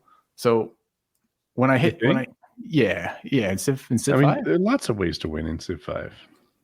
The higher the difficulty, which is inevitably what your audience wants to see. Right. So God forbid, like I get some Battle Brothers pushback on this. God forbid you play anything except the highest difficulty on all of the settings for that, which is fine, except when the game isn't fucking balanced for that, right? When it becomes a lot of times games, when you put pressure on them of and sometimes you see this in single player, but a lot of times in multiplayer, but certainly single player, when you turn up the difficulty, if the difficulty gets really, really, really high, a lot of times what happens is the route to victory shrinks and shrinks and shrinks to a very, very straight path. And what is it? Super boring. In Civ, how do you? In Civ, it's population for science, small traditions, so you don't piss off a bunch of AI. Population for science. Science gets you to space. Space is your cheapest victory, quickest victory to get out of there. That's the basic summary for that. So, okay. So yeah. You don't want to grind against the AI in a never-ending war forever. No, especially when the AI has stacked production. Like they have a bunch of cheater bonuses, right? Their stuff costs less. It's not as impactful. They start ahead. You're always behind to begin with. That's part of the difficulty, I guess. Yeah. So players is more interesting because you start on flat foot. You start on a flat footing with everybody. So now what? And especially like free for alls. These free for alls. Filthy. He's a streamer. Yeah, that's certainly a part of it. So how do you set up a game where like I'm not playing optimally? If I'm playing single player, I play differently when I play multiplayer. Multiplayer is a lot about surviving the stupidity of the people around me, or at least So, which was funny because Kyle and I played a game one time, and Civ. I streamed this, right, and I think there was a bunch of PKA fans in there, and it was like, and like my audience is like, oh, Kyle's just getting away with like having everyone attack you, and you're like acting like he's friendly with you, and I'm like, I know this is happening, but I can't do anything about it. If 4 people are stupid enough to throw their game into attacking me and he's going to sit back and win on that, all I can do is I can attempt to make them see the light. They don't see the light. I'm fucked. So be it. I'll spend them off and kill them. You're never going to convince them that like, dude, I know you've put everything into those catapults, but it's not worth it. Yeah. It's like what you really mean is like, you should quit. You should quit. You fucked up. Yeah. So... yeah, but I do think about that a lot, Woody. And this last year has been really a shitty year for me, streaming wise. So like it's been in my head a lot about what do you do with that? What do you do with the highs of streaming? What do you do with the lows of streaming? And there's not a clean answer, right? You can buffer it a little bit. You can. It's like everything else in life. You build a support network of other things. So you don't put all of your personality and all of your life into that, because if that's your only dimension that matters to you, you're fucked when that tanks, right? If that has a dip, all your ego goes with that. All your personality construct goes with that, right? So true. Also, I mean, if it's anything like my Twitch, they're naturally draining, right? They're just there. Like when I play games, they try to trick me. They try to get me to read things that would get you in trouble for reading out loud. And you just do that all night, every night, 6 hours, a couple times a week. And after a while, you're like, nah. That's not my experience, funnily. And again, I wonder if this is the channel culture. Like, you run, in addition to your Twitch, you do PKA, and PKA has some of that element of it, right? Like I barely do Twitch, but yeah. Well, sorry, but to put it in perspective, that's not your only thing that you're on the internet for. And there's a different culture that comes along with the PKA stuff. You read the PKA Reddit, it seems like the PKA Reddit really doesn't like PKA very much. By and large. So, I don't think they do. I don't know. Yeah, which is a weird thing from a viewer base. But for my channel, it's like fine. Yeah, I think so. I bet if I went to the Joe Rogan subreddit, they'd rip him right now too. But I don't want that shit. And I don't have to take it. I'm in a fucking dictatorship. Like I literally can ban people for no reason whatsoever, except I don't want them there. That's a pretty powerful tool for shaping the people you're interacting with. Right? Ban Filthy for being here. And it would drain the shit out of you for sure. If every interaction is some guy trying to be a dick to you, fuck yeah, it's draining. That's miserable long term, right? Like, I made the internet kind of read only for me. Well, in things that are about me. Sorry, I don't understand. Read only? Yeah. Oh, I'm sorry. This is a computer science file system thing. You read, write, execute. So I guess I said it wrong. It's write only. I create content. That makes more sense. Yeah. But I don't. Why would read only help you? But yeah, it does. You're completely right. But I try to stay away from a lot of the things people say about me because you can't make it better. You can't improve it. You're not going to change the internet's mind. That's pretty rare. So just take it in small doses. Don't read it. I've been on this subreddit that's home gyms. Garage gym sucks. Like whoever's running the garage gym subreddit, you need me to come in and fucking take your keys away, bro, because your fucking subreddit blows. You're bad at your job. But the home gym subreddit, I look on there for inspiration. And maybe this lighting would be good, or this flooring, or there's instances where maybe there's a little bit of gap between the flooring and the wall, like the different things people do for that. I've been looking at. And then this one guy's like, almost done. What do you guys think? And I click it. And this motherfucker has like a warehouse. It's like he's legitimately got, I'm going to call it 3,000 fucking square feet of open of open space. What perfectly lit with industrial LEDs, and he has a different machine for every exercise. Forget adjusting anything. Everything is its own machine. It's one tiny step below a commercial gym that you would go and pay a membership. Did you see the owner? Not in that photo. I did not. Yeah, does he look like Jujimufu or Mark Zuckerberg? Yeah, you see that. So there's a lot of YouTubers who are into this. I don't remember people's names, but there's like a couple. The girls get, they're both fit. The girls got a big old fat ass, and the dude's nice. Are they kind of funny? And they're downstairs and they have wood on the walls. There's one part where I think he told her to do proper bench press or something, so she showed up in like a cocktail dress, like she wanted to dress properly for Jesus. and since she's like benching like in this like nice like I don't know like a bridesmaid type like fancy dress. Anyway, sounds hard. People like it really is. Yeah, and big ass. And so like I've noticed that people like that who are like that's their living, that's their YouTube channel or whatever, they'll have those kick-ass crazy gyms where they've got a big shed out back. Shed's the wrong building. They've got a facility in their backyard with like either peaked roofs or just flat like a regular gym, and they've got everything. And I don't think those companies really sponsor. Like I don't think Titan like hooks people up with free gear. It doesn't seem like that very much. I think maybe with I bet Coop gets a ton of free shit, but I bet that doesn't sprinkle down to everybody. I would tend to agree. I hear the buildings you described, like Jujimufu's building, right? Yeah. Now he is so good and so extreme. I'll just say it's better than mine. But if you were to take that, dial it back a bit, and give it shitty HVAC, I'd take my room instead. I value that fucking air conditioner as much as any other piece in the gym. Yeah, the first thing I'm going to do is insulate. I think this place has insulated garage doors, so I'm already a step ahead there. Yep. Do you have a place picked out already? I've already got the place. I'm moving very soon.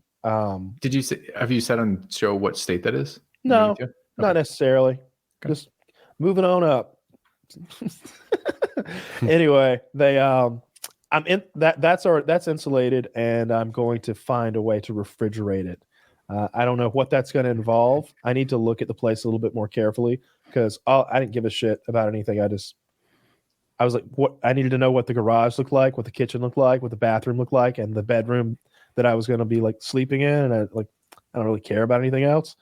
So it looks like it's going to be perfect, though. I just need to get it refrigerated. You've got some kind of crazy air conditioner, right? Like, what's that It's just a mini split. Yeah, they're pretty common now. You probably know what a mini split is. And little thing outside pops through the wall. It's maybe a high-end like window unit type thing, but it's installed in the wall, and it's great.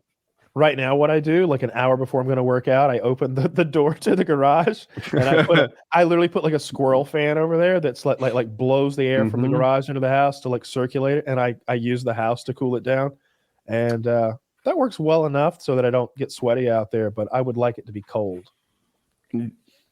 Yeah, people are like sometimes it's like, oh, I haven't showered yet today, and like, but you worked out, you must be gross. No, it was 67 degrees in my gym. I have a hard time working out without breaking a sweat. Well, you're working hard, perhaps. I'm just spending time in the gym. No, I'm looking forward to being able to buy the rest of my equipment because obviously I don't want to buy stuff and then have to move it. Dude, I do weird fucking hygiene stuff with this jujitsu. Like I'm like showering before going because I'm like good because you spend like about half my time is directly underneath someone, and maybe like a tenth of that time is like moves where they're like straddling my head. And I'm like, I don't want to be in the position where I've got like real fucking like I haven't bathed my balls in like 3 weeks and I've been doing a lot of sweating and I'm just like plopped down on this guy's head. It feels really rude. How many geese do you have? I have one. We're going to 2 soon though. So it's a lot of washing. We wash it once a week. We wash it on Friday, so that I go. Oh, you don't wash your gi between classes? Fuck no. Oh, kidding me? I wash my gi between every class. I don't watch gi. I bathe before going to jiu-jitsu. I don't watch the gi. So I did. So I thought currently it's white with blood marks all over it. It's ridiculous. so I don't think there's a way to wear a gi without feeling pretentious for me personally. Yeah, I don't like it either. But it's I don't know. It's like it'd be like if you were taking like cooking classes and you put one of them cartoon ass chef hats on. Like I've internalized it. Boyardee motherfucker on your head, and you're like.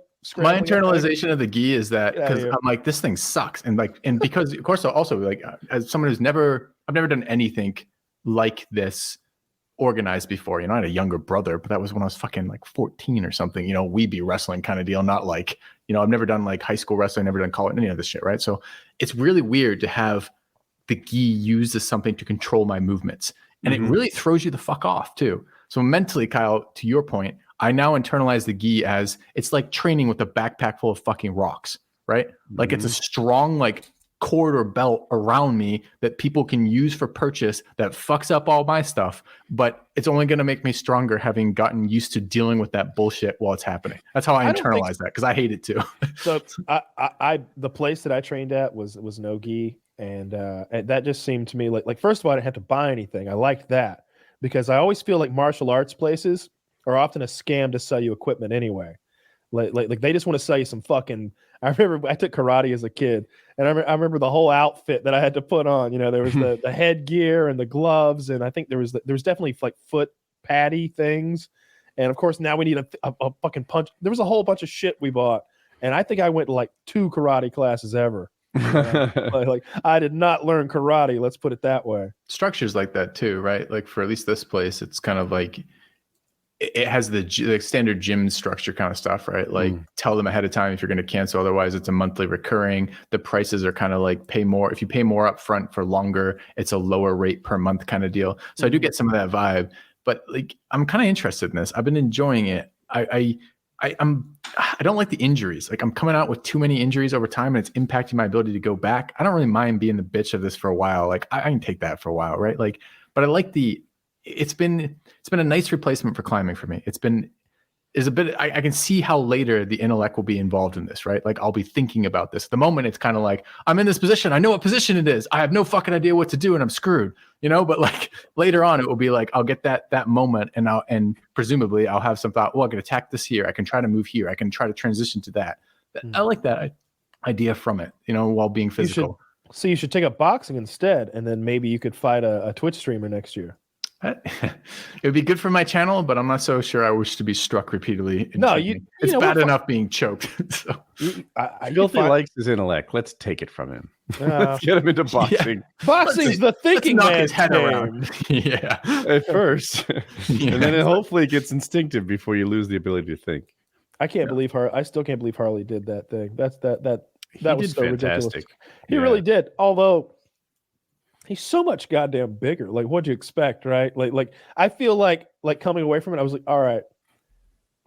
He managed to somehow like not make a negative of this at all. Like it's all positives, and he didn't look bad at all. You couldn't. It's real hard for someone who's not a boxer and not an athlete to be told to get shirtless in a ring and fight somebody. And then I like that he called out Dr. Disrespect. Now he's calling him Dr.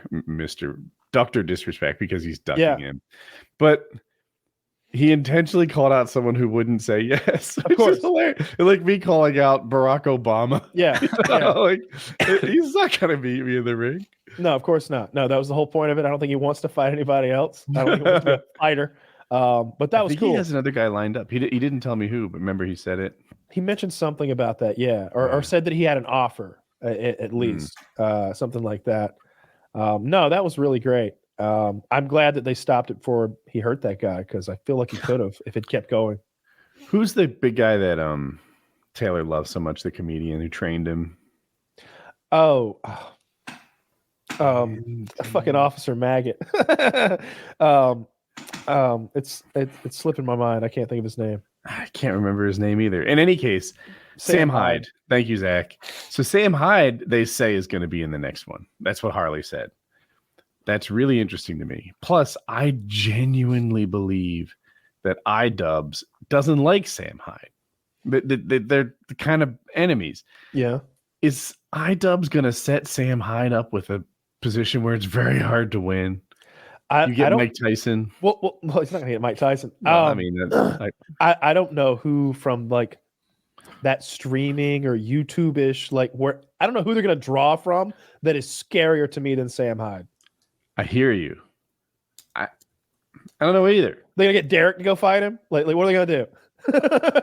Derek be scarier, and Derek's big too, right? Derek's like 6'5". Derek's so scary. Derek versus Sam Hyde. God, I'd pay for that. Yeah, I'd buy that pay-per-view. Yeah. Let's get on that. I'm sure Derek will be totally natty for this. Derek would not at all get back to his old routine. Oh, man. Come in there I'll come in on so much EPO. He'd have his like genius podcasting friends put together some crazy cocktail They've got Derek's entire blood supply in a centrifuge somewhere. It's being hyper oxygenated. Just jumping jacks. Never wears out. He's Lance sleeping on kidney level dialysis. Doping for this. Yeah, no, that's the only person that would pop into my mind that's even like I wouldn't consider it the same community by any means, but like a gigantic strong person. Because man, Sam is so big and scary. Yes. Yeah. And crazy too. Like I think that's part of it. That like he seems like he likes to hurt people or at least likes to box. Yeah. And I don't know. You phrased it well because that's I was thinking of as Derek's weakness. He's really not crazy. He's not insane at all. He's kind of rational. I bet right now he's like, would you guys just stop talking? I don't want to fight anyone. Like I am making $1 trillion a year on Gorilla Mine. You think that I want to get into a ring? Yeah. Speaking of that, pick up your lock and load over on Gorilla Mine. Okay. Big sale. With 10% probably. I mean, it's a bargain at any price. People are saying that. That's true. How's the feedback? You getting testimonials? Milky. The feedback is very, very positive and oftentimes hilarious. The feedback's great. We didn't need those samples, but we appreciate them nonetheless. But they'll get right to the lab. The lab is Taylor, I believe. They tasted awful. Oh God. No, apparently it's really catching on. I went to a sex shop the other day and I saw their bullshit pills and I just kept thinking like, I wish we were in here. I know it's not like there's not a lot of money to be made on that shelf in that sex shop, but like there's a bit of like legitimacy that I would feel like I've made it. If my pills were over there on the shelf right next to the poppers and the butt plugs, I would like that. And Kyle, you haven't had much of any sort of career before this, right? Like that would really be a benchmark in your life. Yeah, this would be it. This would be a high point for me. Point. Yeah. I already told my dad about the cum pills. I don't think I told him I was in the jizz biz per se. I tell everyone I'm in the cum pill biz. I tell them I'm a jizz biz mogul. It's what I end it with. I tell them actually. I've told this story a lot. How you did it. It ends with you are in the presence of a jizz biz mogul. Yeah, I'm a pre-cum pioneer. We're getting after it over here. We're very cutting edge stuff. Anyone who like it, it's great on so many levels. For one thing, we made the label just silly enough that it makes a good gag gift. So like even if you're not literally trying to make your loads bigger, if you just think it's a funny like gift to give your dad, it is. So I see a lot of people buying them like that, especially at Christmas. People will buy like 15 bottles and send them to everybody. But a lot of people are just like blown away by the fact that they come so much now that it's shocking and funny. And, I find it to be mentally addictive, like the internet, right? It's not literally addictive, but like the idea of just shooting regular person loads is not cool to me. No. Like, I wouldn't want to be demoted. I wouldn't feel like an American. It's still sold out. Zach, when does it get back on the shelves? Don't want to blow sold out. What was the wait? We're sold out of lock and load. Yeah. Can I ask what was that run? What is this selling out like? There was like one bottle that says, what is this? What is? It was a 20,000 bottle run. 20,000 bottles of that sold out. Well, That's the first incredible run was 10,000 bottles and it sold out too. So that we did 20,000 next time around. They say end of May it'll come back, so it should be any day. My God, you get a sense of it from that, don't you? That's Well, hilarious. We're the Jizz Biz, boys, so stock up while you can. We're the top of the Jizz Biz. Which will be at the end of May. No, it's a fantastic product. I tell everybody, like in my personal life, I'm like, this stuff works. Like it actually does. And no, you can't have any. I don't know how to give you a code. Harley, I don't know. I don't know how to facilitate that. I probably should, but I didn't say I was good at the Jizz Biz. I just said I was in it. I mean, every guest should be getting like a care package with like a bottle of pills. And I've been on this show how many fucking times now, and I haven't had a bottle of this yet. Nobody has it. We don't have any way of facilitating. Look, I'm gonna put that in next time. Chiz messages me, "Hey, Filthy, do you want to be on the show?" I'll be like, hold your hand out. You know what I mean? Like, if you want me to go any harder than that, then like you're asking for a lot. The plates are expired on my car. Like, are you kidding me? Like I have May 9th is my birthday. Look, Kyle, I would never have thought you were competent enough to do this. I will talk to Chiz next time. Chiz doesn't know how to get you lock and load. You got to talk to me. No, but I could be a pain in the ass next time he wants me on. I'm the ambassador of cum over here. Okay, I am the gateway. I could probably make it happen if you really do want some. The way to do that would be to like send an email. I was so angry as a Taylor. child. As a child masturbating, I was so fucking angry when I started coming. Like it was so much worse for cleanup than masturbating pre-cum. So I don't know. Like, is this an upgrade? It sounds kind of like a downgrade. Well, your Wait, orgasm you masturbated before you could orgasm? No, I get orgasm, but it was before that your body was old enough to produce ejaculate. I didn't know about this. I did as well. Yeah. And it was a fucking pain in the ass going towards making a mess before not going to making a mess. So I didn't mind. I was like, I'm a big boy now. Yeah, I didn't like it. I knew what it was, but didn't like it. And it was like at first it was like literally a drop of cum. Yeah. And then look at us today. Over 10 milliliters per load. That's right. Not over. It's literally 9.5 milliliters per load. You don't even understand. I know we're Americans, so that's not like reaching across the table, maybe. Right. So let me see if I've got a syringe handy anywhere. Yeah, I do. Of course, you have a syringe handy in arm's reach of the camera. Like, one of these full is 3 milliliters. We're talking about 3 times. 3 times this. Okay. Wow. That's quality load. It's an enormous load. Why would you want to do less than that? Have I ever told you? Do you know how I like? It's not even for sale. Do you know how I got the measurement, Filthy? No. So do I want to know? I masturbated into a condom. So the answer was no. And then I held the condom like this, and I stuck the syringe in, and I drew out the cum until I had 3 milliliters, and then I disposed of it because that's disgusting. Hopefully you did this on camera, and this is part of the promotional material. God, no. It seems like you could have come directly into a graduated cylinder. That's a live stream that I do, but that's not. and I drew out over 9 milliliters of semen, seminal fluid. And before that, I was much less. I believe we were talking about like less than half that or something like that. I've forgotten the exact numbers at it, but I really just remember the final product being overwhelming. And that was on prototype lock and load. That's not even disclaimers. Like you don't want to drown your partner the first time you go, they go down on you, right? Like it's we do a new partner. They're over your place and they're surprised, and then it keeps coming. We highly recommend, with the strongest of language, that you do not exceed the 9 pill per day dosage. Okay, it's very important. Very important. Seems like a balanced. Do not exceed 9 capsules in any 24-hour period. Don't do it. Don't do it. Okay. They're literally, really don't do it though. Don't do it. I don't. It doesn't help. 9 is good. 9 is where you want to be. That's a sweet spot right there. Mm-hmm. All right. Well, that's probably enough of that cum talk. Never enough. Call it filthy. Anything you want to pimp? Tell people about. Do you have any comp pills that you want to tell? I haven't got into that business yet. I'm still doing the gaming stuff. Maybe it transitions naturally. I don't know. I'm looking forward to it one way or the other. So how about filthy robot plugs? That's right. It'd be shaped like my fist, right? You could literally do that. Let me know if you want in. Yes.